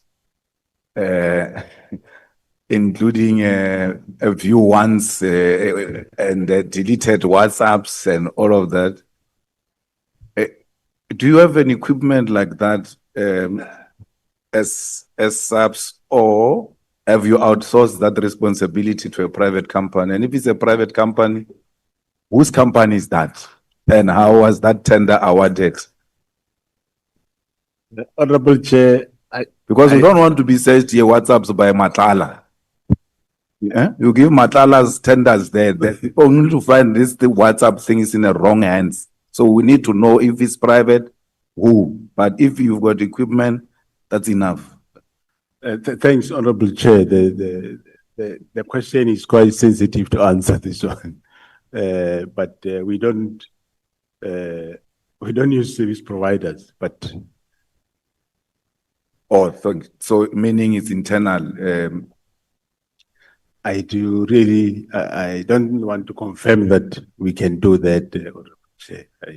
No, General Mkhwanazi came and told us. He said it himself. It's not like we're bringing a rumor or anything. He was sitting there. He told us that they search WhatsApps. They take your phone and search WhatsApps, and they've got it. Even if you delete, they will still find a way of using whatever equipment. So it's not a rumor. He came here and told us that. So I wanted you as a top cop to confirm if indeed that is correct. Thanks, Honorable Chair. I'll have to go back and check with my division, crime intelligence. Now, Mr. Nkabinde, what was his involvement in the running, in the operations of SAPS? Because he will be a chief of staff and operate at that level of the ministry. But the impression we get is that he was now interfering with the admin issues that do not necessarily need a political office to be involved.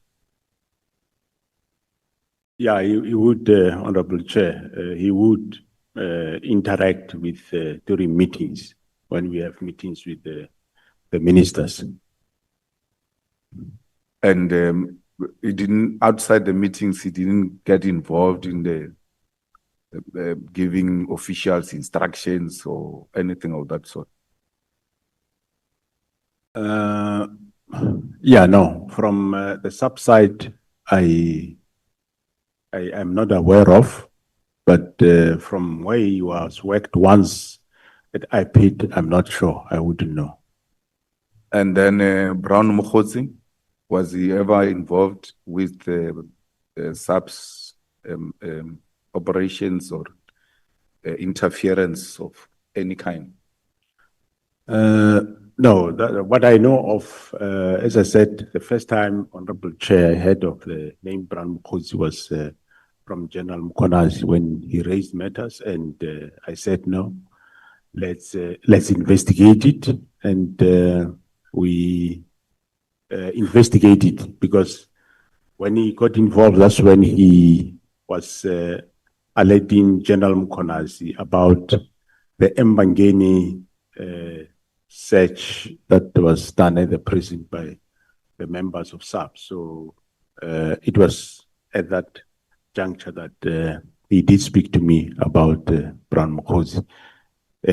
He bring back an incident that happened long ago, which actually was resolved long ago by myself, of the Mbangeni search of a prison warder's house. What is so difficult with issuing out security clearance to people like General Mkhwanazi? Because he says it's not of his own fault.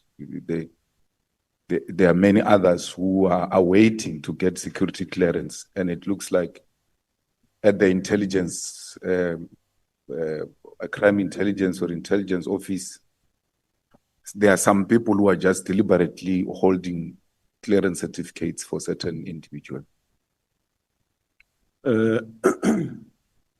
Yeah, Honorable Chair, one of the reforms that we are doing is in that environment to reform. We do not say if somebody is not supposed to get, must get. However, those that qualify to get, they should get. But yes, I picked up that there are problems, and General Khumalo was attending to those problems that were in that environment. So now I will take it further. I'm taking it further with the new DIFCOM, with the way to bring reforms in that environment. And the reforms doesn't mean they must dish out willy-nilly security clearances, but all we are saying is they must do it proper, because somewhere there is, they do things in the wrong way. For example, you would recall that there was an issue about the security clearance of General Khumalo, which was, they said was issued within a week, which is a lie. General Khumalo started the security clearance in 2018, and it was only finalized that time. And there is nothing wrong if I or any of the commanders saying, how far are you with so and so security clearance? They say, no, in a week we'll finalize it. Okay, no, finalize and let us know. There's nothing wrong with that. But then also there is a Major General Madondo who was there in crime intelligence, which they refused him the security clearance, and which was wrong, because before that, the same directorate did issue him with a security clearance. Because, for example, they say you have a, let's say, a case of assault some years ago when he was still a sergeant or a constable, and that case is expunged, and well, he was found guilty, dealt with it, whatever, he paid fine. And later, when he was a brigadier, they issued issued him with the security clearance. And when it expires, now you can't come and raise the reason that I don't give you now because 30 years or 35 years ago, you had an assault case, whereas you did issue after that. So those were the disparities that we picked up, and hence I think it was himself, General Madondo, and General Khan, security clearance, that we referred to our other sister department to deal with that. So, but we are reforming that section with a view to, well, it's not the only one, but it's a number of areas that we need to reform in that environment. Will you agree with a proposal that the top management of the police must be subjected to lifestyle audit. And that lifestyle audit must be done outside SAPS, perhaps with an institution like SIU. I do agree, Honorable Chair. Hence, I've undertaken that process in April, and we are quite advanced in terms of having those processes to go. I don't see any problem. SIU can do it or anybody else, but for now, SIU agreed to do it and they are going to do it. They will start with myself and go down. Thank you very much, General. Thank you very much, Chairperson. We can go to lunch now. Thanks. I want to thank you. This is so Christian-like. Honorable members, let me do this. I need to correct myself and apologize very profusely to Honorable Vessels. Because this morning when I opened the meeting, I said that we did not know about his whereabouts. And like the gentleman he is, he politely came to me and said, Chair, I know you are dealing with a lot of stuff. Let me remind you that I came to you yesterday to inform you that I will be starting at a doctor. And indeed, it's true. The honorable member informed me that he will start at a doctor this morning. I want to apologize for any inconvenience that could have been caused on his part, on the part of the organization that he represents here, and the public that would have been following our proceedings. They may view him as a public representative who does not take them very serious when in fact the fault is mine. I want to very profusely apologize for that, and I think you will accept my apology, Honorable Vessels. When we come back from lunch, Honorable members, the first speaker will be Honorable Ntuli, followed by Honorable Mwango, and then we will take Honorable Souls, Honorable Vessels. And then the chairperson will determine if there is going to be a break or not. And then the next speaker after Honorable Vessels will be Honorable Cameron, followed by Honorable Skosana, and the last is Honorable Sangoen. Thank you so much. No, yeah, the reason why is because the Chief Whip has requested to be released, Honorable Sangoen, and that is why we have to arrange it like that. But you are sitting together, you can understand it better.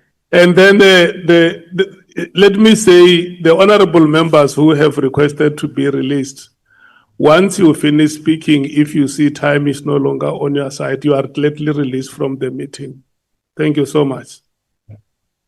And then may we please come back here at 2:30. Thank you so much.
No, but angithi mina ngithe kuwe Ido. It's not a problem. No, no, no, I'm not saying it's your fault. I'm just request ngisebenza nje as a modem kuphela. I'm not using it ukuthi ngiyayisebenzisa. I'm not using it. You can use it whatever.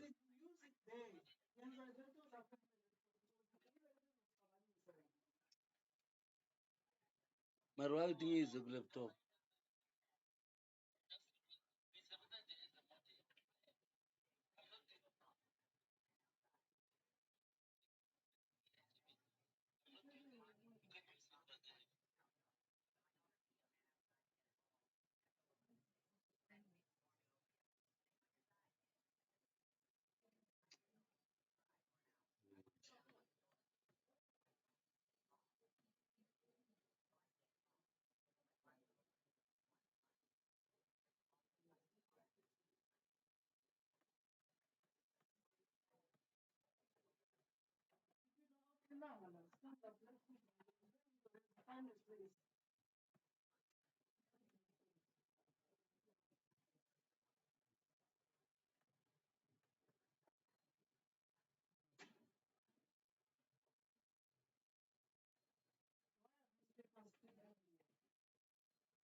Azange ngivule Gmail. I never open it. But I never open any Gmail. But I never open any Gmail. I never open any Gmail. Okay, okay, it's fine. You can take your lentor.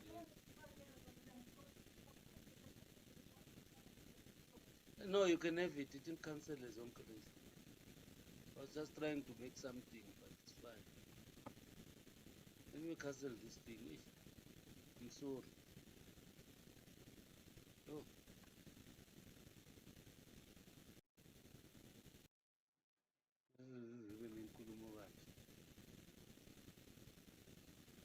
And I'm trying to make money. Because people are do. But ngiyabona ukuthi it's like it's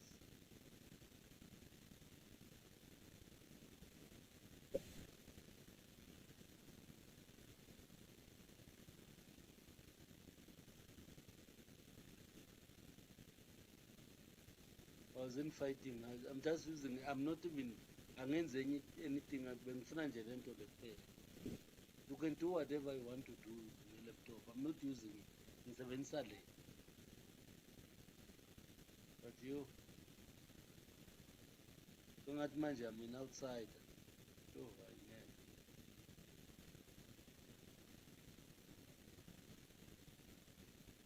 Yonke into ngiyablenywa nje. Yo, ngiyayibona le treatment.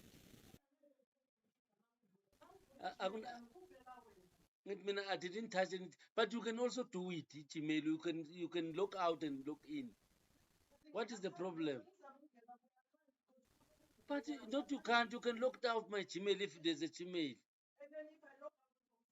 Gmail. I'm not using. That's why you can just log out.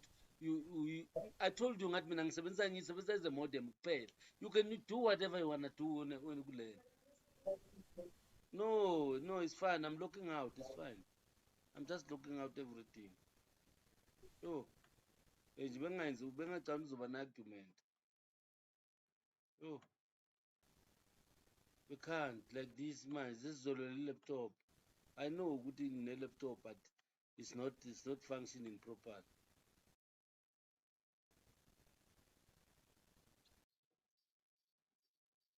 Because ngivele ngaluza abantu nje.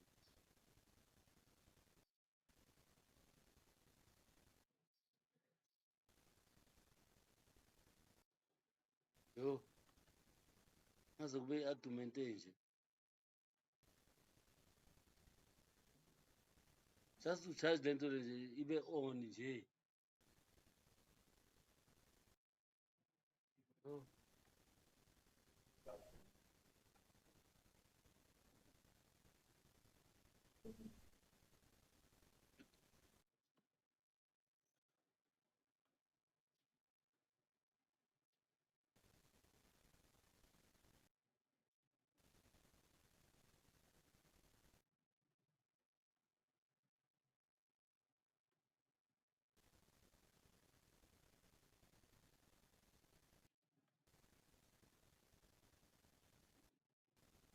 And there's nothing good in the content. You can have the laptop as long as we charge it on.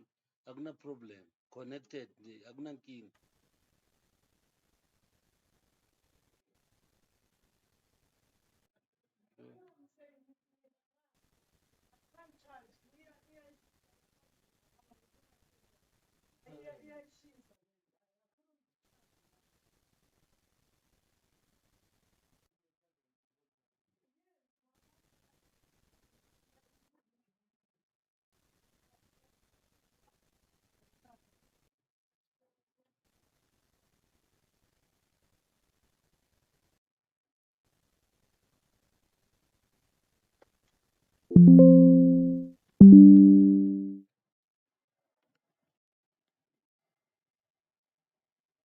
This will clean my foot.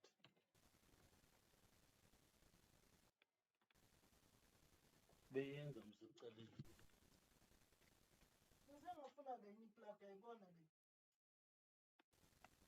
Yena yethu.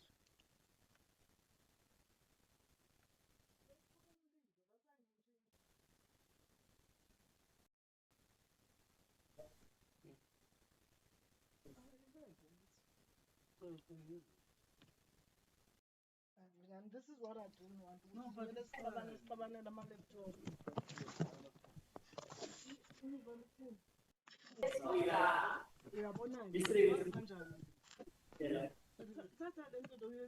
No, it's fine. Here the There's nothing. Just it's like a model.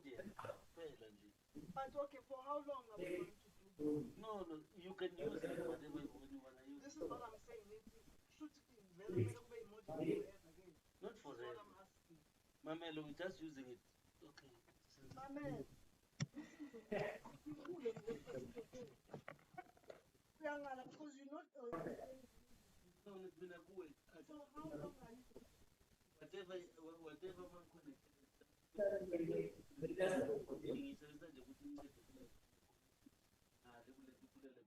that's all. Because there is quicker. So when you want to use No, I'm not using the other is for the way. Learn is for the YouTube channel. Jengoba ngiconnected modem is fine. You can use it more for even if you wanna watch. But you see now, when I'm the problem. No, the laptop on. no, as long as I connected, because Wi-Fi, that's all. So every day when I connected to the laptop, this is what I'm asking. If I'm using it, not every day. If you connect, it's fine. I can just connect and you can use it whatever you want. I'm just using it as a modem. That's all. It's not to say you cannot use it. I'm not using it. You can use it. You can. These things la kule laptop le ngisebenza because i-speed size is faster than laptop enginayo. Wena you can uma ufuna ukubheka into ufuna ukubheka i-movie. This is what I was saying, wena ufuna ukuba possessive with this. Not possessive. Okay, that's why I'm saying I can disconnect. Okay. Because of the possessive, ngicela nje leyo favor leyo. Is that possessive? This is what I'm saying. The laptop should angeke isavalwa so no modem medically on so. But i-laptop uyayibeka laphana for all the time ungayisebenzisi sometimes. But namhlanje I wanted to use. Yeah, but I'm saying you can use it even now. But wangifonela seyicimile ukuthi why ngiyeka izinto icima ngazi kanjani mina ukuthi. But you how will I know? No, ngiyakubuza ngithi hawu i-laptop ngithi ngizengathi ngicela nje uyikhiphe iloni be-on wavuma wayenza so isandla. It's not ukuthi ngiyakulwisa. Uzowangifonela ukuthi wayicima. No, ngithi ngiyabheka ngoba I was listening but ngibona sekubonisa ezinye izinto. That's why ngifona ngibuza.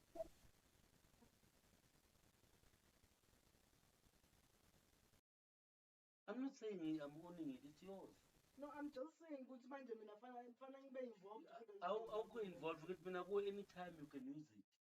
I'm not gonna use it. Even ngibona ngiconnected lapho ngiyibeka nje. But you can do whatever you wanna do here. It's fine.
Honorable members,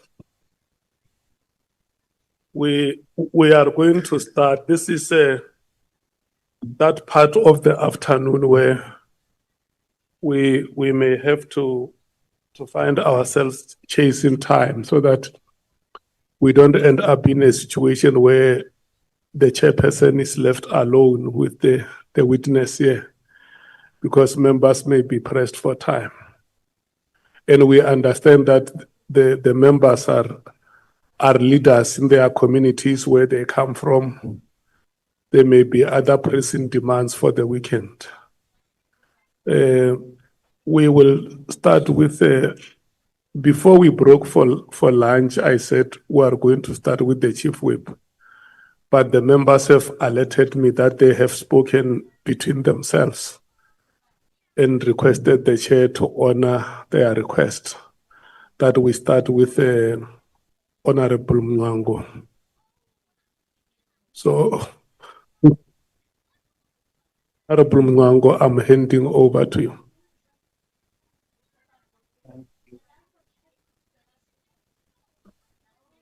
Thank you, Honorable Chairperson, colleagues. Good afternoon, General, the National Commissioner. On the constitutional roles and responsibilities of the Minister of Police and the National Commissioner. It is said that the role of the minister is actually the determination of the national policing policy, and that of the National Commissioner is to control is to exercise control over the police service, the control and management of the South African police services. Now I'm trying to find out where does the PKTT fall into these two authorities? Thank you, Honorable Chairperson and members, and good afternoon, Honorable Member. Yeah, my view and interpretation is that the PKTT is a task team. It will fall under the administration, that is the management and control by the National Commissioner. I'm asking because rightly so, PKTT was actually is the creation of the president, and the president actually then established an interministerial committee, and the interministerial committee gave the control of the activities of the PKTT to the steering committee. I'm not hearing any interaction with any of the police structure.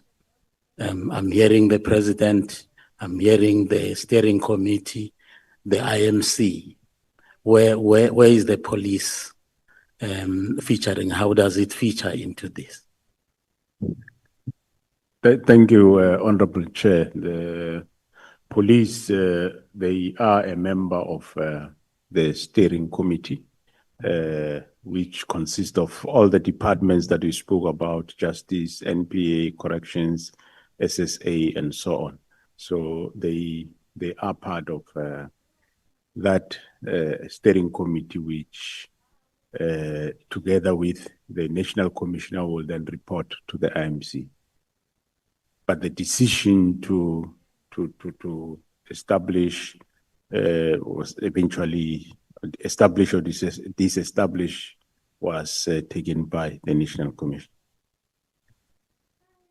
When the PKTT was actually established, was there any interaction with the provincial, either executive or whatever authority? Did they have any input? Because apparently this task team was established ostensibly to address the issues that are actually related to political killings in KZN. Thanks, Honorable Chair and members. It is true, yes. The then Premier, Mkhwanazi, I'm not sure whether to call it the senior Mkhwanazi, the old man. I might be saying it wrong, but he was the Premier and he was present with the MEC of Community Safety by then. Thank you, General.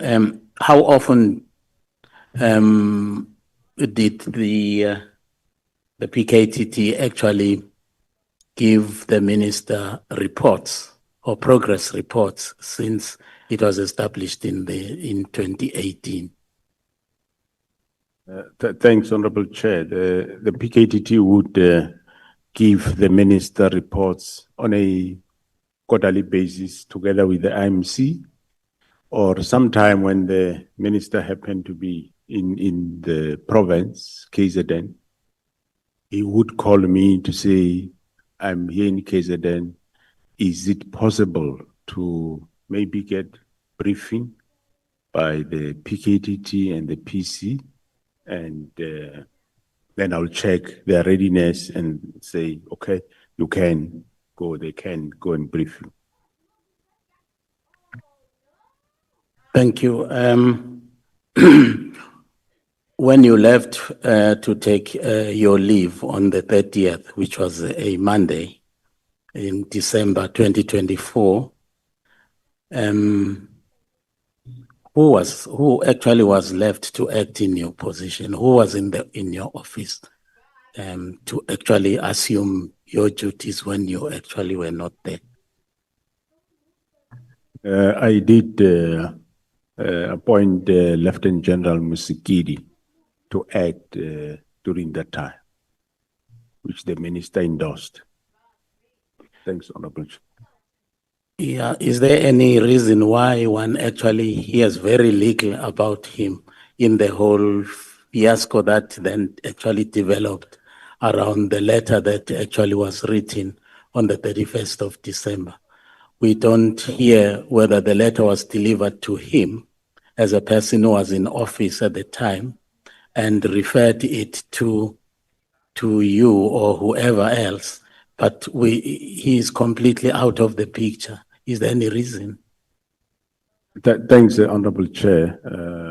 Earlier, I did allude that my office, that is Brigadier Letogo, did send the letter to both Lieutenant General Musikidi and Lieutenant General Sibia. So she did get the letter, Honorable Chairperson, and yeah, she did get it. At some point, she phoned me to say, we have this letter, what do we do? Which I said to her, no, don't worry, I'll attend to it when I get back. Thanks, General. You actually said in your evidence in chief here that you were with the minister on the 28th of December in Eteskawini attending a funeral. And then he never said anything about his intention to dissolve or disband the PKTT. And now, boom, on Tuesday, on the 31st of December, a letter is written by the minister ordering that PKTT be dissolved with immediate effect. Why would the minister actually say immediate effect?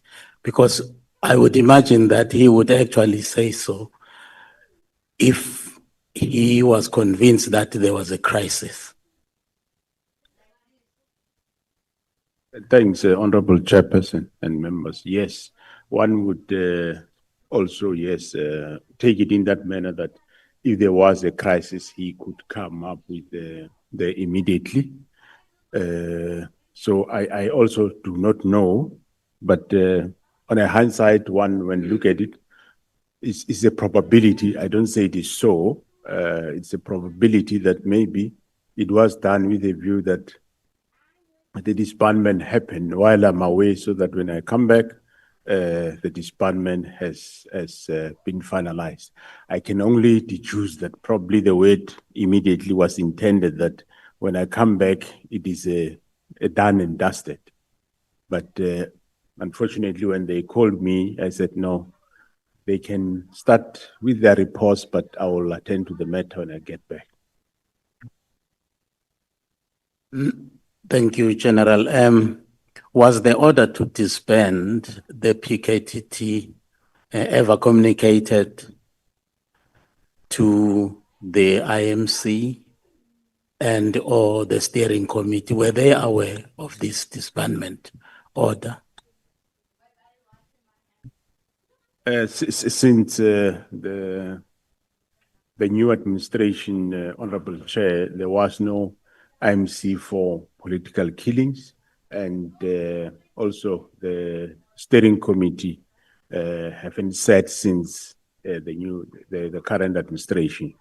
So it was more consulting, talking to counterparts, like I did speak to the director of public prosecutions, and in the province, the provincial commissioner general Mkhwanazi also spoke to the director of public prosecutions in that province. Thank you, General. There were obviously a number of meetings when you returned to the office on the 14th of January. And there was a meeting on the 14th, 15th, 16th, 17th. So there was just that series of meetings. But the one of particular interest to me is the one which was on the 16th of January, where you had actually secured an ear of the minister to actually listen to the report that you had actually been asking for him to actually, receive on the operation of the PKTT. Then you were granted that opportunity. In the meeting, you were with General Khumalo. Now you provided the minister with a comprehensive update of ongoing counterintelligence investigations. And you went on to give him a list of names of people within SAPS who were actually conniving with criminal gangs out there. And amongst the names was that of Lieutenant General Spear. What was the reaction of the minister when Lieutenant General Spear's name actually was on the list? Thanks, Honorable Chair. I didn't observe any I wouldn't say observe any reaction whatsoever. He just acknowledged and said he takes note of what the briefing. I read that you had actually asked the minister to bring back that particular list. Is it this list that you wanted him to bring it back after you had actually given him, because it was having sensitive information? Did he give it back to you? Through you, Honorable Chair, yes, he did give we asked it back and he did give it back, Honorable Chair.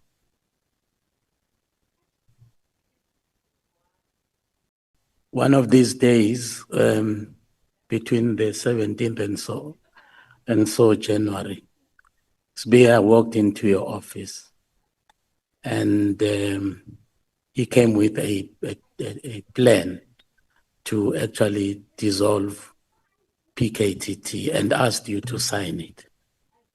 And you refused and then told him to say and said, no, you would rather leave this matter of the dissolution with you. And he didn't. He continued to write a letter to and instructed General Khumalo to implement the directives of the minister. I want to also believe, like the Honorable Malema did, that that was defiance of the highest order, considering the standing order of the police and the hierarchical order, that your instruction was defied. Don't you think that that actually warranted drastic action on your part?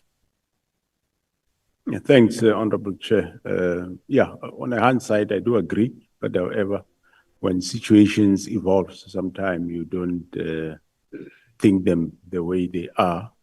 You will learn late about these things, and you might not envisage that the intention is what it is.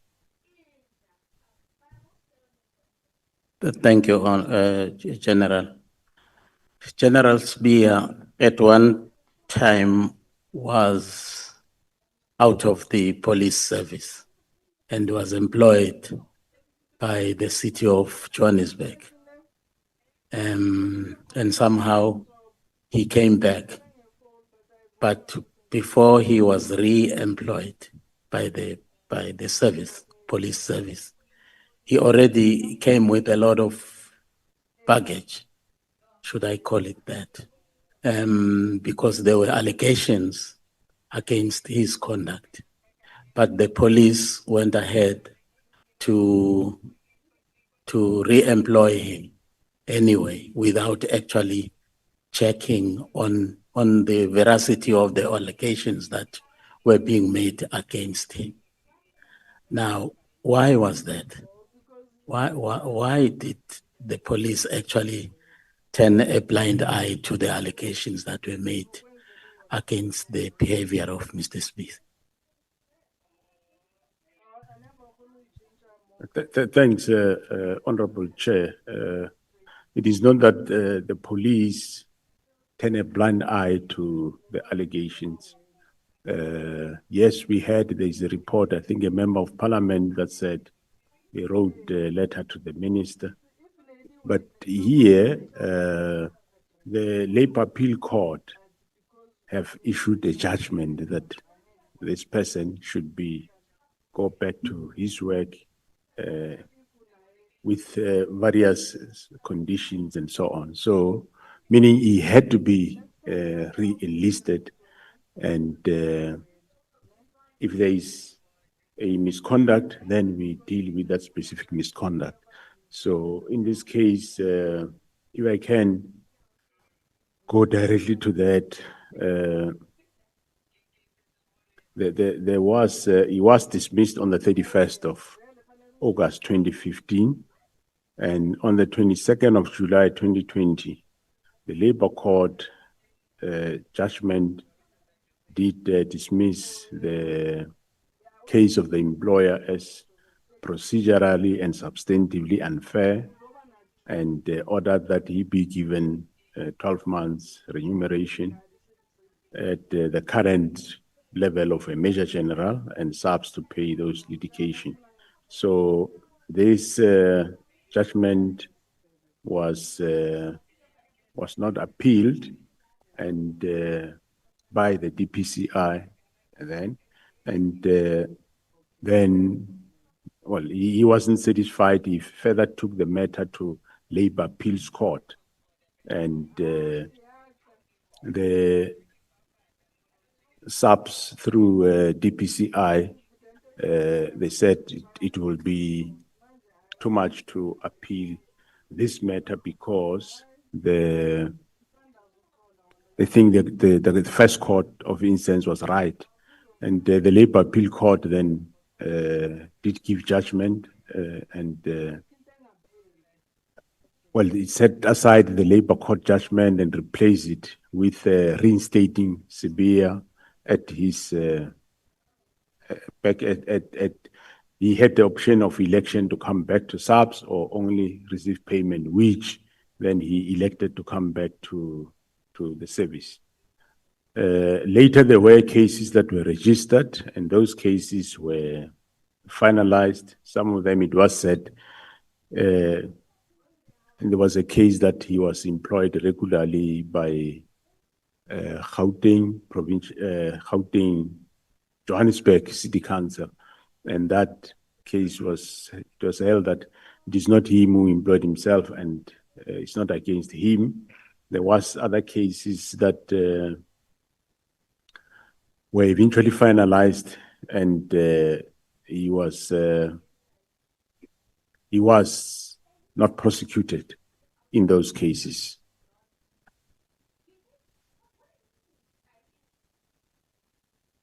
Well, thanks, General. General, do you actually strongly believe that indeed the minister acted outside of the scope of his authority when he actually disbanded?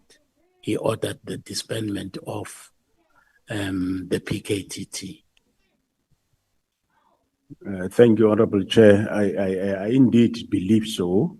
I did have my doubts at the beginning, but after I become aware of what were the intentions, then my belief became strong that this was indeed my suspicions were right that this was illegal. This was done for purposes which have ulterior criminal motives behind.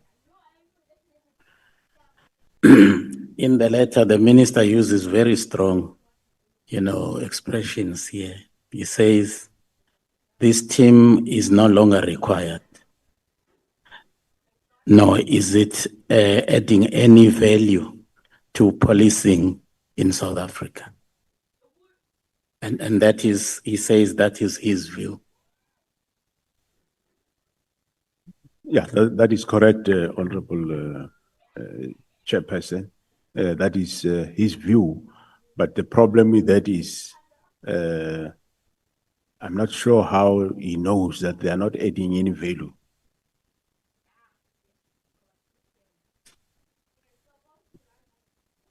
In fact, that's one reason why I was asking you initially, how often did you report to the IMC and the steering committee? Because presumably the minister was one of the members of the IMC, so obviously he would have been aware of about the successes of the operations of the PKTT.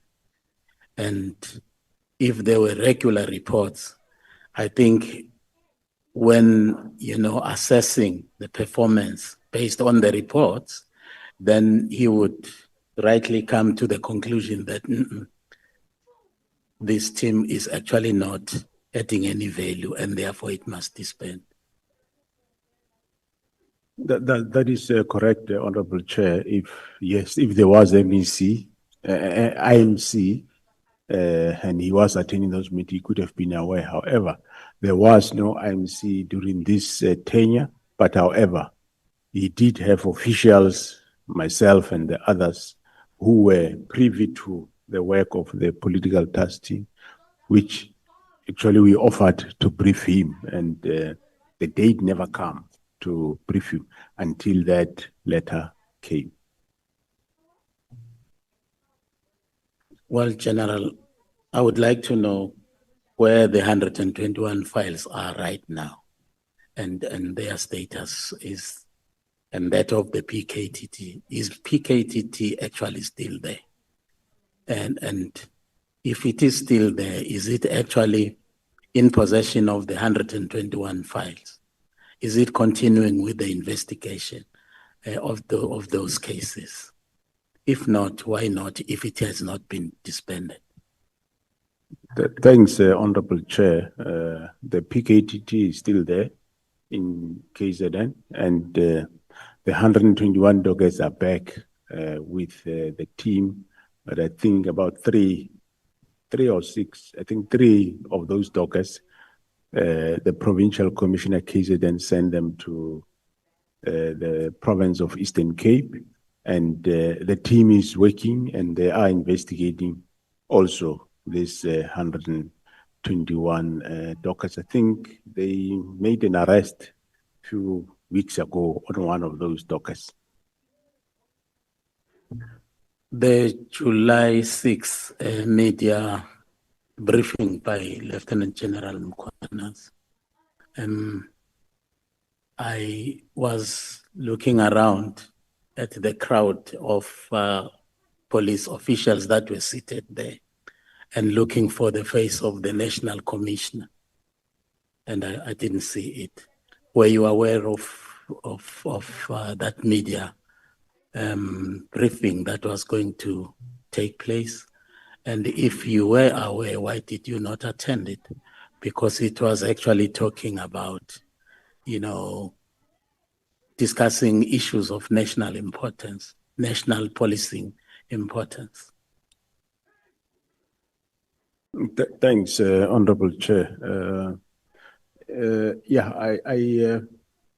I was aware that he's going to do a press briefing to talk about the work of the political task team. And the report, yes, I was aware of the report because they briefed me. And that report, I was going to present it to the president. But when he was doing the briefing on the political killings task team, he did everything that was on the report.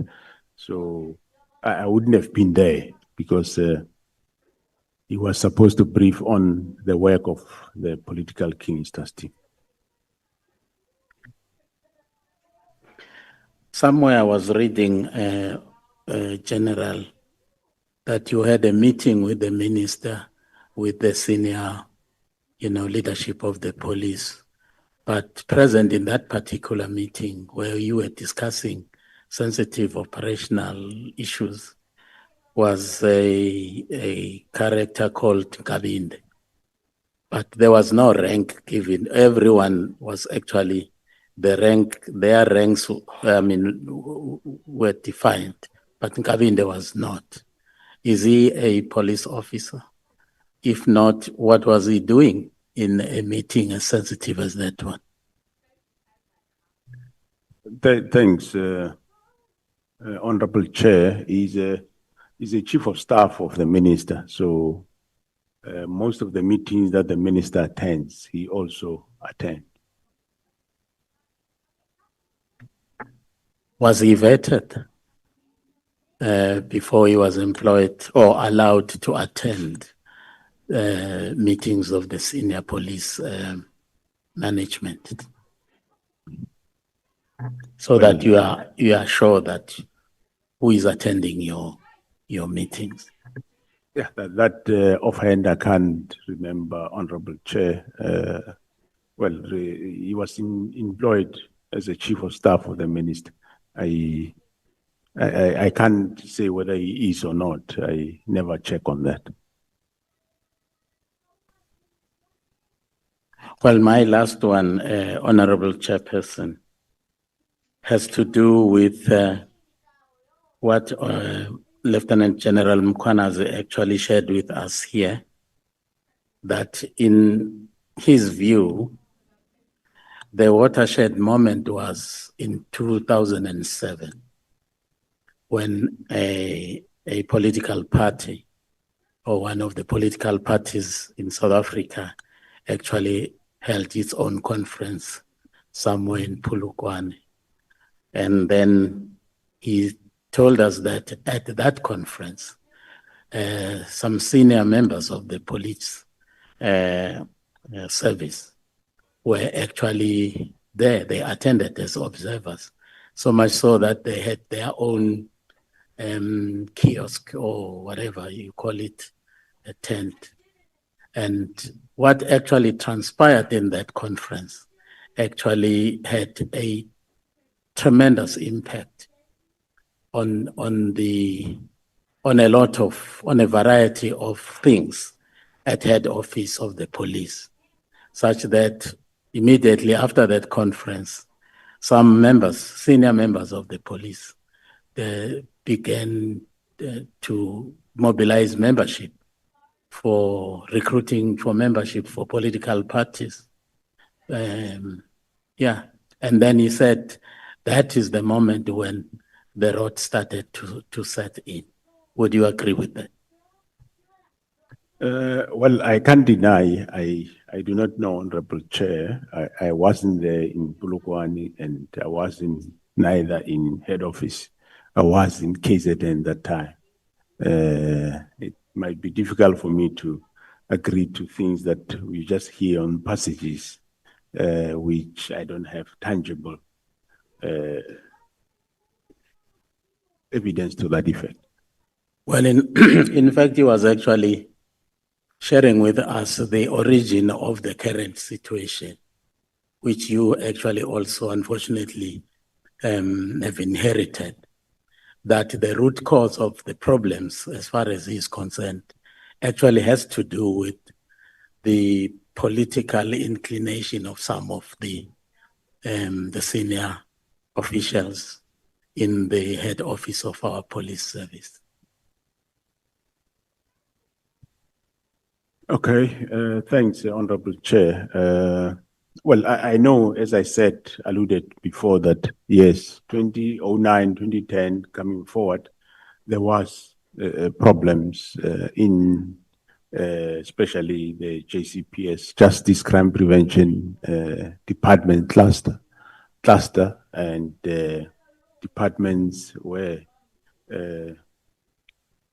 hollowed, they had problems. That's a fact that we know. Well, where he started, whether he started Polokwane, I cannot allude to that, Honorable Chair. I wasn't there. But I know that for over a period, since the years I mentioned, there has been problems in the department and other departments of the justice cluster.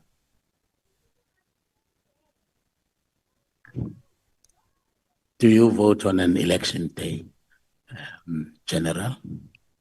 I do vote, Honorable Chair. Okay. Okay, thank you. Thank you, Honorable Chairperson.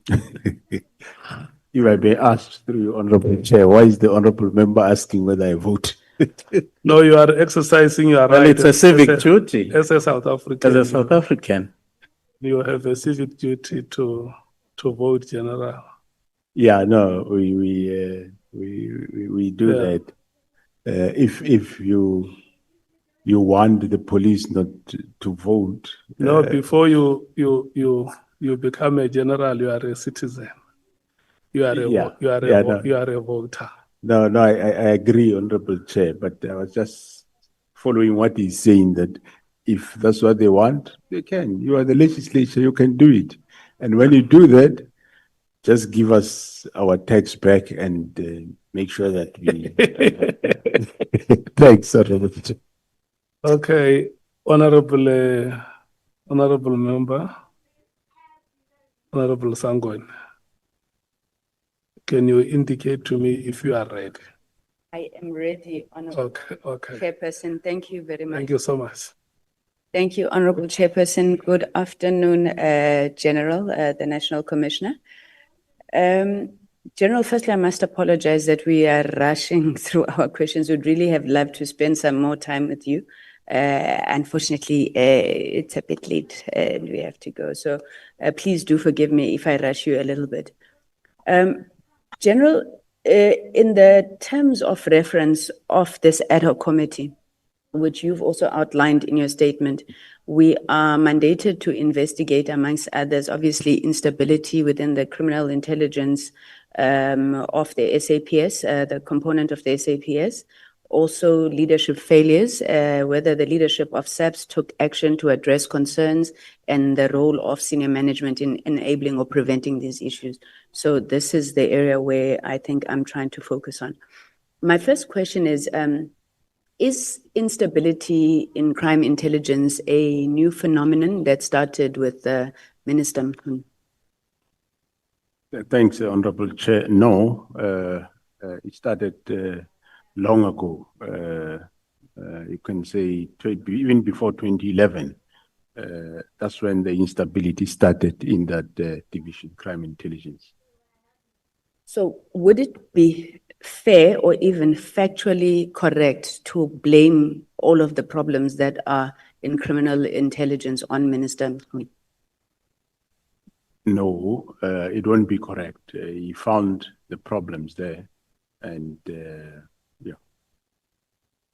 So, General, you're saying that, sorry, in your view, this started a long time ago, before 2011.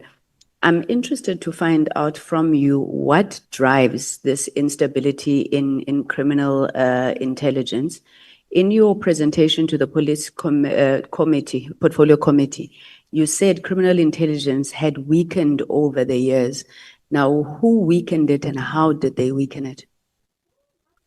Yeah, thanks, Honorable Chair. It get weakened by some of junior members, but mostly also some of the senior members in the crime intelligence itself.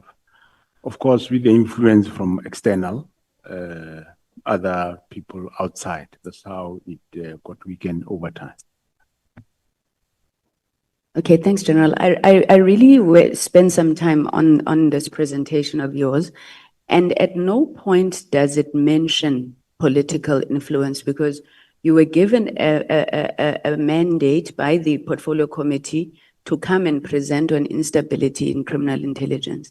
Now, maybe I may have missed it or it's written euphemistically, but there's absolutely no mention of political interference in your report to the portfolio committee. Why was this, General? Well, I wrote more on the matters that we're dealing with, which is more the disbanding of the political killings task team. And I did refer, I think, somewhere matters around General Khan. So I didn't want to repeat what other people are saying. So, yeah. Okay, I hear you. And I think where I'm trying to go is there's this matter of Minister Mkhwanazi. Let's assume it's an isolated case. But if the reason SAPS and intelligence in particular is weak because of political figures, political parties, I would think that the general would really highlight this to say that we can't function because of politicians and whatnot. And I mean, you raise a whole lot of reasons in your presentation to the to the portfolio committee, but you don't speak about this. Is it because that perhaps it is not as big of an impact or it wasn't important? If you could just help me understand, General. Thanks, Honorable Chair. The matters that one raised around the matter of disbandment, the matter of General Khumalo. General Khumalo works in crime intelligence, and the Gauteng operations are intelligence matters. So for me, that was sufficient when one raised that. I thought that was sufficient. Okay, thank you, General. So you then went on and you said there have been various attempts to revive the division, criminal intelligence that is, and these attempts were met with resistance. Who was responsible for these attempts to thwart the reforms that you wanted? Like, for example, the issues of the cars, the ghost employees. Who resisted your attempts to thwart and bring about reform? Well, in the past, what the honorable through you, Chair, honorable Chair, what the honorable member asked is actually there then on the statement you are reading it. So in the past, in 2011, when we were trying to reform the division, who thwarted it, obviously I would say is the executive authority that time, the then minister, and I won't have evidence, but to an extent, probably the president that time. Because when we were doing that, they... Sorry, please be specific. Who was the minister and the president, General? The minister then was the late Minister Mthethwa, and the president was President Zuma. So what one says they thwarted the attempts is when we had a plan on how we were reforming the division. We did quite a lot of work, and probably we touched the wrong button maybe, because we even went as far as to themselves, where we took cars they were using themselves for no reason that are from the division. We took them away from former President Zuma. We took car away from former Minister Mthethwa. And I'm sure that might have caused a problem. And that's how we were later then targeted and removed. That's where then Lieutenant General Mkhwanazi ended up at home. I ended up at Limpopo. Khumalo probably was lucky he remained, but around Gauteng. So those are the people I would say they thwarted the reforms that we were which it was the right thing that we were doing, I think, because we were making sure that the resources of the division solely only get used to fight crime. I mean, why would a minister drive a vehicle that belongs to the account for no reason? So we claim those things back and we put them. And also senior managers of that division, they were driving also those vehicles, and we removed them. Now, when I take over again now and appointed Kumalo there, we found again that they were given back those vehicles, the senior managers, which in actual fact is one of the matters the Auditor General has been querying. And we again started removing them. This time we had the support of former Minister General Kyle, at least he was supporting us, and we started this reform. We're still continuing. Thank you very much, General. So if I'm hearing you correctly then, after the State Capture Commission, you got also the recommendations from the State Capture Commission, and you then found some of these things happening again, but you were supported by the executive authority this time, and will make a deduction that by the president as well. Now, the people who then resisted this time around was now senior management. Am I correct?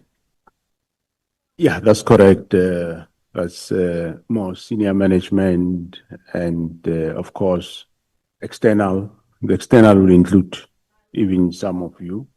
In one or another, you will have influence and other institutions. I'm actually going to come back to that just now, General. General, what do you think about the interventions that have been put in place by President Ramaphosa to try and strengthen the criminal justice system? So whether it is the high-level panel review on intelligence, whether it's the work that's been attempted to try and strengthen the NPA, and you will probably know more than me. I know that there was even a classified document, programmatic response from July 2021 unrest. What do you think of those interventions? Firstly, have they been effective, and have they been helpful to yourselves in any way? Thanks, Honorable Chair. Yeah, the interventions, yes, they are helpful, and we start seeing direction. We have done a lot. Most of the departments in the justice system, they improved from where they were. For example, we strengthened public order, which is responsible for policing crowd management. The same division intelligence, we increased the personnel numbers now, and we increased even the numbers of the police. You'd recall the last 3 years, we were given 30,000 for first time in history. We have such a number, so it helped a lot. The cluster is improving. There are, of course, just remnants of problems that are still there that are not that they are insurmountable. We are attending to them. Thank you very much, General. So, General, there's been a lot that is said here. I'm going to call them wild allegations for the sake of just being spicy, but a lot of wild allegations that have been thrown at members of parliament. And you, exactly like the General, you just pointed all of us. It would really be helpful. It would really be helpful if we had a sense. I understand that there's issues that may stop you from wanting to point out at certain people, but it would really help if we knew, at least what is it that you are talking about, this interference that comes from members of parliament, because we have to write recommendations that are going to stop it. But also, has this ever been reported, General, anyway, whether it is to the speaker, whether it's to the leader of government business? What is it that these members, I would be very happy if you indicated who it is, but if you can't, what is it that they are doing, and how have you dealt with it to ensure that it is managed? Thank you. Thanks, Honorable Chair. Well, some of them we want to talk to the various committees, like the Joint Standing Committee, want to report that, but I haven't formally put pen to paper to report them. That I must say I haven't, but it is indeed, yeah, some it's not all of you, it's just some of the members of parliament that behave in that manner. But General, don't you think we have these problems because we keep quiet about things like this and you sweep them under the carpet, whether it's political interference from the executive or the legislature? And I know it was said earlier by Honorable Malema that you're very cordial, you try to deal with certain things, but how are you going to deal with them when you are not putting them out in the open, General? Yeah, no, I do agree. I think we need to report them. We'll report them. I'm sure you know. One of them is Honorable Adams. That will always go to the portfolio committee, come with allegations, accuse people of whatever, and somehow it looks like I'm not sure whether he's a member of crime intelligence or he have sources there or he's been handled there. I don't know. Just giving an example of one member. So yeah, one will write to the speaker and make him aware of those things. Thank you very much, General. And then my last question on this area is, sorry, General, what oversight mechanisms does SAPS have internally to oversee all of these issues in SAPS? So how would you pick up within SAPS the rotten apples within the institution?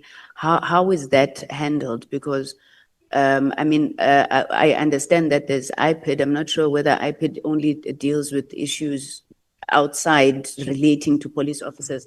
But if you could just help us understand who guards the guardians, in terms of what's happening there and any recommendations you would want to make in terms of how that could be strengthened. Thanks, Honorable Chair. We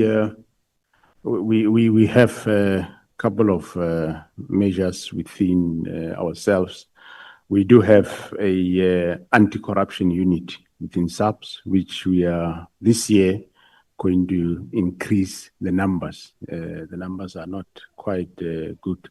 They're not more than 100 nationally. So we are going to increase that.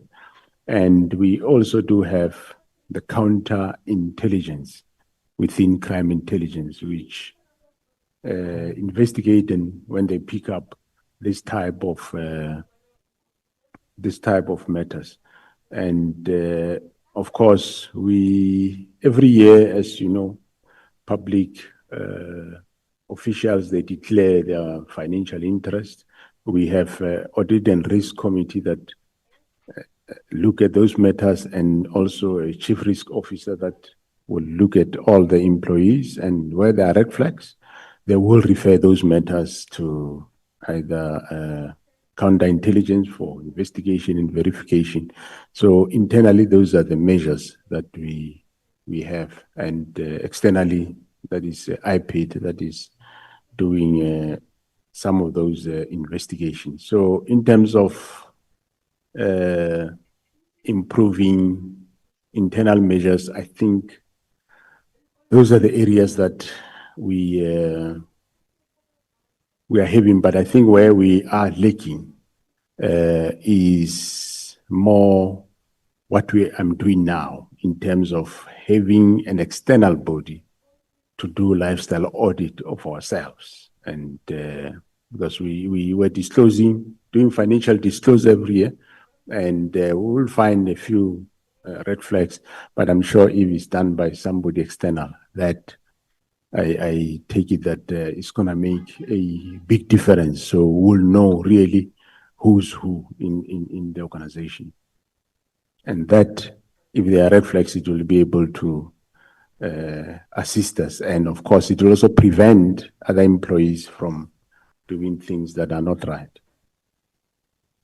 Thank you, General. I just want to move very quickly to the PKTT and IMC. General, what exactly did the president announce in KwaZulu-Natal? Did he announce the fact that he's going to have an intervention in political killings? Did he announce an IMC? Did he announce a task team? What exactly? Because I'm getting a bit confused. Yeah, I don't have that. I think there is a statement to that, a voice statement to that effect. He announced that he's establishing an interministerial committee that will deal with political killings in KwaZulu-Natal. That's what he announced. And then, of course, and he announced as to who are those, the interministerial committee. Then the interministerial committee was established and it started functioning. Okay, all right. Now I'm clear now.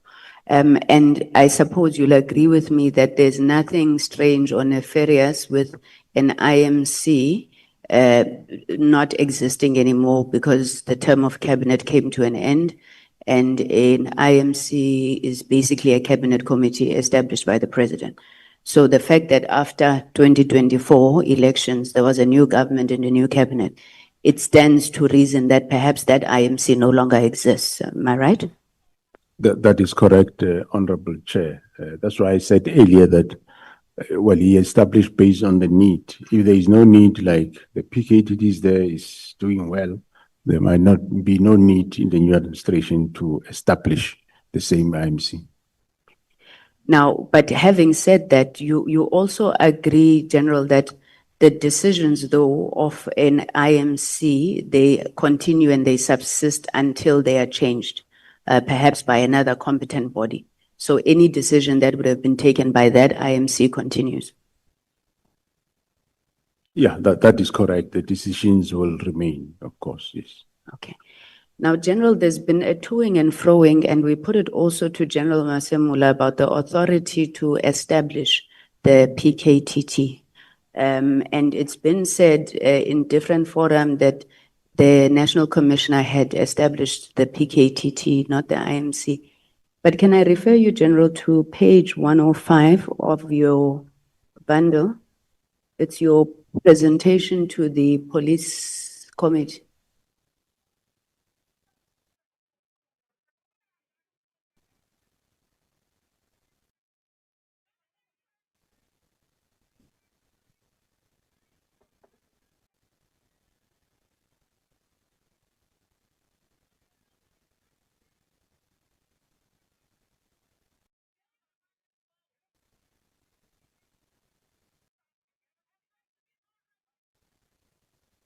Yeah, and seems to find the 105. If you just go to the, I don't know what volume, guys, volume 3, it's maybe if you just flip General and then you'll see the presentation that you made to the Portfolio Committee on Police. Do you have it there? Maybe it's. I think I found it. Please. Yeah, I do find it. Okay, then if you look, yes, if you look at the pages, then 105.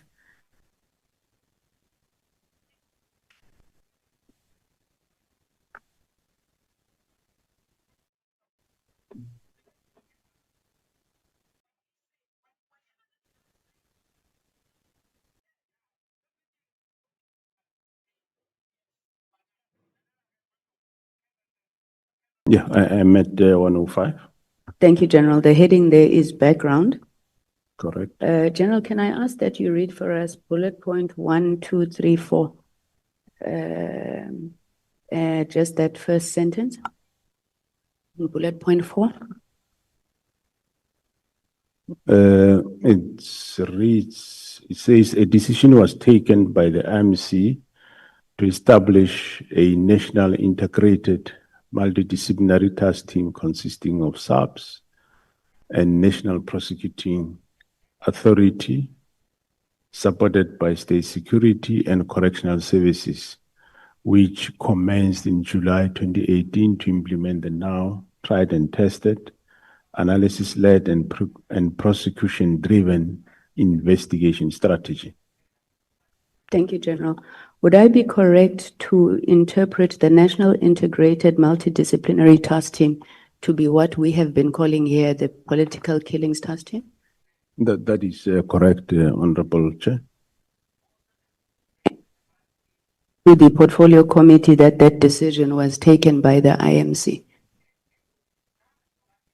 Yeah, I see it's written like that, Honorable Chair. But indeed, well, the steering committee advises the decision, the advised the IMC. The National Commissioner took a decision that this is what we are doing, informed the steering committee. The steering committee relayed the decision to the IMC, and the IMC endorsed the decision. Well, when it gets written, yes, it's put in this fashion, but indeed, yes, the IMC endorsed that decision.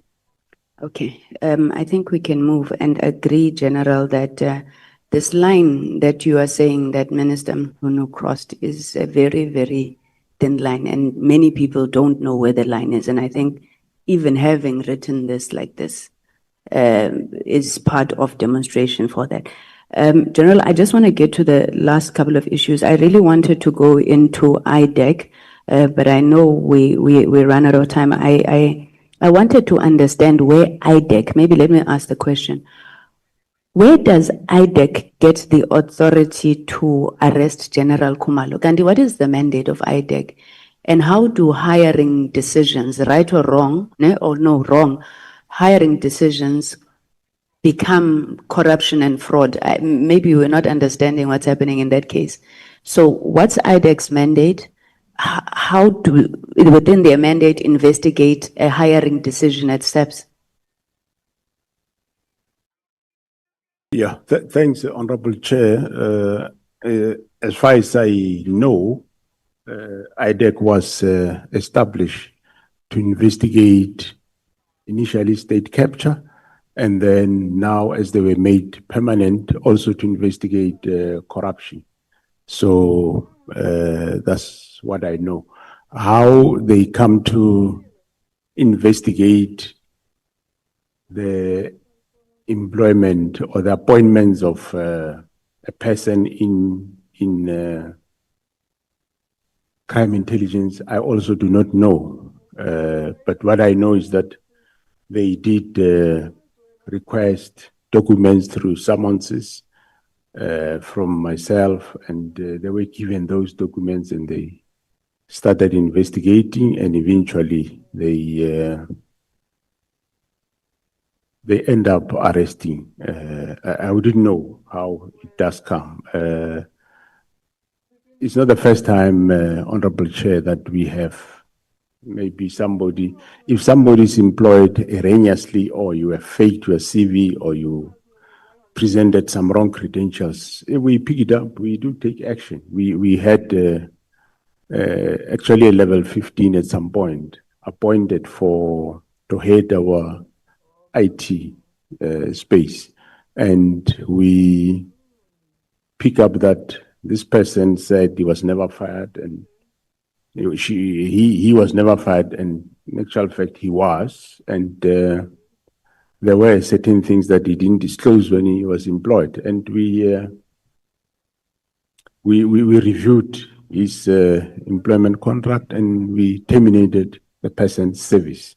That's simply how we handle those type of things. It's not something new. If ever it happens, that's how we deal with it. We don't arrest people. We deal with the matter. And if the panel maybe did something wrong, you institute disciplinary action against them. So there has been, but of course, there was at some point one case in, I think in Limpopo, where members of the panel were charged criminally, and at the end of the day, they were exonerated. But employment issues or matters, normally that's how we handle them. Okay, I know that we're going to talk to the head of IDEC, but General, did you find it strange what happened with IDEC and General Khumalo?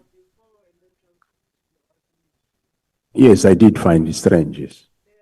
I did find it strange that they were charged for all those charges of corruptions and I did indeed find it strange. Thank you, General. My last 2 or 3 questions around some of the structural recommendations and legislative recommendations that have been made, largely by General Mkhwanazi. So General Mkhwanazi says there's no process that is followed around the development of organizational structures within SAPS. I think the example that he used is that depending on who a person is, they can just walk into your office. I'm not saying you specifically. I don't know if he indicated which national commissioner, but then depending on whether the national commissioner likes or doesn't like what they see, they sign off a structure. Is that how things are happening in SAPS? Yes, that's how it was happening. Well, even myself, when I came in, I did introduce restructuring, but my restructuring is not wholesale restructuring. We only focus in areas where there is a need, which at head office, there's not much affected except, I think, one division, division inspectorate, which we did a study, or also even the minister also from his side suggested that maybe we don't need that division anymore. We agreed that yes, because me, I was thinking I'm going to downgrade the division, but we end up saying, no, we can't close the division inspectorate, but infuse it in each directorate so that it's not a separate division, but it is infused in each directorate and can do the work from there. So, yeah, then thereafter, the area of my restructuring is more at the district and sub-district level. Because the district. Sorry, John, sorry. Now, I think I hear that. I was just worried about this lack of process. So are you governed only by the SAPS Act or the Public Service Act as well? We are governed by mostly the SAPS Act. But we also do have Public Service Act personnel. So the Public Service Act, to an extent, yes, it does apply. Okay. So, but you're saying under your leadership, there's process. People don't just change structures willy-nilly. I think what he said was when a national commissioner comes in, he does a restructuring. And the structure of the organization normally is valid for 5 years. So normally when another one comes, either is about to there or so, then they restructure. No, you was talking about favoritism, General, but I get what you're saying. Now, in terms of seniority within the SAPS, and this is my second last question, honestly, or in fact, it could even be a last question.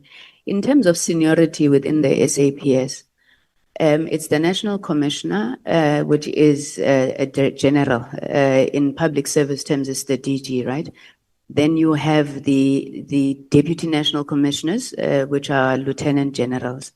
The Provincial Commissioners, are they also Lieutenant Generals? Okay. Now, why would General Mkhwanazi come and say that the DNCs are made senior to the Provincial Commissioners? Is that the case? I would think that they're all on the same level. Yeah, because they are appointed as deputy national commissioners. So in other words, they are extension of the national commission. So there is a regulation that has been signed off, which define the seniority, which you'll first find the national commissioner, and then you find the national head of DPCI and the deputy national commissioners, and then you find the provincial commissioners with the divisional commissioners. So it's correct then that the deputy national commissioners are senior to the provincial commissioners. It's just that General Mkhwanazi doesn't like that. That's correct. And well, just that the rank is the same, but yes, that's how you describe it, is correct. So would I be correct then to say And you don't have to speak on General Mkhwanazi's behalf if you don't think you should. But would I be correct to say that the reason that General Mkhwanazi doesn't want the DNCs in the BOCs is that he wants a structure where he then feels that they're more senior to them. They are not there. It's just themselves and the National Commissioner. Is there any other reason why he has a problem with the BOC? No, I think you take it from the Police Act. Remember, the Police Act says the Board of Commissioners will consist of 9 provincial commissioners and the National Commissioner. What I alluded to earlier was that, to you, Honorable Chair, is that the Act doesn't prohibit inclusion of any. Hence, we include the Deputy National Commissioners and the Provincial Commissioners. What he actually said, National Commissioner, is that he feels that they can't talk there because all these other people, you know, they get there and then they feel like they can't talk. But let me ask you something, General. When the General was acting National Commissioner, do you remember him ever calling for the devolution of powers to provinces? No, I don't remember. Actually, the first time I was appointed by him as a Deputy National Commissioner, the ones that you don't like now.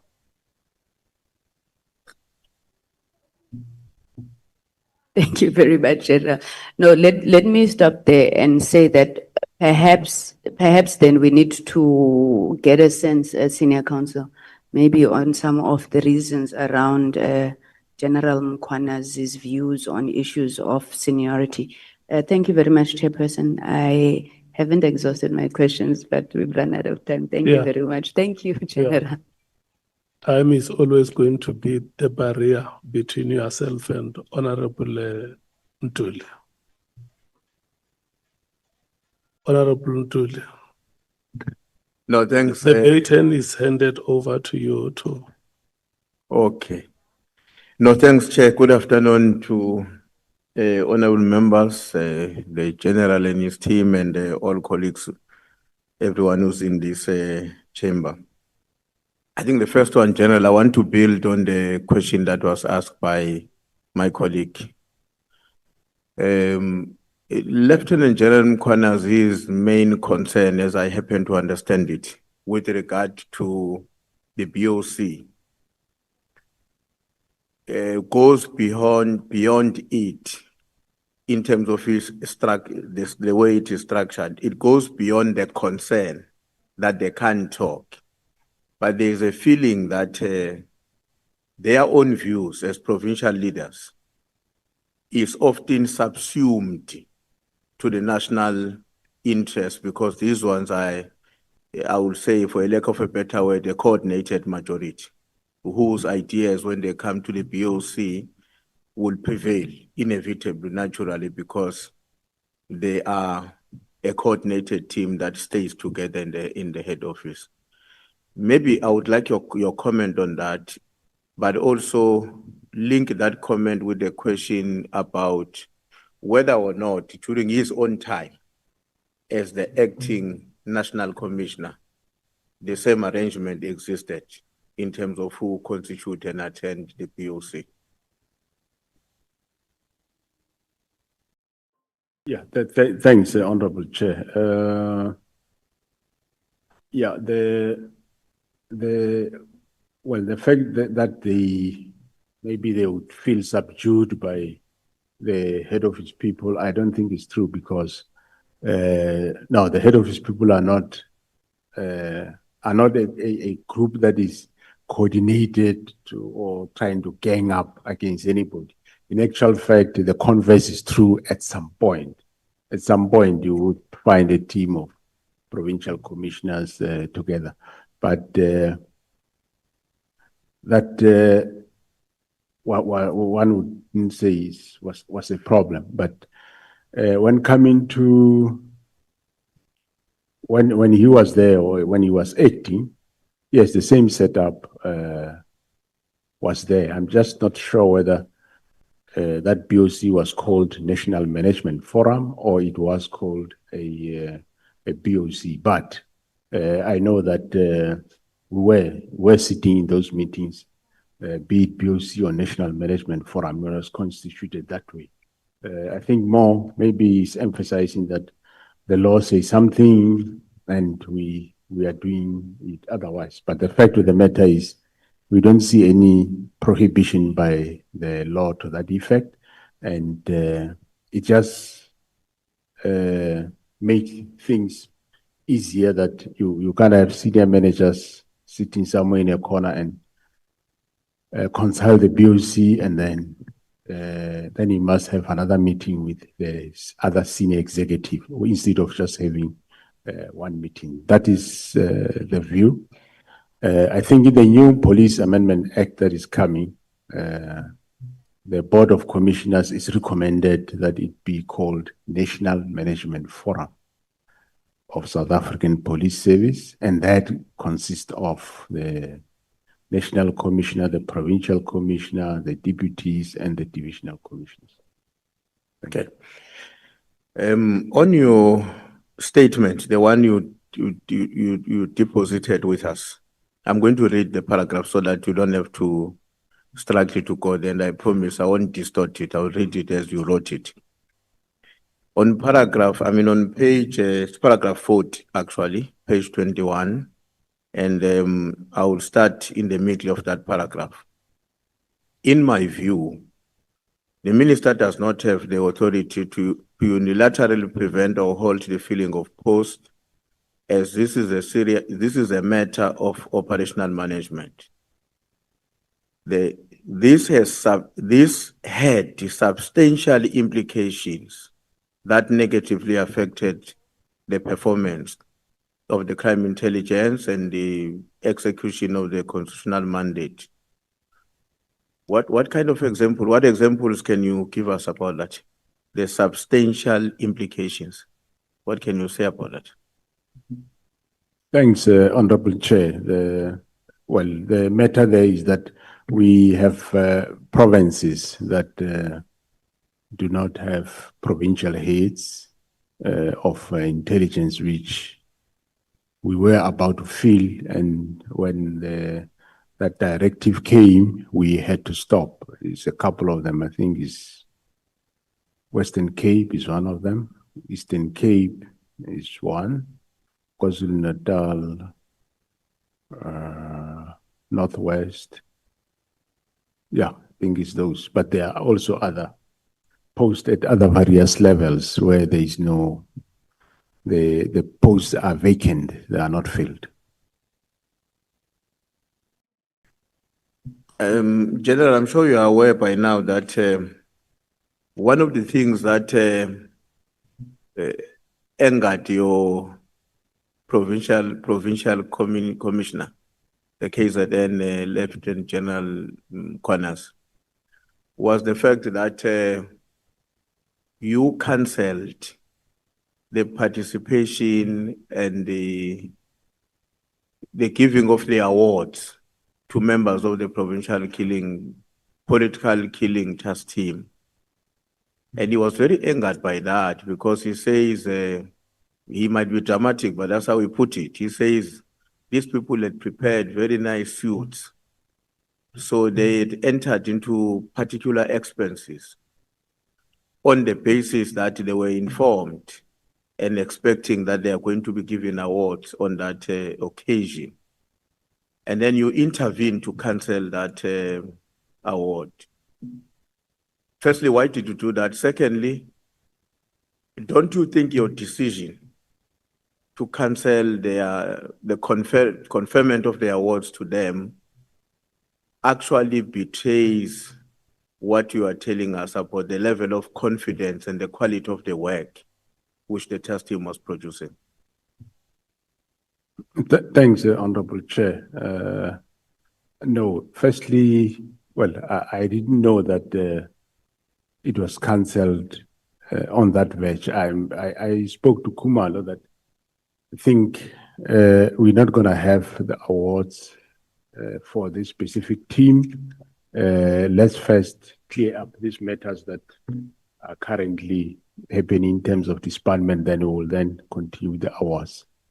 By the way, when we had awards in Limpopo, I think it must be 2 years ago or so, we had the team PKTT present, and from there, I had a discussion with General Kumalo that we think the PKTT awards, we shouldn't do it with the rest of the subs. We should rather do it separate. And I said, well, let's not do it. That was last year in December. Let's do it in the new year, which is this current year. And we do it separate. So we are going to still do it. But I wasn't aware that maybe might have got that message on the verge when people were wearing suits. I wasn't aware of that. I communicated with Kumalo quite in advance, because in Limpopo we had a problem that we were giving them awards, but there was a problem of calling them to the stage because we want to protect their identity and so on. So calling them in a big hall and putting them there saying this is what they've done, we said it was not the right thing. And we are going to do it this year. They will benefit even double last year and this time, but it will be separate. But I'm sorry if I stopped it on the verge of happening. That never came to my attention. Thank you. I want to go to paragraph 86 of the same statement, and I'll read the last sentence of that paragraph, General. It says, this is especially pertinent in the view of our historical past and the involvement of politicians to abuse the police for specific political purposes. That statement refers to actually the pre-94, the dispensation, where the then apartheid government was using police for their gainful purposes. That's what it refers. Okay. And just for my confirmation, in terms of the report that you indicated you submitted to Minister Mkhwanazi, and you said that he never responded, that means even today, to date, you have never received his response. That is a report about the disbandment. Despite requesting the report about disbandment, the minister did not respond. 57 of your statement. Up to date, he has never responded to you in terms of that report. Thanks, Honorable Chair and members. Well, remember that since January there was no response, and the first engagement was in March the 6th. But that report that is in writing, yes, there was never a response in writing. Okay. Paragraph 102, same statement. Maybe let me read down at 103, but 102, I can just tell you that the first sentence there says, on the 10th of September 2025, the DA issued a media statement indicating that Ms. Kolapana wrote to the acting minister requesting him to immediately act against myself and to ensure the rearrest of Major General Lushaba. Now I want to go down to paragraph 103. I wanted to give you context why I'm asking you to comment on that. Then the last sentence on paragraph 103, I hope it's the last year it is, it says that the motive of the statement can only be to discredit me, which is yourself, and undermine my integrity. Why do you think, what would be the reasons that the political party, in this case the DA, would be so determined to destroy you and your integrity? What could be the reason for that, in your own opinion? Thanks, Honorable Chair. I don't know. One just picked up that behavior, but really I wouldn't know why. Why would a political party go out and put out a statement that is, from every aspect of the statement, is just a lie and it's false? Why would, what would be the motive? I end up saying it's just to discredit me because, I mean, if you put it, I never met the Major General that is being referred to. But even if I was in Pretoria, I met him. What crime is that? There wouldn't have been any crime. And the very same official, yes, he has been arrested twice, but he had no bail conditions, nothing. So why would then a political party come out and give this type of a statement, which everything of it is false? The only thing I could come to a conclusion is to discredit me and put a picture out there to the public and the minister that he is doing wrong things. Now, General, I'm now taking you to your affidavit to the Commission of Inquiry. And I just need clarity on few areas there. The first one is on 130, paragraph 130 is on page 39. I'm also going to read it for you to make it quicker.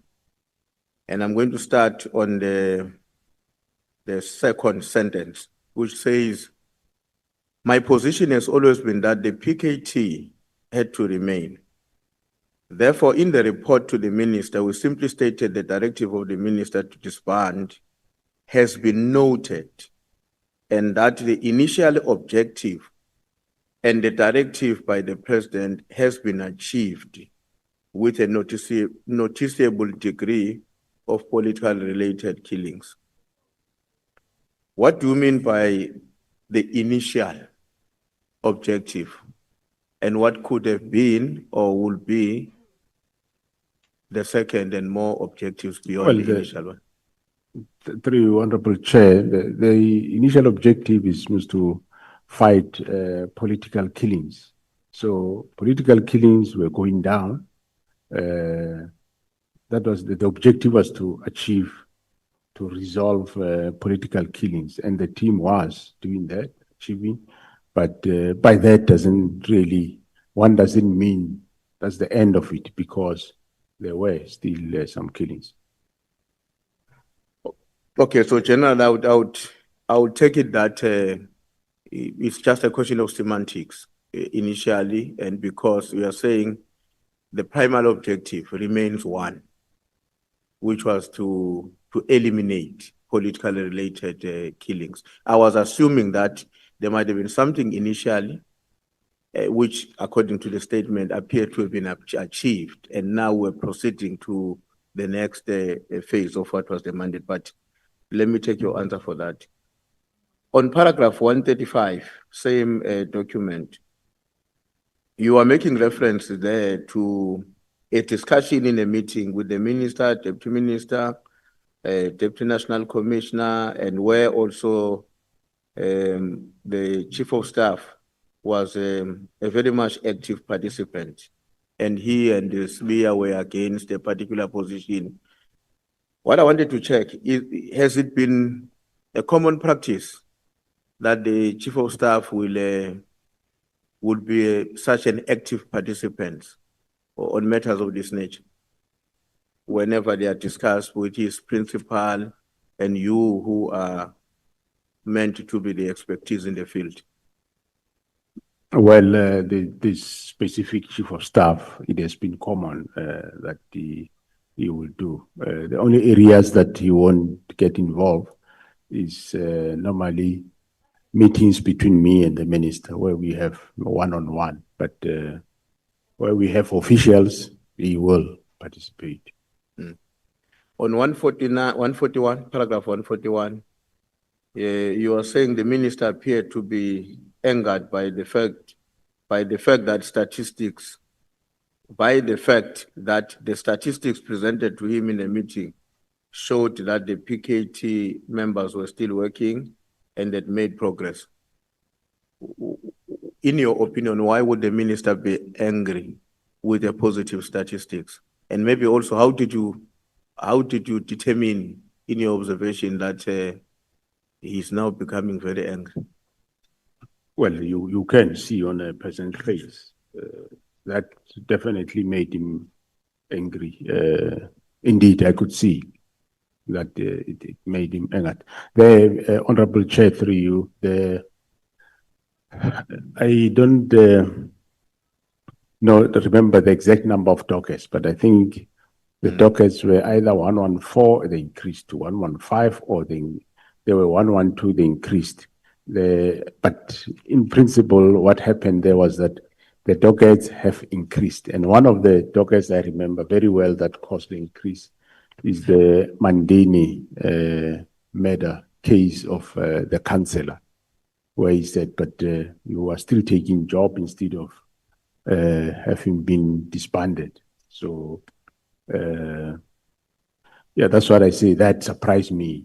Even though, let's say, generally we agree that we disband, but they took more extra docket and they did good work. That's supposed to be appreciated, that they resolved, they were able to link people to a murder, firearms to murder. That's good work. Now, in paragraph 174 of your same affidavit, you are very, very concerned about the fact that what had been raised by Lieutenant General Sbiya, and you didn't agree with, some 3 or 4 issues that he proposed, I'm sure you recall them, comes back now, pops out, coming through one of the interactions that we're having with Minister Mkhwanazi. Have you come to the conclusion that Minister Mkhwanazi was acting honestly and coincidentally his concerns were related to those of General Sbiya?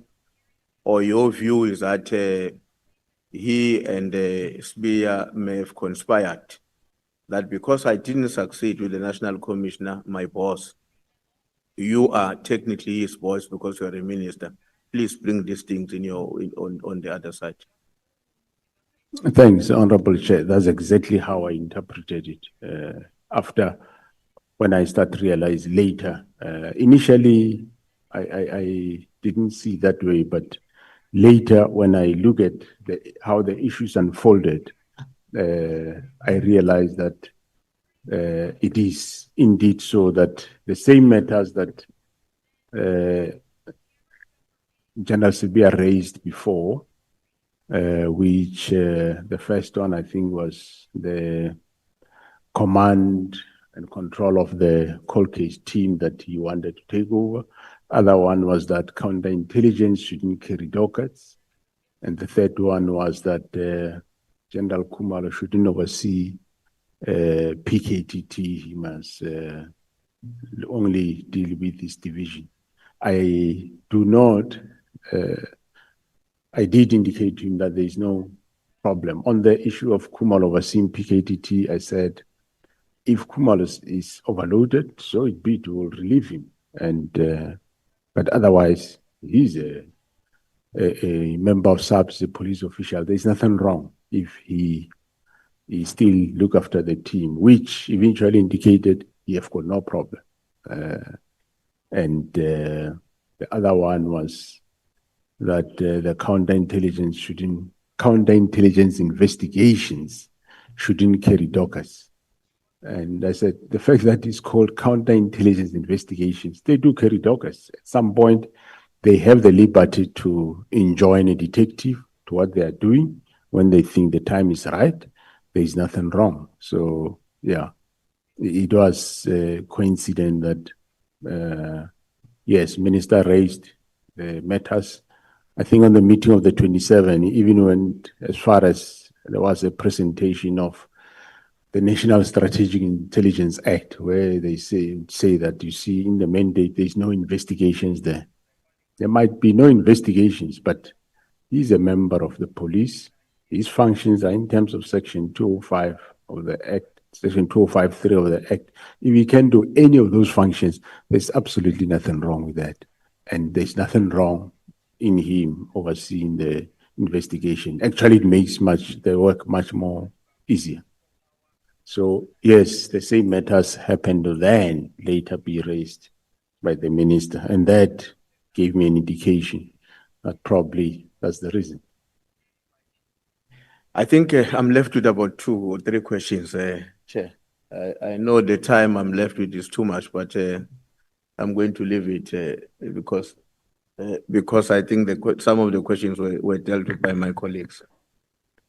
The one for those 2, 3 questions that are left, General. In terms of, I mean, if you look at I think it's paragraph 17, or I would say point 17 in the report that you've given us.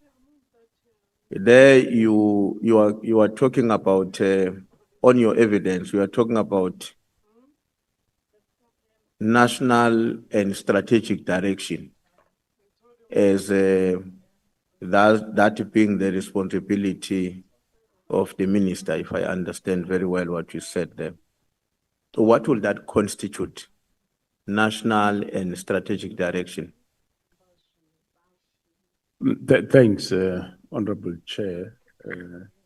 To say the minister is responsible for national policing policy and strategic direction is to assist the organization in the direction to say, in terms of priorities of government, like in this current time, we have what we call medium-term development framework.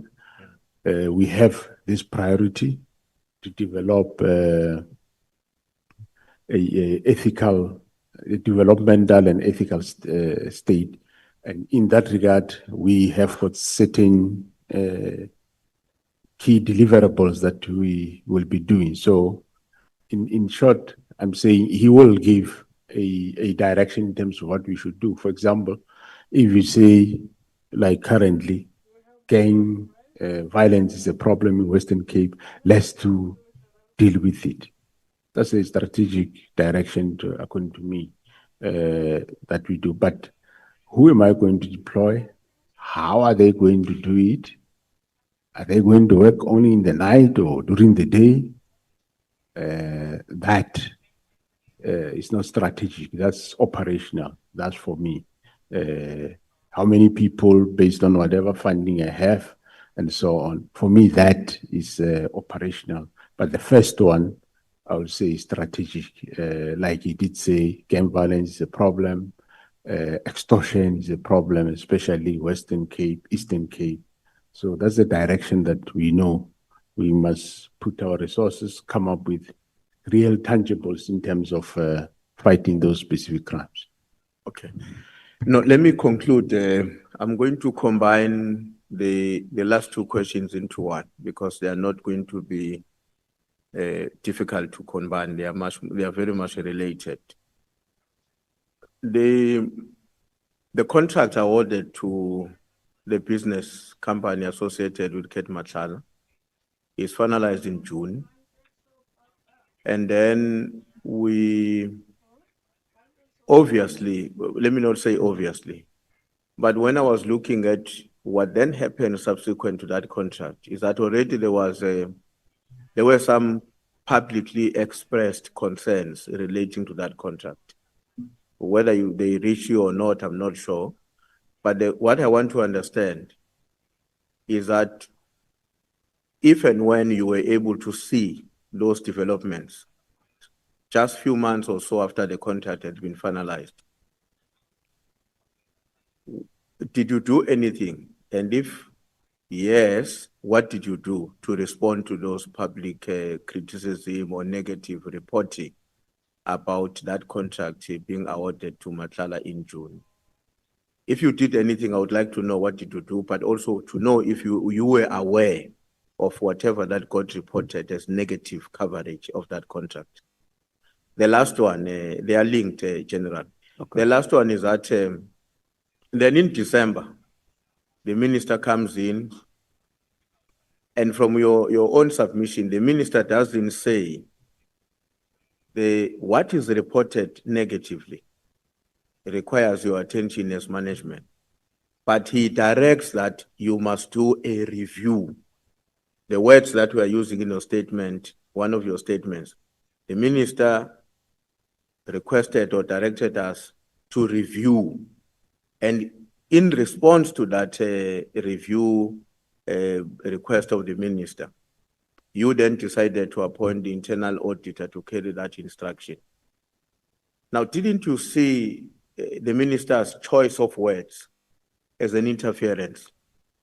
Because he doesn't say, I'm a minister here, something very negative is reported about my department. Please do something about it. But in terms of your own formulation on the statement, he says review. Is that not an interference? Thanks, Honorable Chair. Well, the first one, I don't remember that being aware. I only became aware after we were doing that process of auditing the contract. And on the last one, well, the minister said review. Review, I think it means yes, go and look at, is everything still okay or not? He doesn't say cancel it. So review is to go and relook what is happening. And we indeed tasked the internal audit and risk.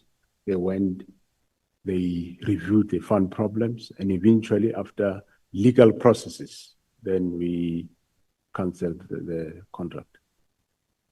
Just like he said with the, for example, the division inspectorate, that maybe the work of this division, let's relook at it, let's discuss it, whether do we still need this division, yes or no?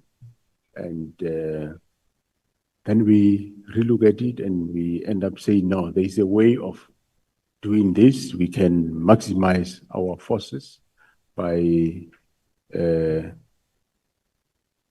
doing away with the division and creating these functions within each directorate instead of having one directorate that might reach all divisions or provinces or might not. But if it's in each directorate, it will. So he didn't say, hey, disband now. He says, let's look at it. Thanks. Okay, thank you very much, Chair. I see your mic has been read already. Does it mean I was already out of my time? Or you forgot to make it not read? Thanks, Chair. Thanks, General. Thank you. Thank you so much, Thanks. Chief Whip. I was warning you that you must round up. I want to give to Honorable Skosana, Honorable Nombalo.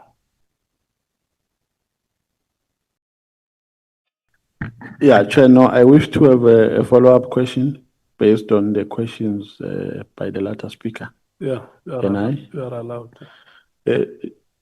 National Commissioner, during the period between when the instruction to review by the minister and when the outcomes were issued out of the internal audit team, was there an attempt to influence you on how the outcomes should look like of the audit team? No, there was no influence whatsoever, Honorable Chair. So the word review, does it suggest that the minister didn't give an instruction for the contract to be cancelled? He just said, do anything in your power to review the contract.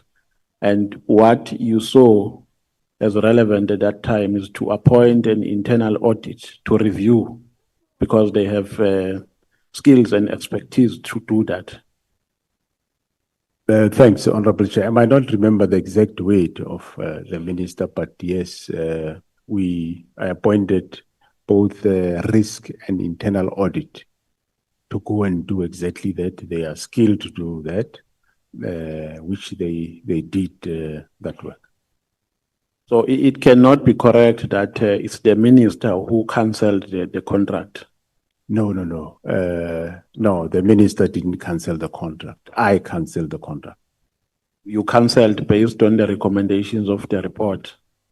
I cancelled based on the recommendation of the final report, not the January report. The final report was issued in April, and I subjected that report to legal processes, which there was, at some point we were going to court, and eventually the legal process says, no, let's cancel. We don't even have to go to court. Is the report specific that the contract must be terminated? Is it specific? Is it giving a directive to that effect?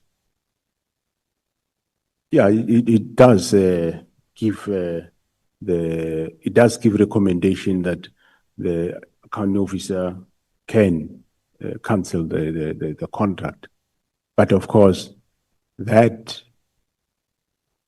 when we engage, they said there are legal processes that we need to go. And so much so that some says, no, let's go to court. But after deliberations, eventually we agree that no, we don't go to court, we cancel. If they take us to court, we will then go to court. In December, there was a court challenge by Matlala in December, and later he withdrew it, and yeah.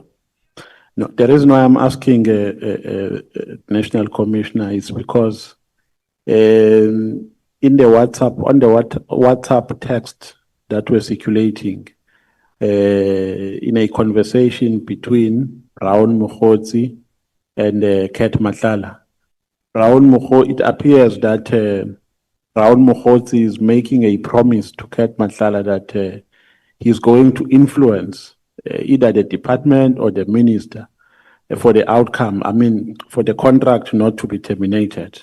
That is why I'm asking if during that period there was an attempt to influence the outcomes of the internal audit. Thank you very much. Thanks, Honorable Chair. No, I was never influenced on what to do.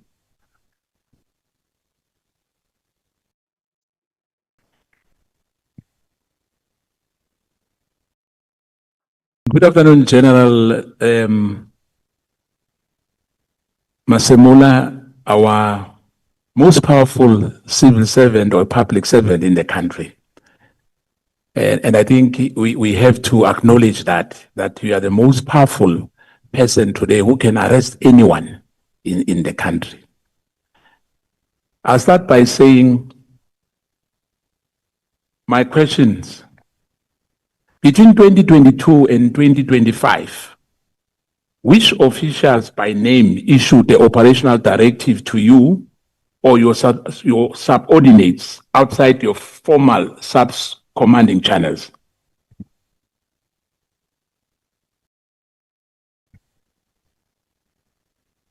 Between 2022 and 2025. 25, Honorable Chair. What is the question there? The question is, which officials by name issued an operational directives to you or your subordinates outside formal commanding channels? Yeah. Thanks, Honorable Chair. I wouldn't remember that of such. I think it caught me off guard. Maybe the Honorable Member can. I don't really remember outside subs issued directives to me or officials. Yes, to officials, yes. For instance, if I can make just an example for you, you remember the issue of Brian Mkhwanazi as well. Just, yeah. Besides him, maybe, I'm just giving you that question to say, is there anyone who has ever issued any directive outside the subs officials? No. Thanks, Honorable Chair. No, the people don't issue official directives, but people can. Normally, people complain to say there is a problem at such and such a place. And for example, the Honorable James, now and then she'll phone. She's not giving me a directive. She will say there is a problem of a child at such and such a place, wherever. And I will then respond with the police to do that. He's not issuing me a directive. He's giving me a complaint. Yes, hence I was making an example of the gentleman called Mkhwanazi, who was related to the minister in a way. Whether he's a friend or not a friend is still going to be investigated. Did any of those instructions involve withholding evidence, delaying prosecutions, or redeploying investigators working on political sensitive cases? Thanks, Honorable Chair. No, not as far as I know. There was Not no as far as you know. evidence withheld or. Have you ever received, again, any instruction or advising, suggesting you are avoiding briefing Parliament on selected committees on certain matters related to political killings or corruption probes?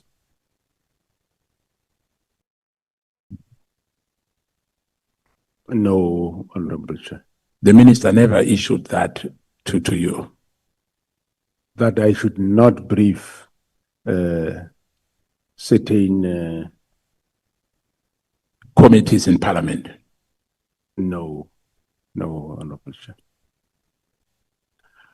Were any high-profile suspect or political figures under investigation by PKTT prior to its disclosure? If yes, who were they and what became of those cases? Honorable Chair, the PKTT, they investigated any and everyone, and we never really had a problem. The problem we had, as I previously said in KwaZulu-Natal at some point, was that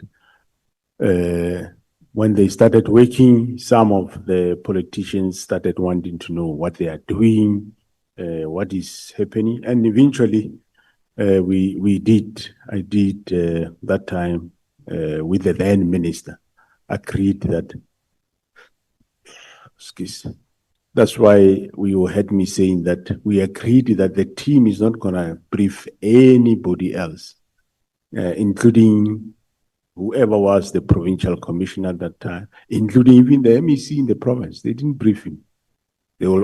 Everybody will only be briefed when we have an IMC, or maybe I go down, they brief me.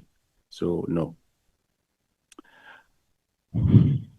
Do you believe that the disbandment of PKTT served the interests of? Well, it can and could only serve the interest of those that were implicated in.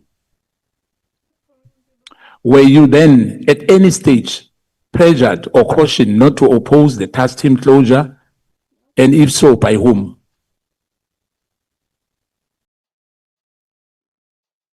Thanks, Honorable Chair. No, remember, Honorable, through you, Honorable Chair, well, events that happened, I think this House, I've alluded to them. This House is quite aware what I said, but I was never pressured to not to do certain things. All what happened is what I alluded to this committee, that the directive came that we must implement, and we delayed the implementation until we found out what the reason was for this closure or disbandment of the team. And eventually, I took the decision that I'm no more going to disband, and instead, we are now expanding instead of disbanding. Can you confirm whether the intelligence report exists in that detailed coordination between political figures, business donors, organized crime in influencing policing outcomes? And if so, will you table those reports before this committee?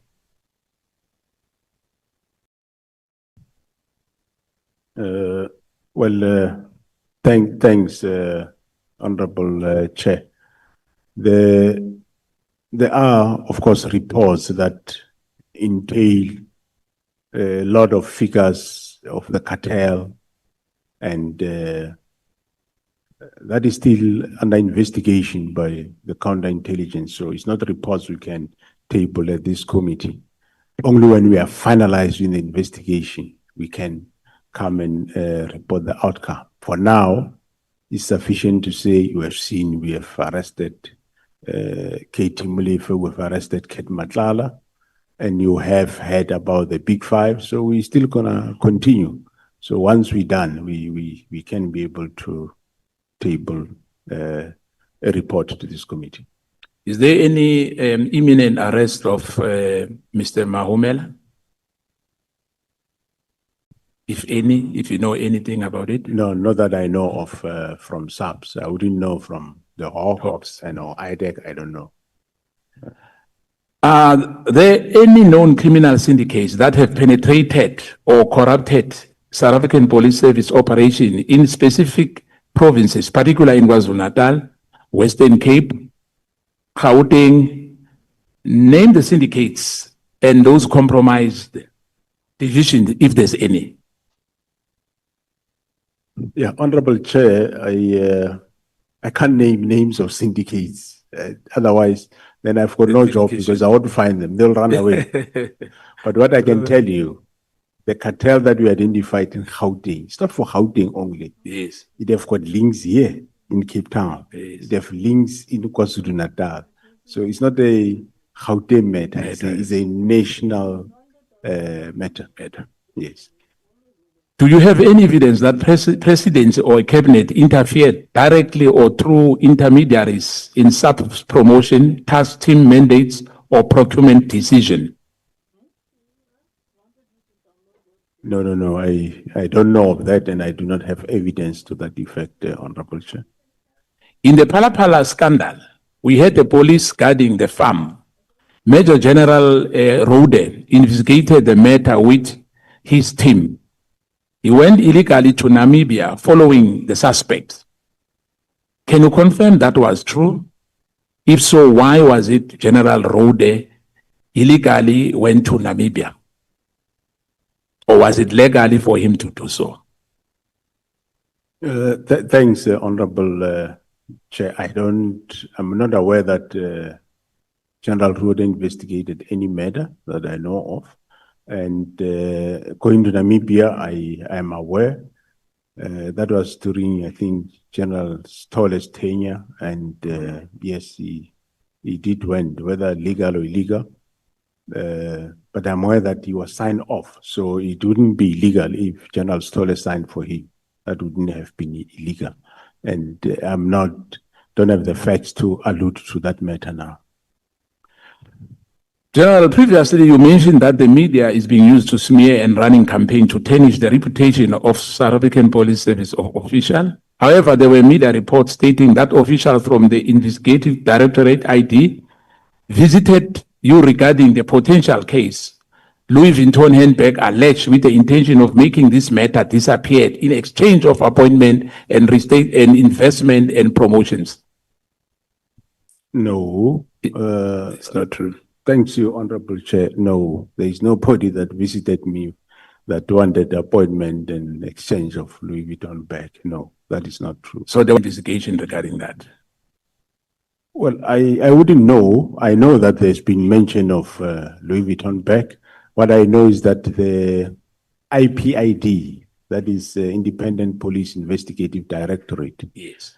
Far back, somewhere around 2017, they did an investigation, and I gave them my facts, and that was the last time I heard of the investigation. That was far back in 2017, somewhere there.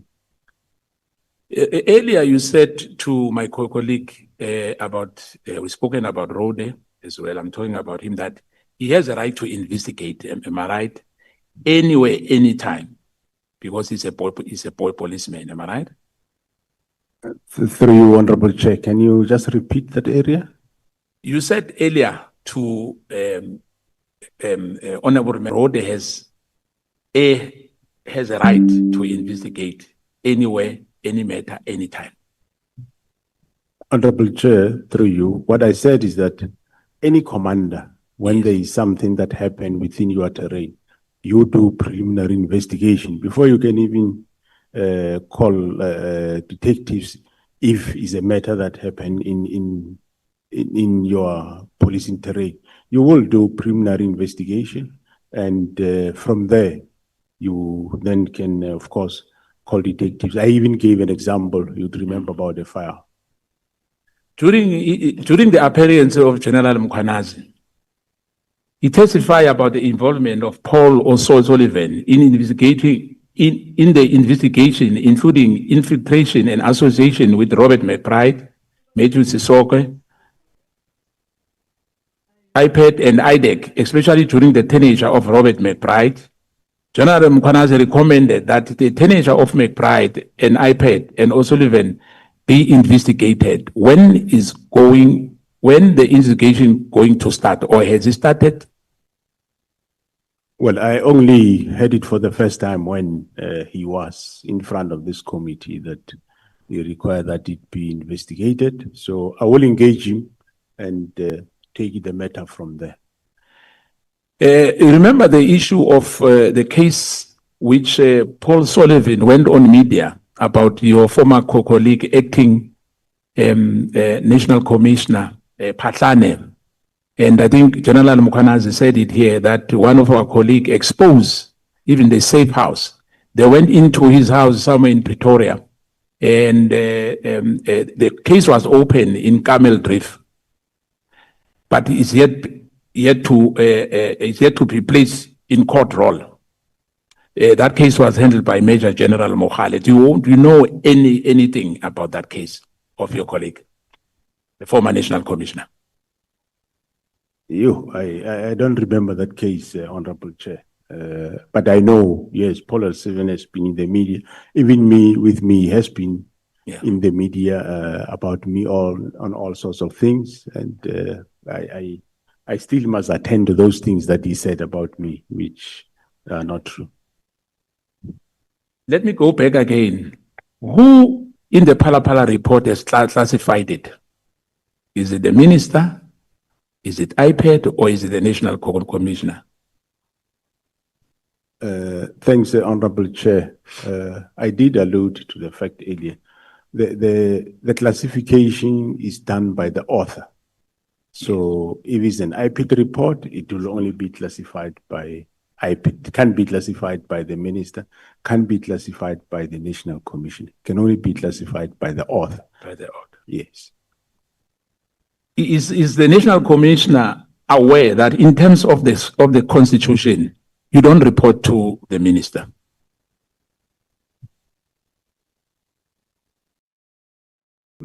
Thanks, Honorable Chair. So where do I report, Honorable Member? I'm asking you. Oh. In terms of the Constitution, you report to the President. Well, I do report, through you, Honorable Chair, I do report to the minister because I work with him, and I also do report to the President. So can the minister give you instruction? Well, it is my understanding that he can, yes. So if the minister say you must disband the PKTT, you don't have to ask him, don't have to refuse to do that. You have to follow the instruction of the minister. Well, through you, Honorable Chair, I think in the current case that we're discussing, you are aware that how it went, and I explained how it went, that I didn't sit to eat. I came with alternatives. I engaged the President, and yeah. What is the disciplinary policy of SAP saying about insubordination? Well, insubordination, yes, you do take departmental steps. Why was not carried out against General Sibiya? After all what he has done, why we are still the accounting officer in the South African Police Service? The question was previously asked. Yeah, no, I'm aware. I'm aware of that. I'm going to make a follow-up to say, why if there's insubordination, there's no consequence management on that? Because the act is very clear. If someone ignores or defy your instruction, that's what we call insubordination. But as far as we are concerned, beside what is happening now, Sibia, General Sibia, as you know, you said it yourself. You've spoken to him. Have you ever written a letter? Have you wrote a letter to him? And what was the response? Because he was continuing, hence we are in this state where General Mkhwanazi had to have a press conference. One of those things was because of General Sibia. General Sibia was like, in the public eyes, now running South African Police Service whilst you are in the office. It's perceived like that. Thanks, Honorable Chair. From my point of view, it is not like that. You would recall that I did say, I did call him and rebooked him. And, the fact that General Mkhwanazi went to the media won't be the sole reason be General Sibia. I did explain to this committee that after the discovery of what was on the phone, and after they compiled a briefing, they briefed me. That's when we saw the intensity of the problem. Hence, I said, out of that, I'm also going to brief the president. And before that, he went to the media. Are there SAPS members or external contractors licensed under the false identities or shell companies who perform covert work for the state yet answer to the private or political interests? Do you know anything about anyone?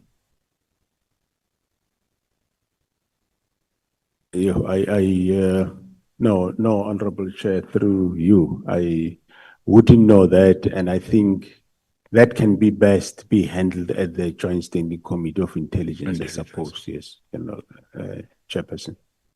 Has any forensic or internal audit traced financial transactions or asset ownership linked to SAPS officers to known gang or corporate criminal network? That question relates to the current investigation, Honorable Chair. That's what we are investigating. Have you ever briefed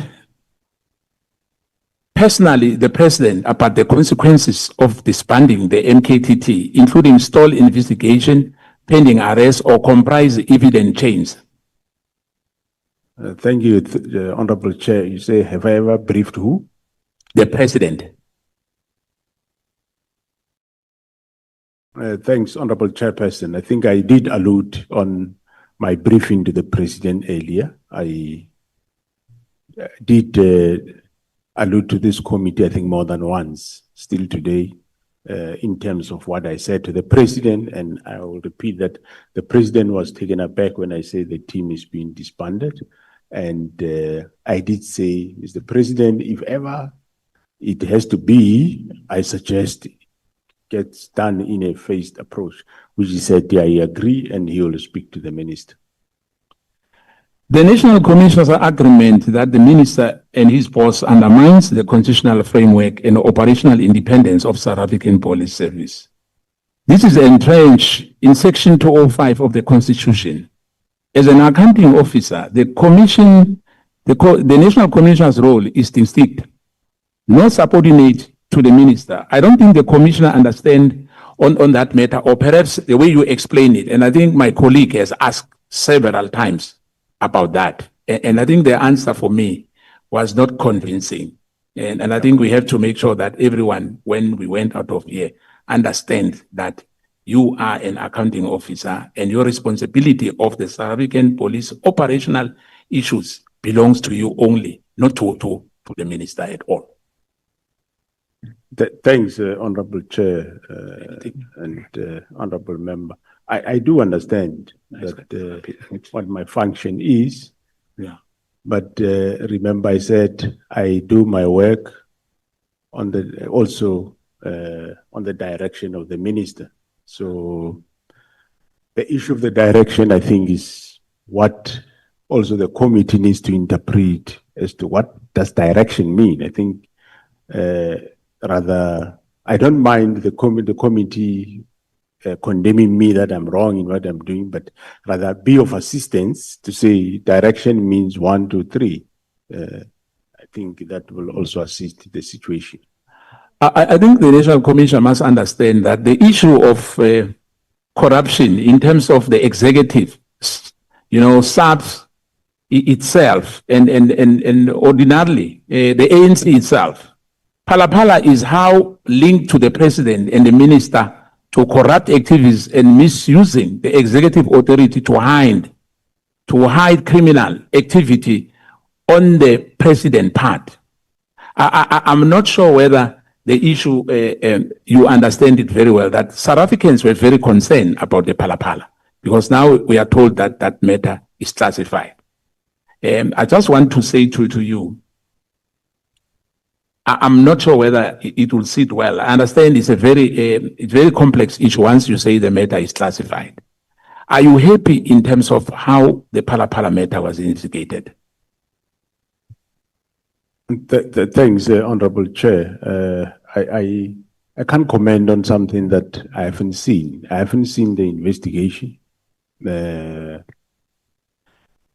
can't comment on something I don't know. It was investigated by the Hawks, and that is it. The investigation that I know is the one that is currently pending at court, but this one you're talking about, I wouldn't know. Thanks. We view it as an illegal encroachment. We suspect that is an illegal encroachment, which we think that it should lead to actions. And this can be reported to the president as well. We know the president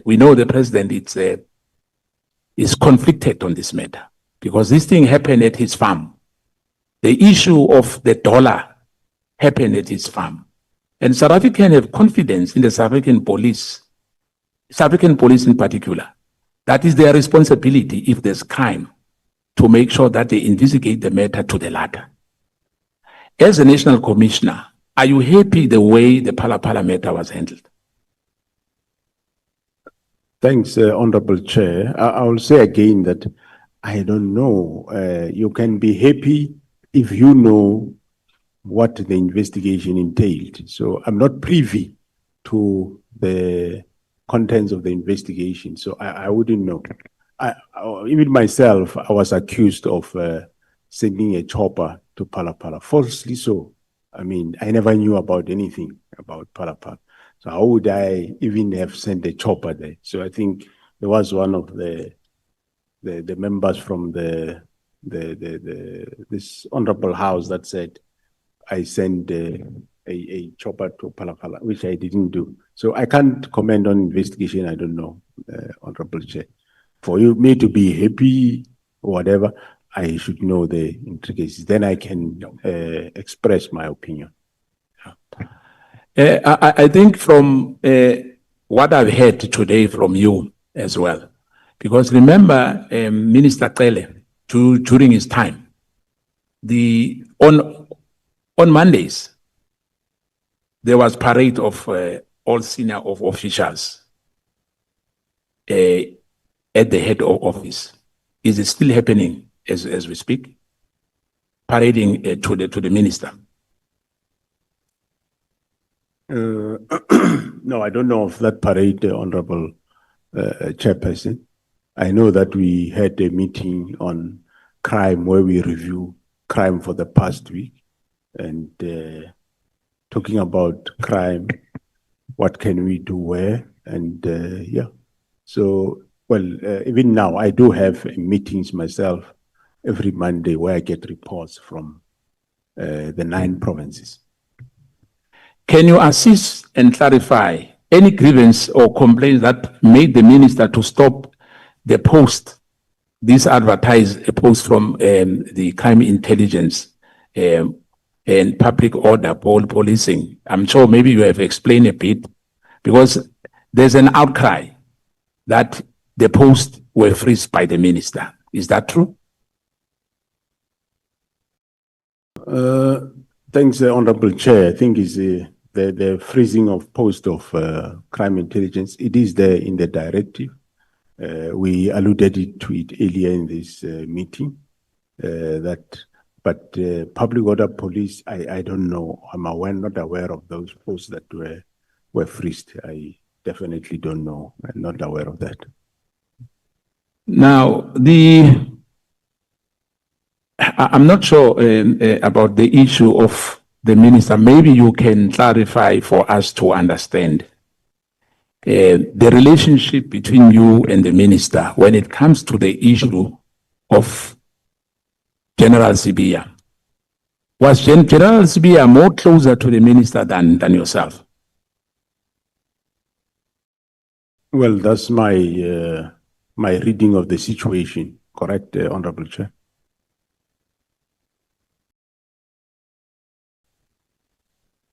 A conflict of interest arises, as you know, National Commissioner, because we've opened up cases, and those cases, especially those who are involving high-profile people.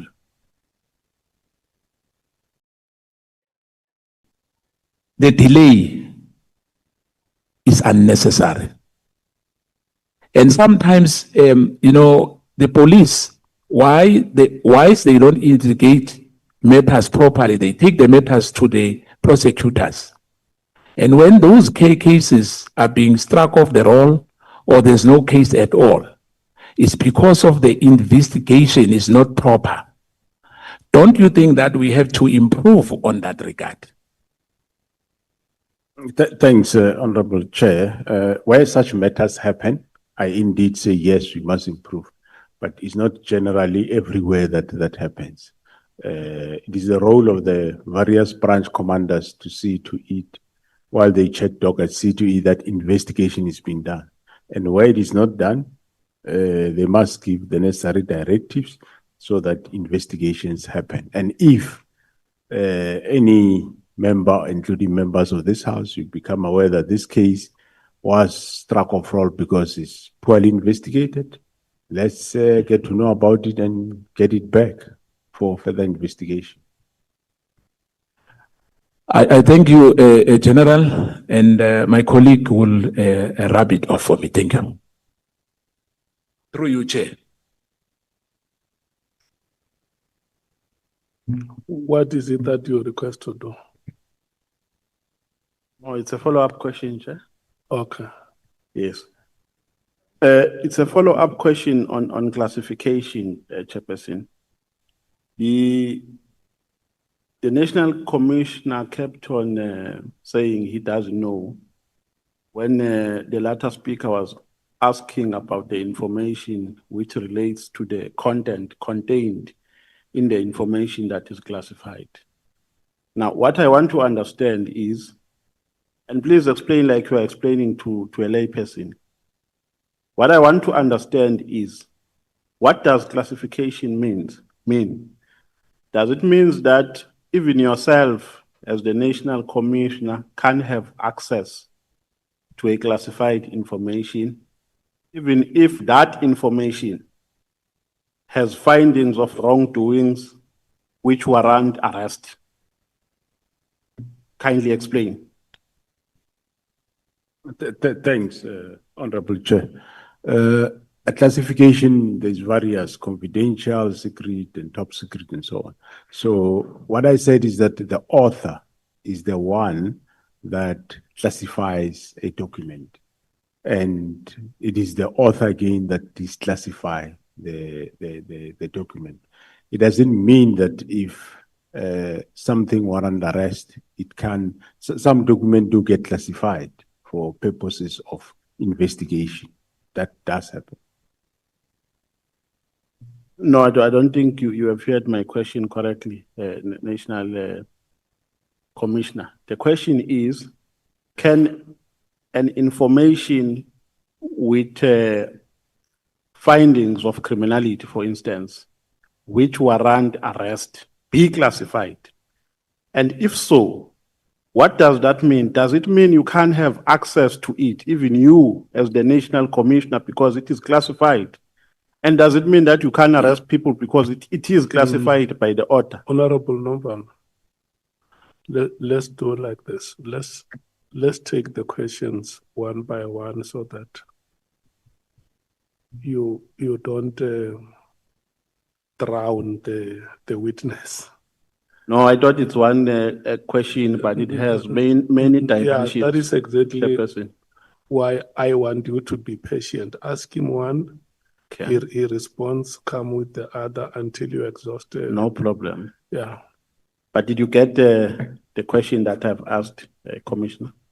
Yeah, no, Honorable Chair, if the document really, deals with, is classified, then it needs to be used for arrest. So one would request the author to declassify it. And if I do have security clearance to the level of the document, it doesn't need to be declassified. Whoever can give me the document, then I can have a look at it, depending on the classification level. So if the classified information has findings of criminality, you would ask the author to declassify it. Am I following you correctly? Correct, depending on. But how would you know that it has findings of criminality? Because you would have not had access to it because it is classified. Well, if it's classified, it never reached me, then I will not know what is inside. Thank you, Chairperson. I'm not satisfied, but for the sake of progress, let's move on. Okay, can I hear Honorable Ngola? Thank you very much, Chair. I just want to bring to the attention of the ad hoc committee that section 2061 of the Constitution accords a cabinet member responsible for police a responsibility of policing policy. Section 2071 of the Constitution accords a responsibility to the National Commissioner, the implementation of the policing policy. And the cabinet member responsible for police has a responsibility of oversighting the implementation. So it can be logical that the National Commissioner does not account to the Minister of Police. I think what we're confusing, Chair, is the significant difference between an appointing authority and an executive authority. To stop that point of Thank you very much, Chair. We're confusing two things, two aspects, different. Appointing authority, executive authority. There is no point of order. Honorable members, let's have our meeting on Wednesday. No, it's not But confusing. he is out of order, Chairperson. I'm not out of order. We did not invite his explanation. No, Chair, I don't need to be invited by Mr. Questioning Nomvalo. witnesses here. Don't Order. project yourself as an expert. You are not an Order, Chair. expert here. Order, We Chair. did not ask for your opinion. We Chairperson, are order. questioning the witnesses. He must be Chairperson. quiet. He must be Chairperson, quiet. order. We don't need your opinions here. We're questioning the witnesses. Order, Chair. You Order. must keep quiet. We did not invite your opinion. Chairperson, Who order. are you to advise us? Chairperson, you- order. Who are you to advise us? You are not an expert here. Chairperson, We have on a the point legal of order. advisor seated next to me. If we need the legal advice, we will speak to him, not him. Chairperson, on a point of order. Chair, I rise on a point of order. Because the point of order by Mr. Nomvalo is actually out of order. He has been allowed numerous times to make. Chair, if you allow him to budge, you are also going to budge. Even yesterday. If you allow him to do what he is doing, we'll do it as No, well. you are not a whip. And we can do it better than what he does. No.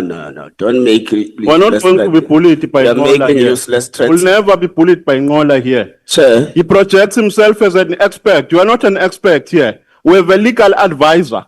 Chair. We're asking questions from point of witnesses, order. not from you. Who are you? Who are you? What is this? Hey. Chair, can I proceed with my point of order?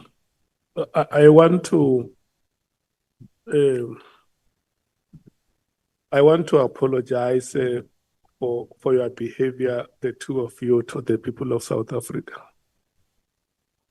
who have been following us from the first day up to this point.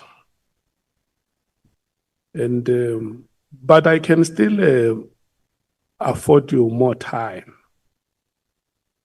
Yes, I can still give more time and maybe just sink my head below the table.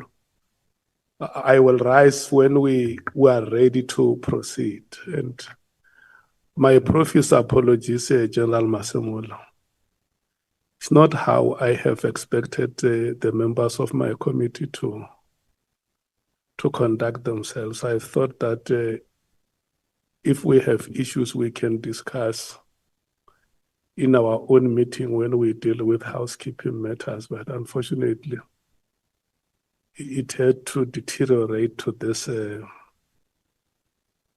level. Is there any one of you who wish to apologize, honorable members?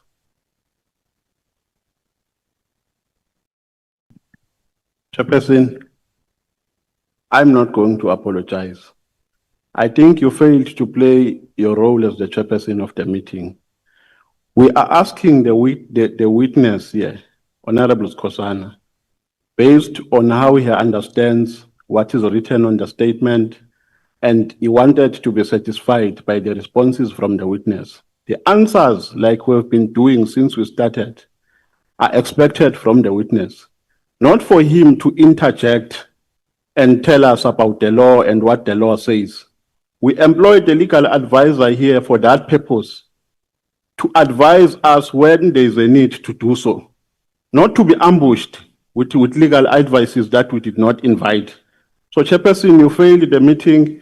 You were supposed to call Honorable Ngola right from the beginning because he was bullying us. No, honorable member, you are right. I gave you chance to speak, and when you were done, Honorable Ngola raised a hand and he spoke. Before he could conclude, I called him to order to tell him that the matters that he was raising were points of debate. And maybe because I spoke in a measured tone, I was not animated the way the two of you took each other. You might have not heard me. My measured tone could have drowned by the fist fights of your voices. But I wanted to restrain the honorable member to say, let's not engage on points of debate now. The honorable member has concluded his questions. We must now move to Honorable Cameron. But I still insist that if you honorable members do not see anything wrong with how you display your antics in front of the public, it's okay. We can hand over to Honorable Cameron. Yes, Honorable Nomval. No, Chair, following that explanation, we apologize. Let's move on. That is human. Honorable Ngola. Chair, for peace sake, I apologize. Otherwise, You don't apologize for peace sake. You apologize because you know it's genuine to do it. Not, but Chair, I did nothing wrong. We've agreed that we are going to allow members to intervene in between. So it was just a pure intervention, but I apologize. Thank you. Honorable Ngola, do you apologize? Yes, Chair, I apologize and I forgive Mr. Nomval for Do you howling. apologize? Do you apologize for the manner you reacted? Yes, Chair, I apologize and forgive Mr. Nomval. Thank you so much.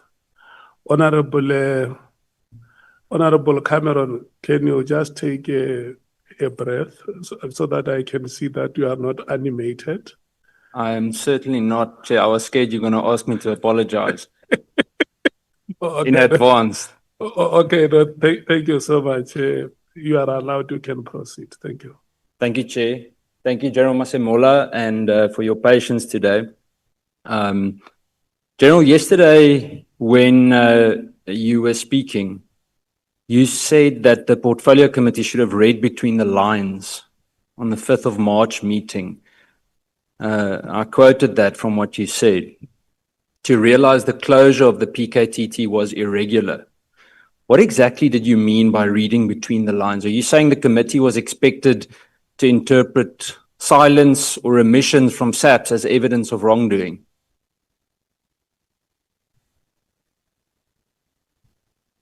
Thanks, Honorable Chair.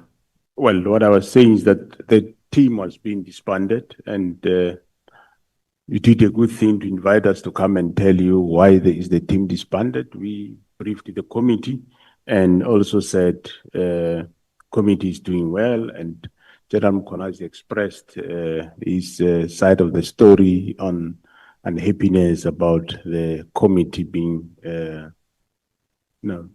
the PKTT being disbanded, and yeah, that's where it ended. But General, help me understand the rationale between expecting the committee to read between the lines, specifically that line, read between the lines. The reason I ask this, I want to understand, do you believe that Parliament should conduct its oversight by questioning whether presentations from SAPS or the ministry, or for any other department for that matter, reflects the full truth? Because if we read between the lines, you leave the interpretation open for us. So should parliamentary committees generally be expected to distrust official briefings and infer irregularities rather than being transparently informed? No, I think through you, Honorable Chair, the briefing that we did to the committee that day was we showed the work of the team, how well the team is doing. And General Mkhwanazi did express that also that this is what the team is doing. And he expressed his view on the closure of the team. And that was then the end of the meeting. Sorry, General, I'm going to labor the point. So I want to get back to reading between the lines, because what I'm asking you is, are you then suggesting that Parliament's oversight role depends on suspicion rather than transparency? And the reason I say that is because if you say we had to read between the lines, it means we had to do some guessing work. And the thing is, General Mkhwanazi wasn't part of the presentation. He was in the meeting, but General Khumalo did the presentation. And in that presentation, and the reason I'm saying this is because, and I'll get to the details now, but there's an impression that Parliament didn't act. And that was what was said at the Madlanga Commission as well. And I feel that we should set the record straight. And I'm going to get to more details now. The point is, there was no objection. So how were we meant to read between the lines about the unhappiness of the disbanding of the political killing task team? I'm not referring specifically to anything, but what I recall, Honorable Chair and honorable members, is we briefed the committee on the work of the team, and we did indicate that according to us, the team is doing well, it should continue. And thereafter, General Mkhwanazi came, he was part of our meeting, and he expressed also his side of the story in terms of the team. And I think then the minister did also allude that the team should be disbanded, and he agreed with the president, and that was the end. And the portfolio committee was accepted. I would presume they accepted that because there wasn't an objection by any of them. Well, come back to it again, General. There was no objection from the police. There was no objection from you, General Khumalo, or General Mkhwanazi. In fact, when General Mkhwanazi spoke at the end, he didn't object to the closing of the political killing task team. Not from what I see in the record. So, General, earlier you told the Honorable Breitenbach that you had learned your lesson and that next time you would come to the Portfolio Committee on Police and openly say if the minister was interfering in your work, correct? No, through you, Honorable Chair, I did say that, and I do accept that. Yes, one learn a lesson. In future, one will approach things differently. But in this specific meeting, yes, I think what I remember, General Mkhwanazi explicitly did indicate his unhappiness on that. General, we'll have to then go and revisit the minutes on the presentation. So after saying about learning a lesson, General, what I want to say is that despite all of the concerns that we've heard since the 6th of July regarding the closing of the political killings task team, the concerns were raised by you after the 6th of July, General Mkhwanazi, and I'm guessing to a certain extent General Khumalo, although I haven't seen any kind of official document. You never came to the police committee to disclose those concerns, did you? No. I never came again, but in the meeting of the 5th of March, through your Honorable Chair, well, maybe you will have to go to the transcript. I haven't read it now, but I remember General Mkhwanazi, he did mention to it, he did allude to his unhappiness on the closure of the team. He did mention it. It's interesting, General. I again would have to go back to the transcript because from me reading the record, again, back to the presentation on the political killing task team. I'm not referring to General Mkhwanazi now. I'm focusing on the bit about the presentation. No one reported any kind of objection to the closure.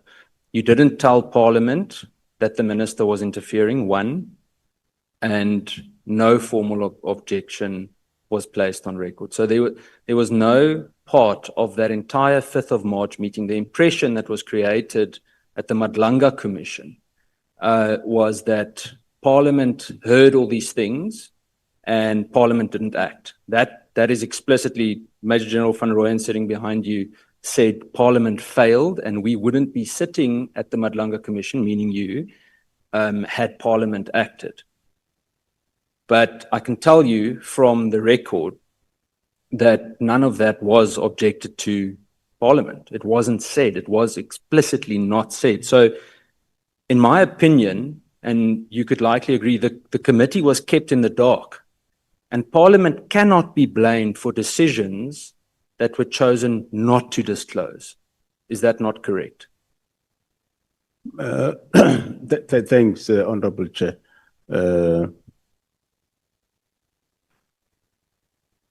I remember myself and Khumalo, we expressed that the team is doing well. Yes, I agree that we expressly maybe not say minister is interfering, that we didn't say. But General Mkhwanazi did explicitly say it. Well, let's just say we'll go and check the records. I remember him saying that at some point that he will open a case, whoever come there to disband the team. I might not remember the exact ways, but he did express that. But General, you're answering for General Mkhwanazi.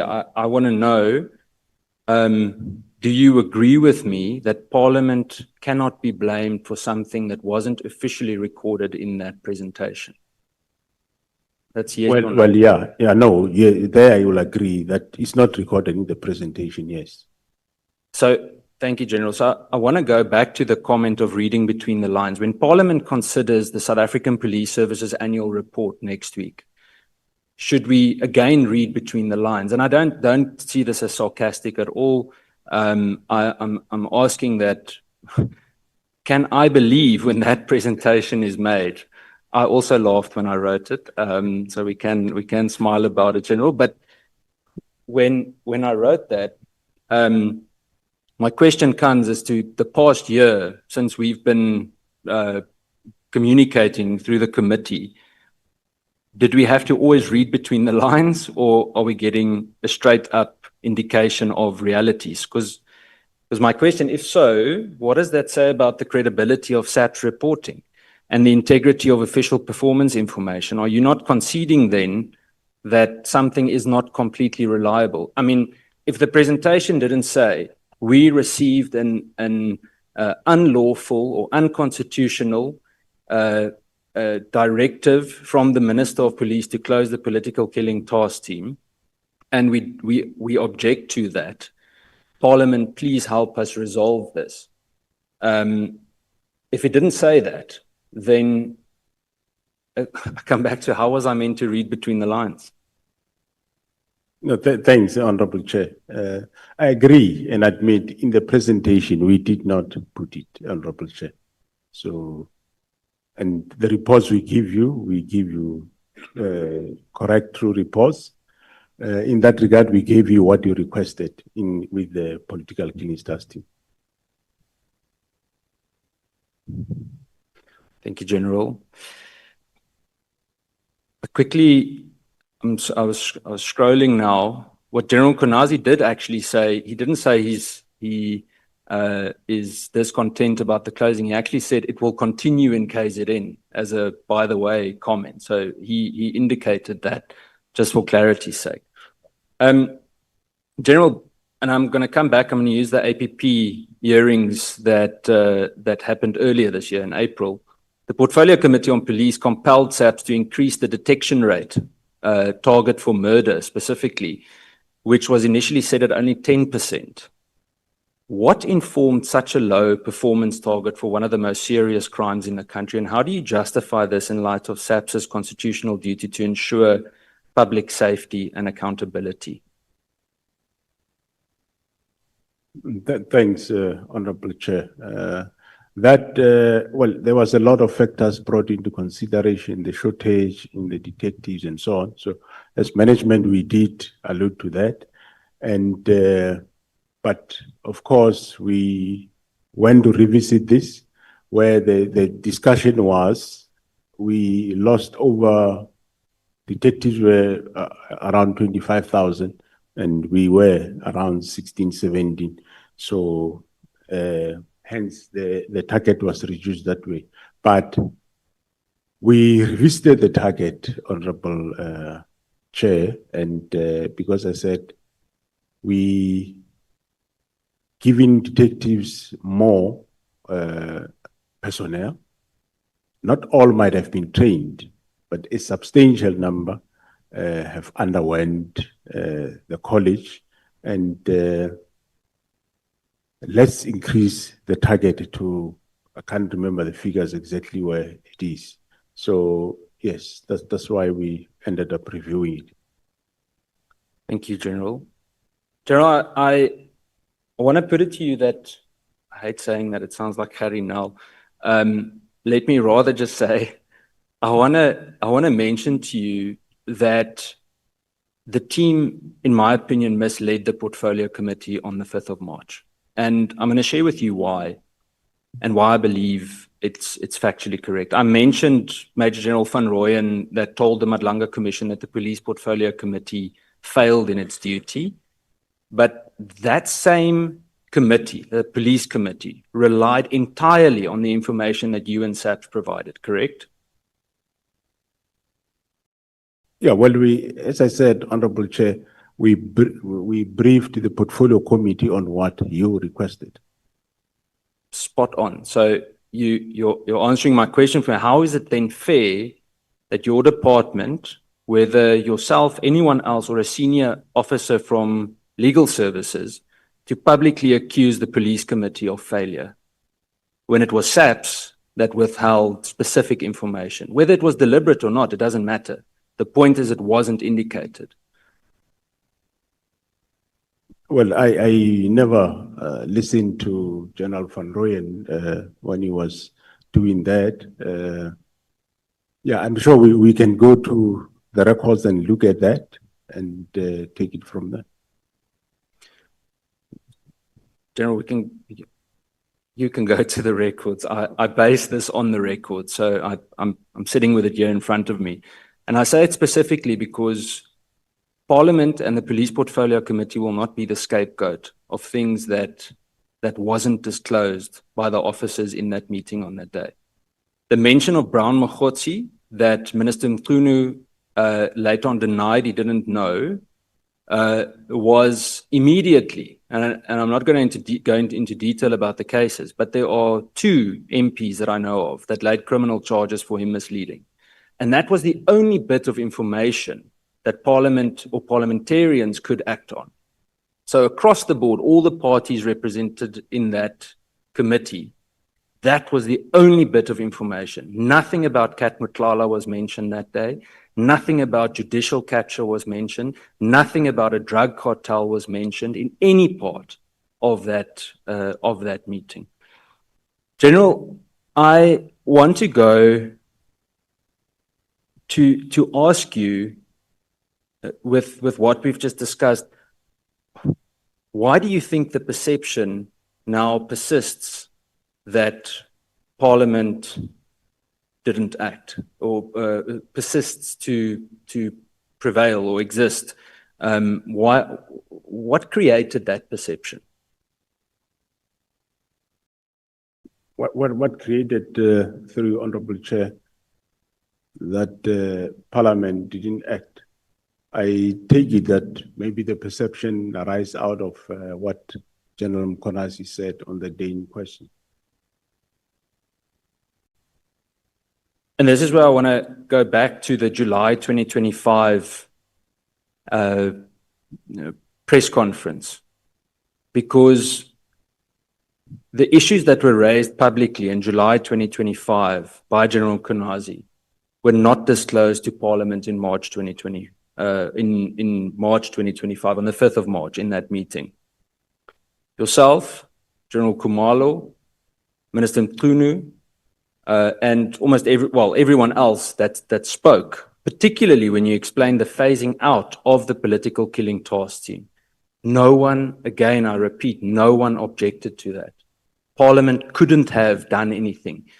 When you spoke about strategic input, policy input, etc., if there was something that showed red lights there, there's a discussion to be held. But if the minister gives a directive, and the way that it's explained to us by the police as though we accept this, I don't know if they accept it in a strategic way, but if the police then come and say we're disbanding, then it creates the impression that everyone is on par with each other. General, I want to go to the Honorable Shongwe. I'm not going to ask Honorable Shongwe anything. I don't know if Honorable Shongwe is still here. You told the Honorable Shongwe that General Mkhwanazi had reported closure of the political killings task team to the Portfolio Committee. And I just want to confirm, according to the record here, that I've checked now after that with Secretariat of Parliament as well, and no such report of any kind was received in Parliament. There was no such report. So I just want to make that also abundantly clear and repeat that we will not be the scapegoat for things that weren't shared there. It is a misperception that's created. General Masemola, General Mkhwanazi told us that when you inquired about the withdrawal, and this is my that's my last one. I've got 2 more questions, Chair. I'll go with the other one first. General, with regards to Richards Bay Minerals, General Mkhwanazi told us that when you inquired about the withdrawal of protection for Richards Bay Minerals, you told him that there were questions and/or that you came under pressure from the presidency to provide protection for Richards Bay Minerals. So What I want to know is who in the presidency gave that instruction or applied pressure? And why did you deploy a team from National, according to General Mkhwanazi, to continue protecting Richards Bay minerals? The reason I ask this also in detail is because the presidency is an office, it's not a person. So who is the individual by name or position that communicated that message? Thanks, Honorable Chair. The deployment of the Richards Bay, it came both from the then Minister of Police, General Kele, as well as the Minister in the Minister in the presidency, Minister Njaveni. And the team was then deployed there. And the team was not a protection team. It was a team that were policing that area. There has been executives of the mines that were killed in that area. There has been murders, serious crime that happened there.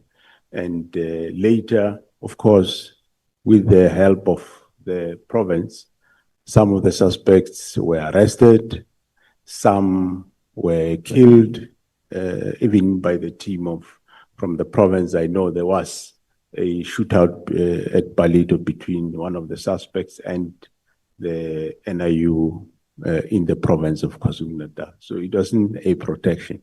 Those members were deployed based on crime what was happening there. It happens quite often, Honorable Chair. Even currently as we speak, in Mpumalanga, there is in Mpumalanga and Northwest, there is groupings of mine, don't know, call it mine companies that are fighting the same side. It's a new trend that is coming now, especially in Mpumalanga, Northwest, where looks like people are licensed to mine in the same area. So one quite often finds such complaints and you can't fold your hands. You need to respond, and we do our work in that regard.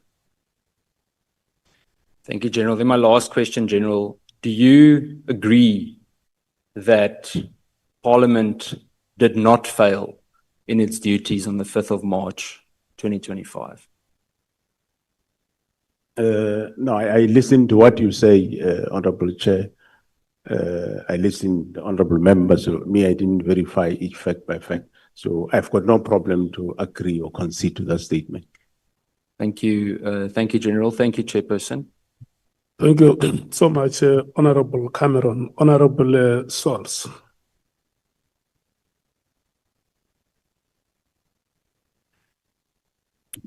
Thank you, Chair. Commissioner, I realize that the burden of security you carry, over 65 million South Africans, and the added unfair burden of the massive number of undocumented foreigners across 1.2 million square kilometers is immense. I recognize the scale of that task, especially when some of us struggle to secure even 40 square meters of our homes for a family of two. So as a patriotic South African, I extend the respect your office and rank demands. I despise the bad police, but knowing that when I thank you, I'm also indirectly thanking all the good and dedicated members of the South African Police Service you lead. The position I hold requires me to remain impartial, of course, at this time. I have no bias toward you, no bias toward General Mkhwanazi or any other witness that will appear before us. Only after this entire process, I will then take a position. I ask that you participate truthfully as I seek clarity on specific actions you have taken. So let's start with the elephant in the room. I must first commend you for arresting DA councillors convicted of murder. And then you also testified about the presence of my party deputy president, the Honorable Kenny Kunene, at the house of Mr. Molefe. You stated that he was there twice in your testimony. Commissioner, are you 100% sure that Mr. Kunene was found at the house of Mr. Molefe 2 times?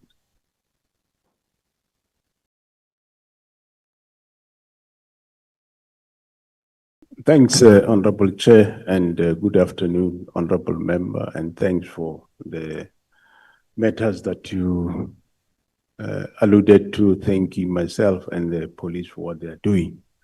Honorable Chairperson, what the team reported to me is that, yes, he was there twice. You'd recall one of the times he was found in the house. The other time they say he turned at the gate. He never entered, but he turned right at the gate. They denied him entry. So that's the report I got. So you yourself are not 100% sure? No. I can't be 100%, but that's the report I got, Honorable. So if you're not 100% sure, as the #1 cop in this country, understanding the rules of our criminal justice system, how can you, General, knowing that you're not sure, sit here in front of all South Africans and state as fact that Kenny Kunene was there twice? Thanks, Honorable Chair.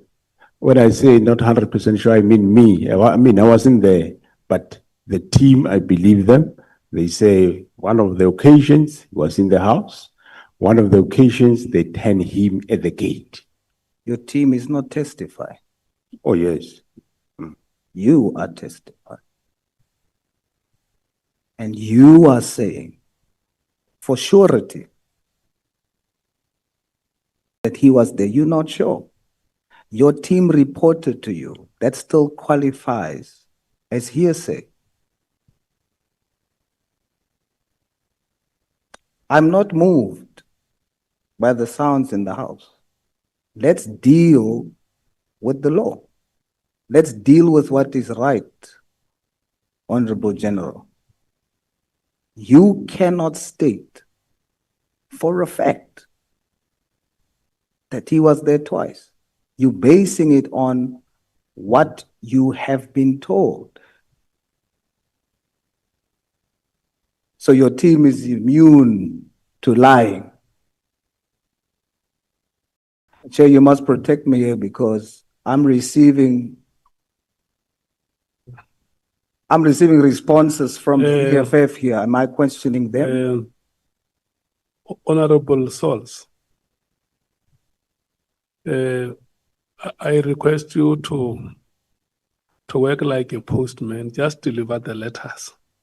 I'm delivering the letters, but you can't have dogs barking while I'm riding the bicycle. Deliver the letters. The gates are locked. They will not come out. No, Chair, you must protect me. I was silent when everybody was speaking. You are protected, and I very much respect the manner in which you conducted yourself the whole day. I haven't heard you saying anything honorable. So the whole day, starting from 9 o'clock. And you are so justified.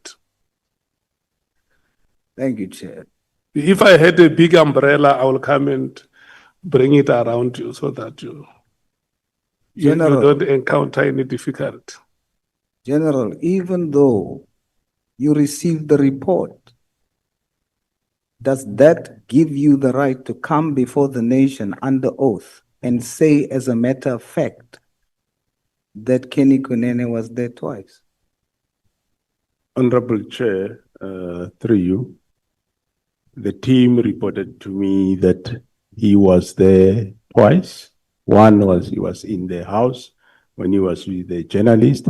The second, one of the two times, he was turned at the gate by the team. So that is what the team reported to me. That's Uh, not what you said when you posed the question. When you posed the question, General, you said, I listened to the tape again. Your words was, actually, he was there twice. Yet, your actually is based on a report. It's not fact. Honorable. Thanks, Honorable Chair. General, with due respect, the honorable source, let me just hold you for a moment. There is a honorable member who wants to speak, Honorable Cameron. Yes, Chair, sorry to interrupt, but this has got nothing to do with the scope of this ad hoc committee, one. And two, General Masemola leads an organization with almost 200,000 members. Must he account for every single member's whereabouts? And I mean, when an officer comes and tells his commander something, must he go to this actual site and go and check up on it? It just, I think we're losing the plot. We're not, this is not part of the scope of the ad hoc committee. Thanks, Chair. Yeah, what I'm going to do, honorable members, so that we can proceed. Let me allow the honorable member to use the time we have allocated him. Thank you. Thank you, Chair. I just wanted to say, number one, it's my time. Number two, I'm not the one who brought up the subject. I sat here and Honorable Malema brought up the subject, and no one in this house told him what they are now telling me. Number three, I have the right to ask that question. And also, I'm not asking of the general that he should have been there. And I am fully aware that he's presiding over thousands. It is for that very fact that I am saying the general cannot then come and just based on a report from members say, as a matter of fact, Kenny Kunene was there twice. So, Chairperson, you must allow me. Before he responds, I see there is another honorable member, Honorable Nombalo. No, Chair, I think I've got a problem with your ruling because your responsibility as the chairperson is to guide the meeting and your responsibility is to protect witnesses. We can't be subjected to Kenny Kunene. We have got serious issues of national importance here. I mean, the whole meeting, the whole country is watching us, and the member is subjecting the witness to Kenny Kunene. So, Chairperson, you are out of order. Do your responsibility, protect the member. That person is testifying under oath. Yes. So, to be asked about Kenny Kunene, even when he has answered that the team briefed me, that is enough. Let's not be impatient with him because. No, but Chair, people can abuse the platform on the basis that they have time. Yeah, I want to explain something, Honorable Member. You earlier on during the proceedings, you reminded us of Rule 1.4 on the scope that any other matter thereto related can be investigated. The name of a citizen here called KT Molefe was mentioned on record. And during his testimony, oral, the general was asked about the incident or the occasion of the arrest of a KT Molefe. And then he says that at the time of the arrest, Mr. Kunene was there. So it is on record in these proceedings. And so the honorable member is asking that question, and if we can please have the patience to allow him to ask what he wants to clarify, I think it's only fair. Because those statements that have been made here have gone to the records of these proceedings. Thank you. Thank you very much, Chair. The same vigor was not shown earlier when the statement was made, when an untruthful statement was made. General, you were not there physically to see that twice. You just received the report and you want the country to believe that your members does not have the possibility of lying. That every single member you have speaks the truth to you. Is that what you're saying to the country? Every member that reports to you speaks the truth at all times. They don't have the potential to lie to you.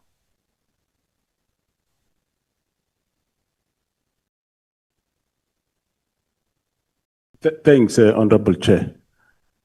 All what I said, Honorable Chair, is that the members told me that he was there twice at the house. So whether they're lying or not, I took it that which they told me, and I'm not sure. Let's agree, Honorable Member, that me and you were not there. We are the same. But however, the report I got is that he was there twice. So I will leave it there, and thanks, Honorable Chair. It would have been different, General, if that is what you said when you were asked the question earlier. When you were asked the question earlier, you did not say, it was reported to me. You said, actually, he was there twice. Now you're saying, we can agree that you were not there. I wasn't there. Based on that, you must now then state for the record that it is only an allegation. It is alleged that Kenny Kunene was there twice. Please confirm. Thanks, Honorable Chair. I will repeat that me and you were not there. I received a report that Kenny Kunene was there twice on the two occasions that members were at the house. It's an allegation. I leave it there. So if it's an allegation, which I now agree with you, that means it remains to be proven. You came and you said he was actually there. That means, Honorable General, you lied to the nation. You made the nation believe that you are stating that as a matter of fact. Now, I put it to you that we can prove that Kenny Kunene was not there twice. You lied to the nation. And now it concerns me because... Honorable Souls. I want to request you that we must not debate the matters. I'm not debating, Chair. I'm stating you heard the testimony that it's now from a statement of fact, it's now an allegation.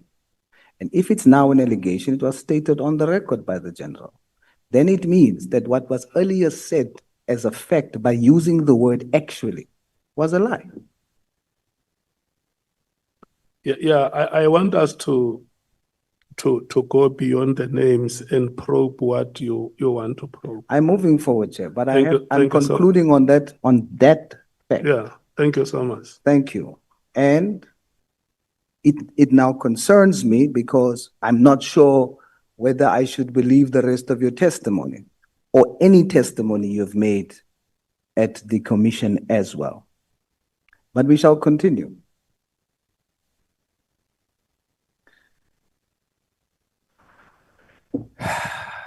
You know, General, this is a bit personal for me.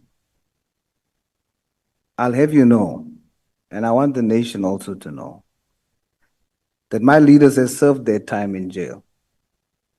they paid the price, and they worked daily to repay society. To the point where our president showed decisiveness and removed our deputy, Mr. Kenny Kunene, who equally stepped down, subjected himself to an independent investigation. He was cleared and now he's back in office. If ever our criminal justice system can have something to be proud of, it is the genuine transformation of Gayton McKenzie and Kenny Kunene, whom I am a proud product of.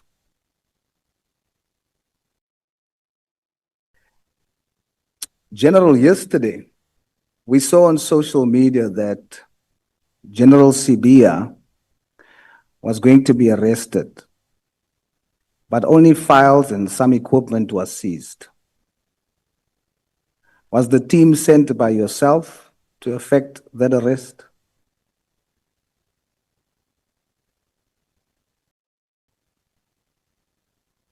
Thanks, Honorable Chair. Well, I wouldn't want to go too much back, but I would say that I did rectify that which you agree that I rectify. I didn't lie. I used English, but what I meant is what I said, that the team said he was there twice. Coming to the last question that you were asking, well, Honorable Chairperson, police, as I've been sitting here the last 2 days, even today as I've been sitting here, they are doing their work. I don't send them to go and do a specific work. They do continue with the work they do. They obtained the warrants where they obtained, and they went to the house to go and collect where the catches they had a search warrant to collect. So in English, I'll repeat, you lied. And I'm struggling to even believe what you say now, but I will indulge you, General. Why arrest or attempt to arrest on the eve of General Sibia having to come and testify? What if those equipment that was seized was material for what needs to be presented here next week by General Sibia as a witness?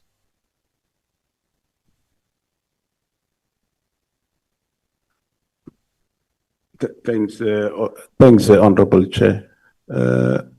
I do indicate that, Honorable Member, the team, they went there and they don't need my permission to do the work. So if you say the tools might be needed, I'm sure the team don't take equipment forever. They will assess what they assess. They will return the equipment to the relevant owners. Are you now saying you are sure that they will return it before he comes to testify? Am I hearing you correctly? Surely, if he says he needs those equipments when he comes here, we can't deny him. They will have, I'm sure they would have done their work. It doesn't take months to do what they do. It's interesting that they chose the time.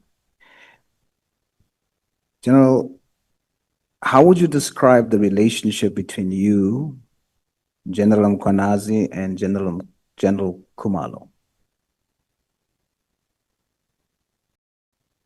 I would describe it as a relationship that I have with the rest of the senior management.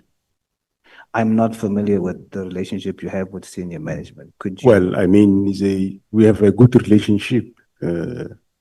I do have a good relationship with the rest of the senior team. You are not very close. Would you define your relationship as very close? No, I wouldn't define as very close. General Mkhwanazi testified that it was General Khumalo who instructed the removal of the dockets. Is this true? I do not know that part, so and it was part of the investigation. So I think the two of them will be able to tell you who instructed who to remove the dockets. But this is a material matter that we are dealing with, and that particular matter affects and is a central part of this. Should you not know who was responsible for removing those dockets? Should you not know? Honorable Chair, I did indicate that late April, May, I did pick it up from General Sintumuli that General Sibia instructed General Kumalo to remove dockets from KZN. That's why probably you had General Mkhwanazi saying General Kumalo instructed those dockets. So what I'm aware of is that that instruction, what I heard from Sintumuli, is that it came from Sibia. And when I confronted him, I told him that don't do that, stop that, don't remove dockets. That's all I said to him. So if I understand you correctly, before you told me you didn't know. Now you're telling me you did know that General Kumalo took the dockets, but you're adding that he took it at the instruction of General Sibia. Is my understanding correct? Yeah, what I'm saying, Honorable Chair, is that I don't want to get too much into hearsay. The General Mkhwanazi told you that Kumalo took the dockets. And I'm saying I heard from General Sintumule that General Sibia instructed that dockets be taken by Kumalo. And me, I called General Sibia to say, don't do that, stop that. So. Yes, but you didn't say that to me when I asked you the first time. When I asked you the first time, you said you didn't know. What I mean by that, why I say that, Honorable Chair, is that I don't want to give evidence of somebody and somebody and somebody and somebody. But you just did that, and you did it with my deputy president. That's your style. Well, with No, General, I don't think that you, with due respect, you must not respond to a statement like that one. Honorable Souls, may we please not impugn on the personality of the witness. Chair. Look, when you make a statement and say, this is your style, you impugn, number one, on the personality, and number two, on the morality of the witness. It's like you are casting aspersions on the witness. You want the witness to assume another identity in front of the people of South Africa, to be perceived differently from how they have known him before, when this committee has not arrived at a determination like that one. So I think it's very much unfair, not only to the witness, but any person against whom such reference may be made. And if you find it moral, you may withdraw that kind of statement. Point of order, Chair. No, Honorable Skosana, can I please beg your indulgence? Let's allow Honorable Souls first to hear whether he agrees with me to withdraw the statement that he has made. I'm not instructing him to withdraw it. I'm calling on him to look at the statement and make a decision whether he would like that statement to be associated with any other person. I disagree with you, Chair. Let me qualify. When I asked in the beginning, is that hearsay or a statement of fact? The general, when we were talking about Honorable Kenny Kunene, the general said, I'm stating that, and I stated it earlier, on the basis that I was told, I was reported to. So I made this statement, right? I now ask later on the same thing as it relates to General Kumalo. The general says, no, the reason why I said I didn't know is because I did not want to make a statement on hearsay. Now I'm saying, but you did it earlier. What's the difference? He should then also have done the same. Yeah, So it is on that basis that I'm saying. What I'm saying is the that style of the general is then to hear. Let me finish, Chair. You asked me to qualify. Order, Asked me please, to Chair. qualify. I'm qualifying. And then you must tell me, you must now correct me. I will gladly submit to your correction based on my explanation to you. You must correct me to say I misunderstand. In the first instance, the general is doing what he says in the later instance he's not doing. I'm pointing out, you listened to hearsay and stated it as fact. You come later and say, I can't listen to stories, therefore I didn't say General Kumalo took the files. No, honorable members, I don't want us to derail the proceedings. Please correct me, Chair. Please.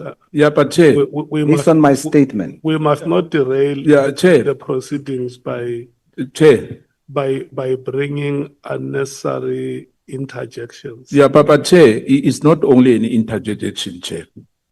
Let us be respected. We are members of parliament. We are in parliament here. It's not correct and it's unparliamentary to say the general is lying. And he knows that, the honorable member. And this character assassination reflects back on all of us. We can't be discussing Kenny Kunene this. Whether he was left by his party, that is we are not campaigning here. We are dealing with a serious matter, a national issue. It can't be about Kenny Kunene every time. And the General Kumalo will come in here. He'll answer for himself. This is what I'm avoiding, honorable members. But it's unacceptable, Chair. That the general can be really dragged into this. I have called on the member and I have called him to order not to impugn the integrity of the witness. And I thought that was sufficient. Chair. Honorable Souls is defying you live. We've got a responsibility as members of this committee to respect you. Whether you are coming from the ANC or from any party, this committee is dealing with serious work and everybody is watching it. It's going to set a wrong precedent if you give an instruction and Honorable Souls defies it. We can't allow that. It must not be optional. He must withdraw what he has said to the general. No one here must be wrongly crucified. The role of this policy, of this committee, is to investigate. How did he arrive to that conclusion? And he has been partisan here, campaigning for his party. We also come from political parties. But because we understand the responsibility of this committee, we can't be talking about MK here. We know where to campaign. We know where to locate the people when we need them. Not in ad hoc committees. Honorable Souls must withdraw that statement, Chairperson, unless you want people to lose respect in you. You are the Chairperson and you must be respected. We can't allow people, you are our Chairperson in this committee. So if you don't protect yourself, we will protect you. He must withdraw that statement. Yeah, but the last, don't inject fear in the Chairperson. Honorable Ngola. In addition, Chair, to the members, the two members, we also have a responsibility as the ad hoc committee to protect our witnesses. Parliament in its nature has got a responsibility to protect all citizens of South Africa. To Chair, it is incorrect to want to give a hearsay status to an official report by junior to a principal. A hearsay is what you get on when you walk on the streets hugging your friends. Juniors, when they report to the National Commissioner of what they would have found from a official investigation, can't be accorded the status of being a hearsay. So if the general says there is an official report by the team, my team, that is working on this investigation, the report is that the aforesaid person was found twice on the gate and inside the house, then we can't accord that it's an official duty report, Chair. It can't be a hearsay. We've got a different understanding of what a hearsay is. Thank you. Honorable Cameron, do you still want to speak? I think, Jay, most of the members have covered it, but I just don't want this to degenerate. We can be direct, but we can be respectful. We don't have to do it this way. And this isn't the Kunene Commission.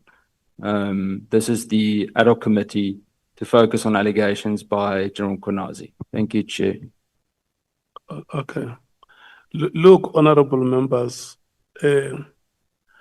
our responsibility is not only to keep the decorum of the House. Each one of us here has a right to a good name. The reason why we are called honorable members is because we are expected to conduct ourselves with integrity as leaders of society. And the title honorable is conferred to you from the day you are sworn in as a member without even knowing who you are.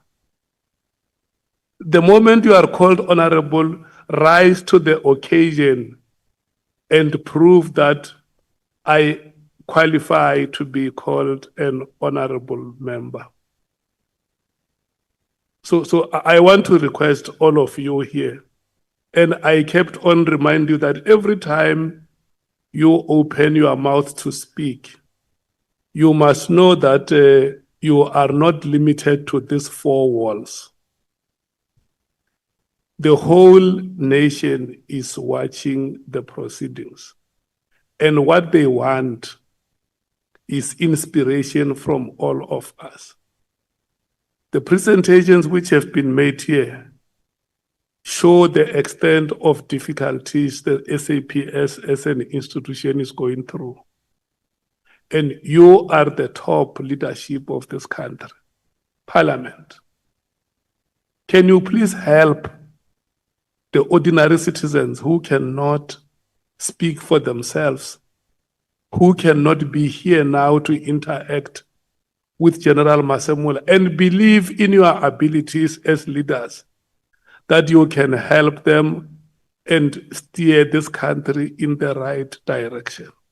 Can we please serve the people of this country? Thank you so much. Honorable Chairperson. I want you to move towards. I'm moving, but to move towards concluding, Honorable Sol. It is wrong. The time that has been allocated is not for debate. It's for you to ask the general questions. Chairperson, I'm asking a question. None of you said what you're saying now earlier. None of you. None of you said it's not the Kunene Commission when it was raised here earlier. But So Honorable Source, may you please ask questions? Chairperson, I am dealing with what has been posed here. I'm not grabbing a topic from outside of this house. The center of whom we are speaking about here is also an honorable member who's an MMC in Joburg. He is the deputy president of a party here. to say, We don't have a problem with that. no, you do. Look, I don't want you to veer. I want to show you something, Chair. Please No, allow no, me. No, Honorable Souls, I don't want you to veer off and start. I'm not veering off. No, don't concentrate I'm on. responding to the House and I'm No, responding to yourself. no, I'm not going to. These honorable members are not witnesses. The witness is here. But you allow them. He is the one that you must ask questions. I'm asking and then they interjecting, Chair. I'm asking the witness. And then they are interjecting. They were calling a point of order on you. And I have the right to respond to it. You are now suppressing me, but you allowed them. Chair, let me show you the material problem. If I leave it, then it means the impression that's given is that an independent investigation can lie, because he said he was there one. So we'll move along and I'll say, but I will put to this House, I will not withdraw.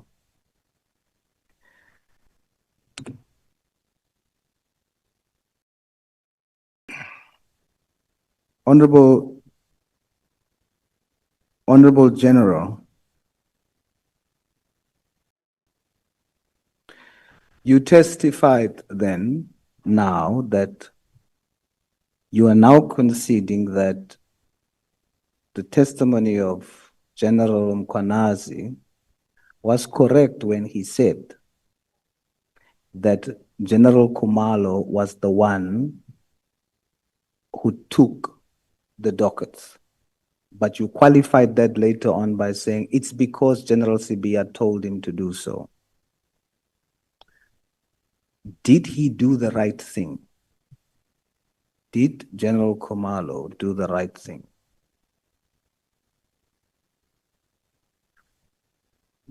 Thanks, Honorable Chair. Honorable Member, I think you were in the House. You heard it, I suppose, more than once, that General Sibia ordered dockets from KZN to come to Pretoria. Well, that order have went through different people, which myself, I don't want to go through those layers. Those people will come here, they'll come and say, me, I was given this order by who to do what and what and what. So it is not the right thing for the dockets to be removed from KZN. So General Khumalo did the wrong thing. Well, he will come and explain himself through you, Honorable Chair.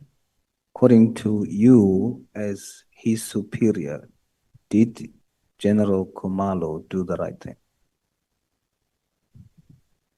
Well, I told you that I learned later that he was ordered to do so.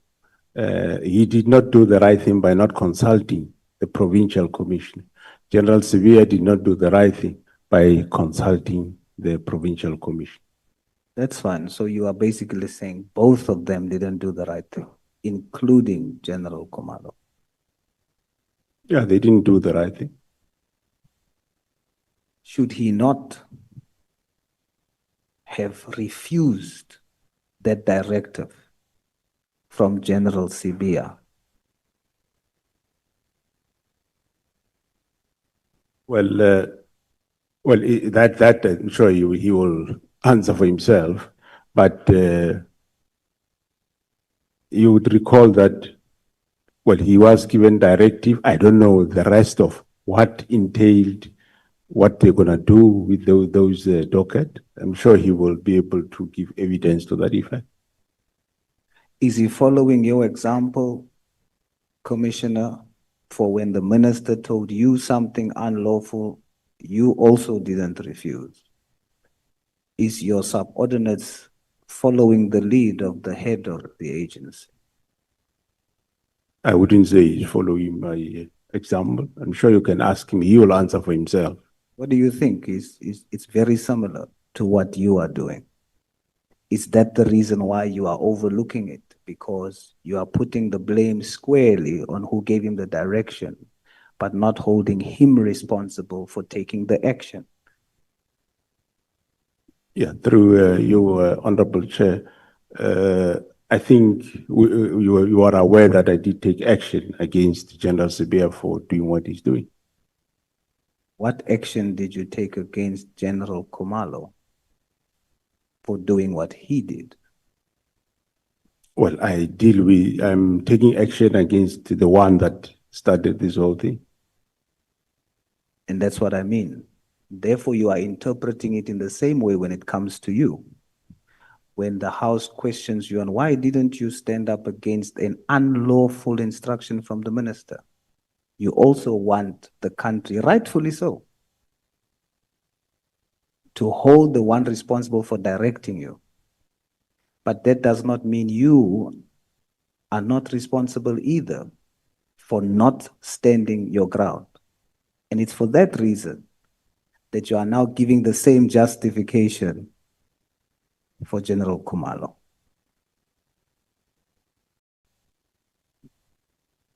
Well, through you, Honorable Chair, well, I'm taking action against the one that caused the whole thing. And I think it's the right thing I'm doing. And everyone that is attached to it, he had a duty to refuse an unlawful instruction. He had a duty to do that.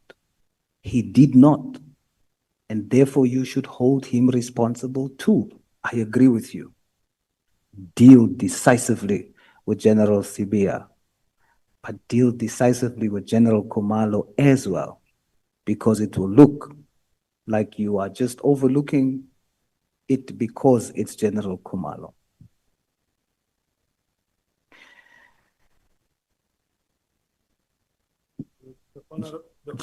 The honorable member, your time is up. My time is up.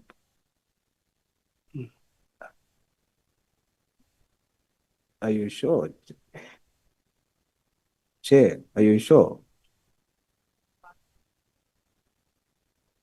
But I'll accept it, Chair. I shall accept it. You can ask the honorable members, they will tell you how long how long the microphone has been on. I'll accept it, Chair, respectfully bow. Thank you very much. Thank you so much. Honorable Vessels. Thank you very much, Honorable Chairperson. Good afternoon, General. I think, Chairperson, we have exhausted all the issues pertaining to this witness. We have exhausted ourselves and we have exhausted the witness. My questions have all been covered, so I will not be utilizing my time. Let's go home. Thank you. Very progressive. General, is your senior management of the SAPS divided? Thanks, Honorable Chair. No, I wouldn't say they're divided. They are together. There will be problems there and there that now and then come, Honorable Chair, but surely they are not divided. You will find in any organization, you will find that now and then there is conflict, but they are not divided. The problems in the institution that you have alluded to spanning over a decade. Can we say that what we see now is an institutional implosion?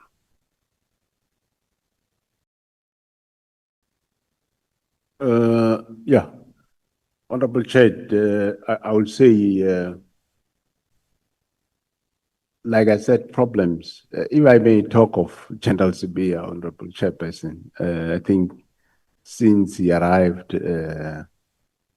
well, it's quite a number of people that he encountered problems with.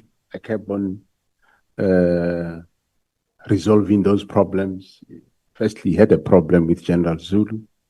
I intervened. He had a problem with General Mkhwanazi, not now, some time ago.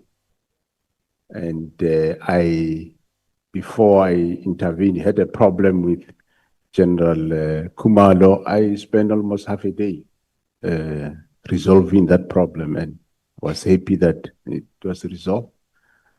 Had a problem with General Msikidi. Had a problem with General Nkua.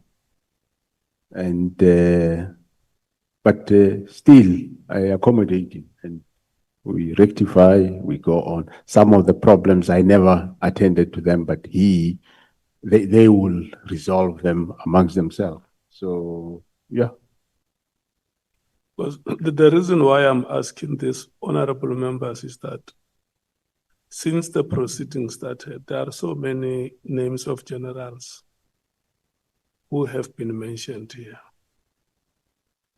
and allegations of involvement of generals or senior management in activities of self-aggrandizement, self-enrichment. Is that good for an institution that you lead, the South African Police Services? I mean, the developments of yesterday, for instance, when we are here with yourself, the Honorable Breitenbach calls you the honcho of the institution, and there are other colleagues of you convening press conferences. Is it good for your institution? Thanks, Honorable Chair. It is definitely indeed not good for the institution. Hence, you have seen that I have enlisted this assistant of, while we are doing investigation in areas where we pick up that there are problems of crime and or misconduct. Hence, I enlisted the help of SIU to come and do a lifestyle audit of everybody so that we can know who we are dealing with and who's clean and who not, starting with myself. And the people of this country, one honorable member has asked you whether you are a voter. You said, yes, I'm a voter, it's my civic duty. The voter whose last hope is on us as the bureaucracy in civil service. They sit every day glued to their televisions, they hear these things about high-ranking police officers. Their expectations have been that when we hear stories about the police, should be that criminal A, criminal B, criminal C have been arrested. And now they come to hear this very, very disturbing allegations about high-ranking police officers. What does that do to the mentality of the voter or the ordinary citizen?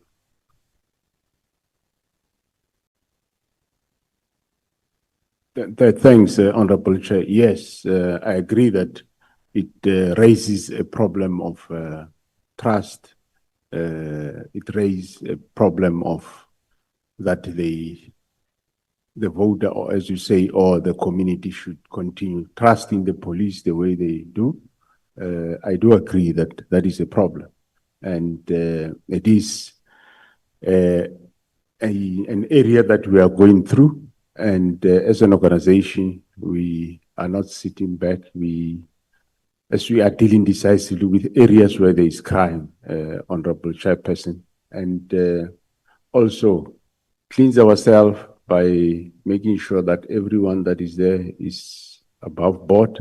I'm sure that will go a long way. I know it's not an overnight process, but by making sure that we know who's who, and that will definitely will improve the morale of in the organization, and it will improve also the trust outside there in the police. So there's quicker as we are embarking on lifestyle audit and investigations carry on in terms of areas where there are, be it criminality or misconduct, we finalize that, we'll be able to move forward. My last question would be that, do you still have hope as the leader of the institution that these senior ranking officials against whom allegations have been made and some were made by yourself do still have commitment to turn around the SAPS and make it an institution of choice? Thanks, Honorable Chair. Well, those areas where there are allegations, of course, we will, as I'm saying, we subject that to investigation of misconduct, and the criminal investigations will also take its course.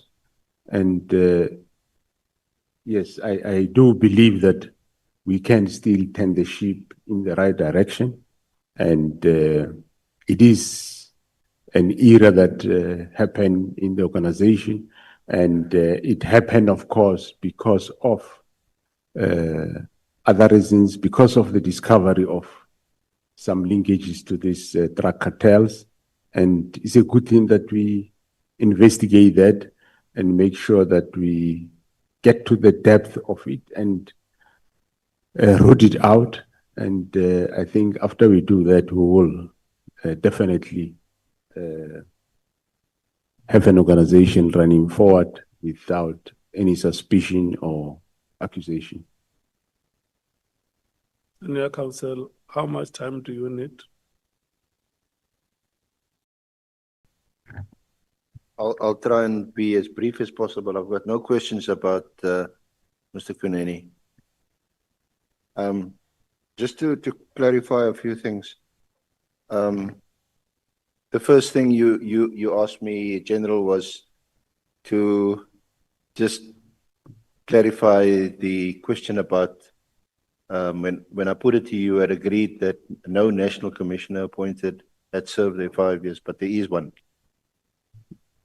Yeah, that is correct, Honorable Chair. The first national commissioner after democracy, Commissioner Fibers, he did complete his term. Yeah. You've been criticized, questioned about your response to the directive of 31 December 2024. But we know as a fact that that directive has in fact not been implemented. The task team has not been disestablished. In fact, you approved the budget of the task team effective to 26 March 2026, and you actually denied a request from Lieutenant General Sabia to make money available for a differently constituted team. That is correct, Honorable Chair. I did allude to that, and yeah. Also, when lawyers look at sections 206 and 207 of the Constitution, they lick their lips, because you'll find one lot being very clear that you have management and control of SAPS and that ministers may not interfere. The other lot will say there's ambiguity and there's scope for interpretation, that the minister, because the words used are directives, in charge of policy, and so on. So just to put it on record, General, that it's far from clear. In your case, you, one, didn't implement the directive, and two, whatever you gave to the minister was to kick the can down the road, as it were, and not in fact implement it, but to phase out the team. But the PKTT is still in existence. as we speak. That is correct, Honorable Chair and members. The PKTT is still at work. We are working towards increasing personnel and other resources. And also, we are establishing one in Gauteng because we also do have problems in that province. We know from General Mkhwanazi that he obtained an affidavit from you on the 4th of July. Is that correct? Or a statement? Yeah, that's correct. That's correct, Honorable Chair. Now, he wouldn't disclose the statement because he said it for now forms part of a criminal investigation. We would like to know what is in that statement or affidavit on the 4th of July, because his evidence was also that he was not going to go into the media briefing on the 6th of July without that statement from you.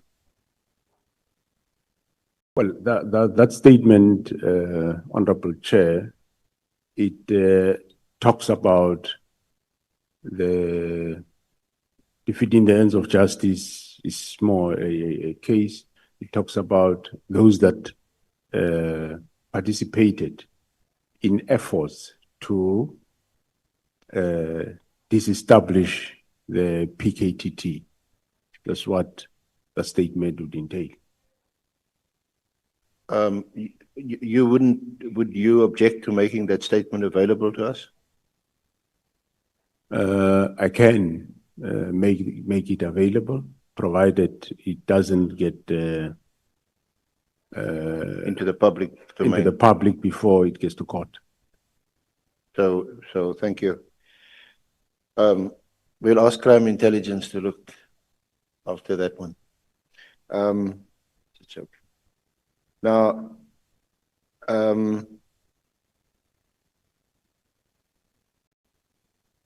the briefing that you gave to Parliament on the 5th of March, there is in fact a few passages, and you'll find it. You don't have to look at it now. It's just for the record. Okay. Where Lieutenant General Mkhwanazi does make some strong comments about the instruction to disband the task team, and from it's at volume 3 of your record at page 259. Okay. Can you recollect or recall that he, from what he was saying, and I know it's difficult, so you can't ask about body language because it was an online meeting, that he wasn't happy. He made comments at the beginning of the meeting.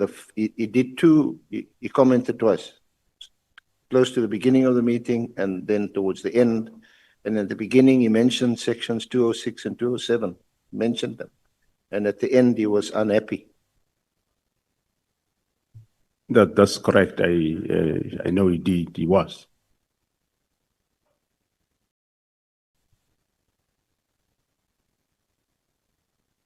Were you aware, or are you aware that that on the 6th of December 2024, when the PKTT was assisting the Gauteng police in arresting Matlale at his home for allegedly kidnapping a business associate, were you aware of events on that day? Were you informed about it? Yeah, I was informed while the operation was on. Because it would appear that it's that gave rise also when Lieutenant General gave evidence, and you seem to be of the same view. It's only when you started joining the dots, as it were, and you're putting some things together that you realize that there was something else that informed the directive of 31 December 2024. Yeah, correct, Honorable Chair. The operation of the 6, I think the arrest of Molefe, and not arrest of Matlala, but it was a search of his premises where the team was looking for a kidnapped victim, Mr. Jerubushoa. So that operation of the 6, according to records of Matlala's phone, that was then confiscated later in May 2025. Indications are that the disbandment letter of the 31st of December 2025 was activated by the operation of the 6th of December 2026. And just lastly, I know we're tired. Sorry, Honorable Chair, 6th December 2024. Yeah, but I mean, I was always intrigued by this until I had to look these things up and got paid to do it. So it wasn't a problem. But the difference between crime intelligence and crime intelligence as addressed or spoken about or prescribed in the Police Act, and then intelligence under the Intelligence Act, and the way the police service conducts intelligence operations, and the intelligence under the State Security Agency. I think many of us, many people would want to just understand those crucial differences, because even in the Lieutenant General Mkhwanazi's evidence, he at one stage there was talk of bringing in the State Security Agency to conduct some or other operation.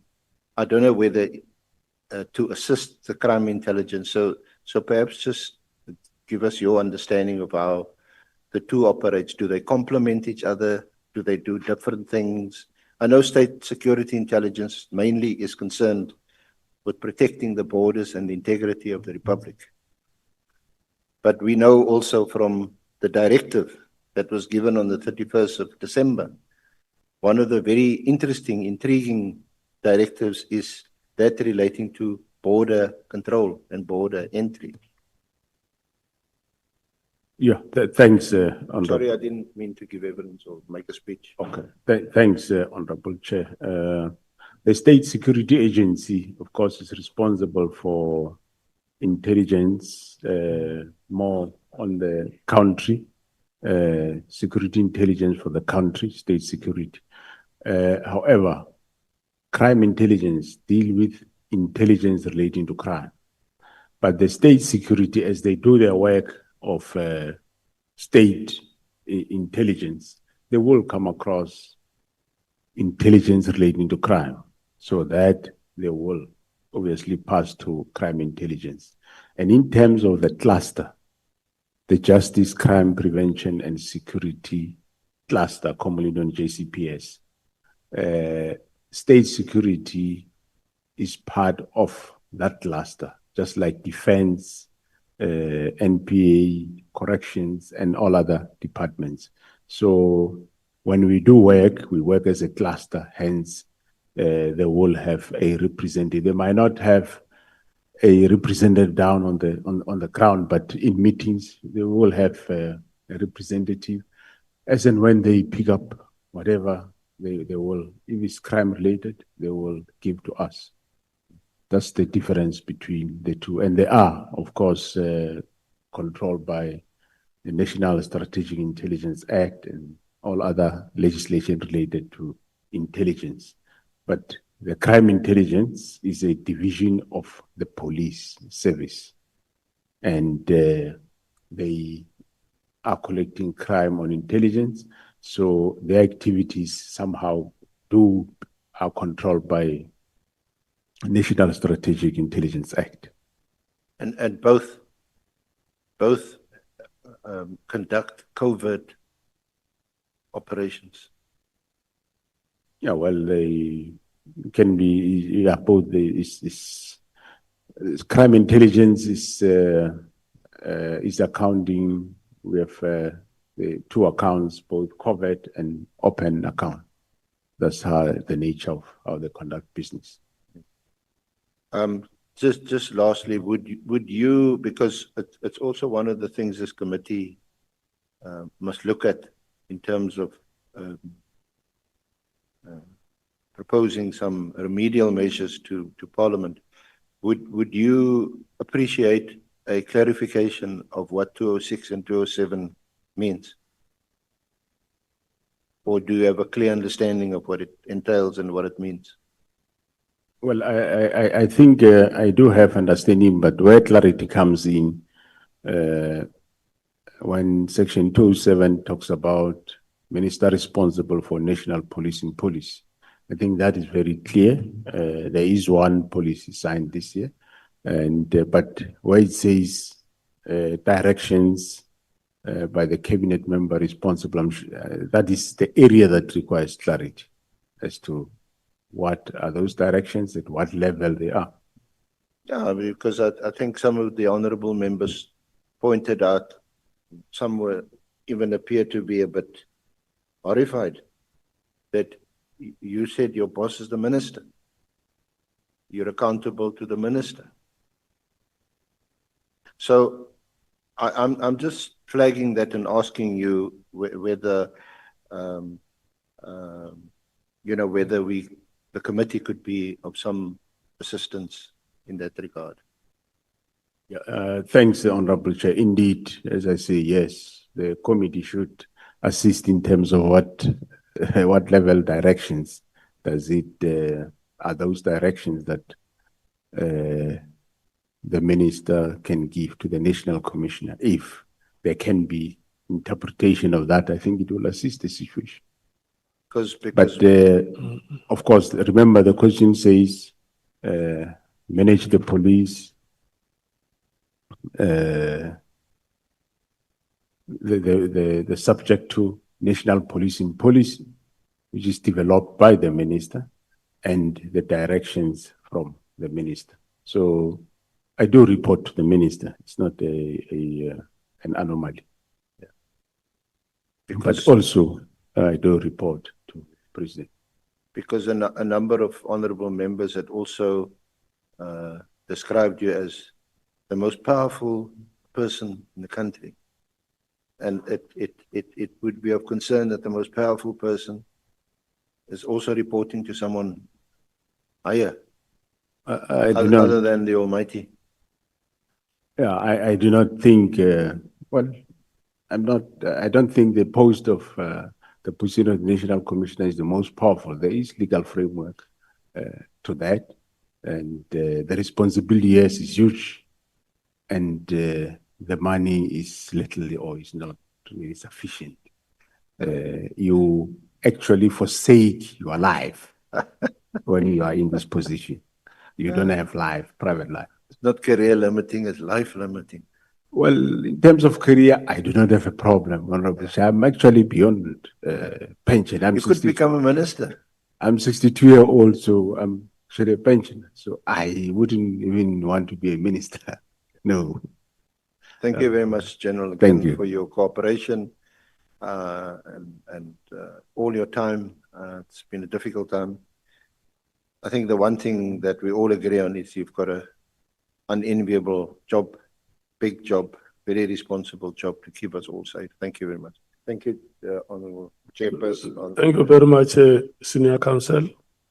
We want to take this opportunity and express our gratitude, General Masemola, also for creating time from the moment we contacted you that we would want to have consultations with you until today that we are concluding the proceedings with you. We want to thank you so much. Fly safely back home. We want to thank honorable members. You have shown your resilience, honorable members, and I want to thank you so much. The staff of Parliament, it's a Friday evening. We are resuming the proceedings, Senior Counsel and members. on Monday, 11 o'clock. 11 o'clock. Yes, Monday. The witness is Lieutenant General Sbia. Thank you so much. In this. The same venue, Good Hope. Well, The venue is this one. this one. Thank you.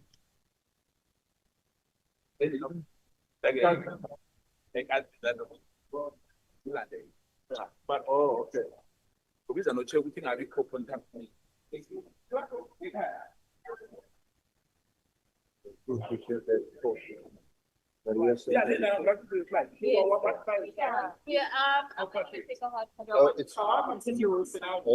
is your Sabias and your Mkhwanazi as well. Sabia and Mkhwanazi cards for you.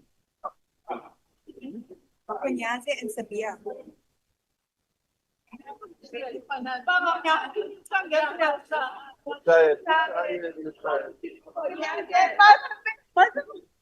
No, just give me something here, please. You don't want to, sure. I've got the Mkhwanazi files in here. Electronic. I've got Mkhwanazi in this bag. Are you sure? Yeah. What's nice to have you? Just keep it. Okay, I want. Let me give you Sabia. Only one. It's just one. You see that because they obviously The single big state the whole time. So the sequence is saying it's not on the terms of it. It's the terms of it. But I would even Parliament. We don't want to start the war. Then what you would like to do, and then he concedes. it's obviously because powers.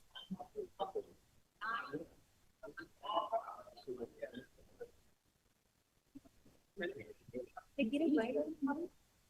Who's going to I'm saying Yeah. Yeah. Yeah, I know. Look to the rest. I don't even like a drink. Stuff one on the time. Yeah. You know, you too. Thank you for saying. That's rugby banana. Okay, stay fine.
Uzonana kanjani ebusuku? Mhm. Unonana ebusuku.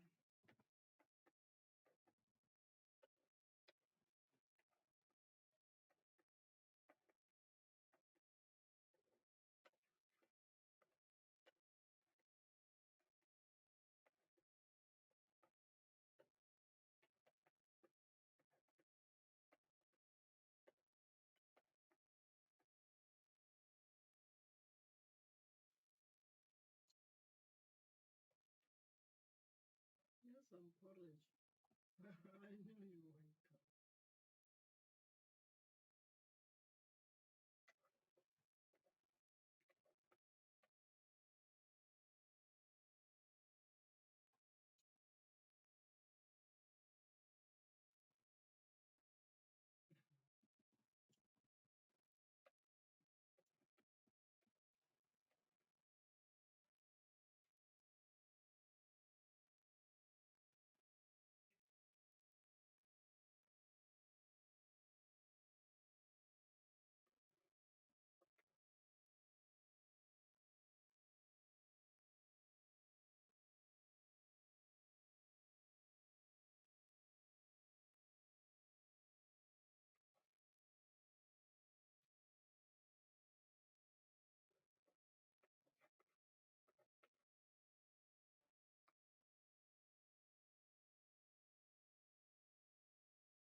Up in eggs and cabbage.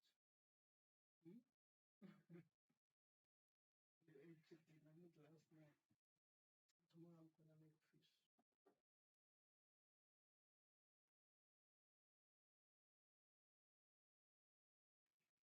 Jesus.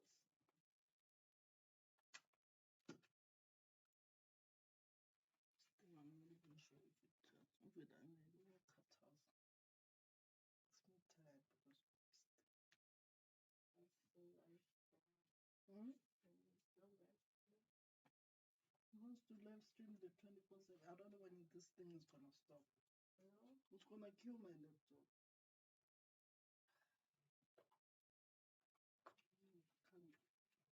Cannot be charging into the 24/7. It's not fun.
It's somewhere in the house.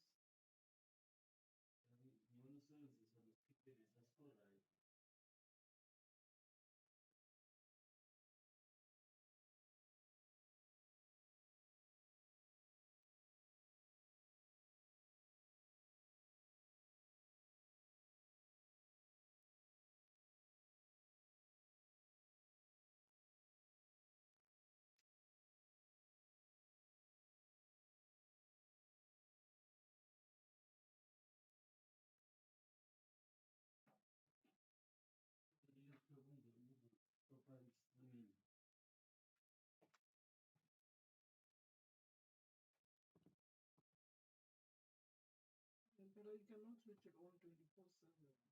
Yeah, no, it's fine.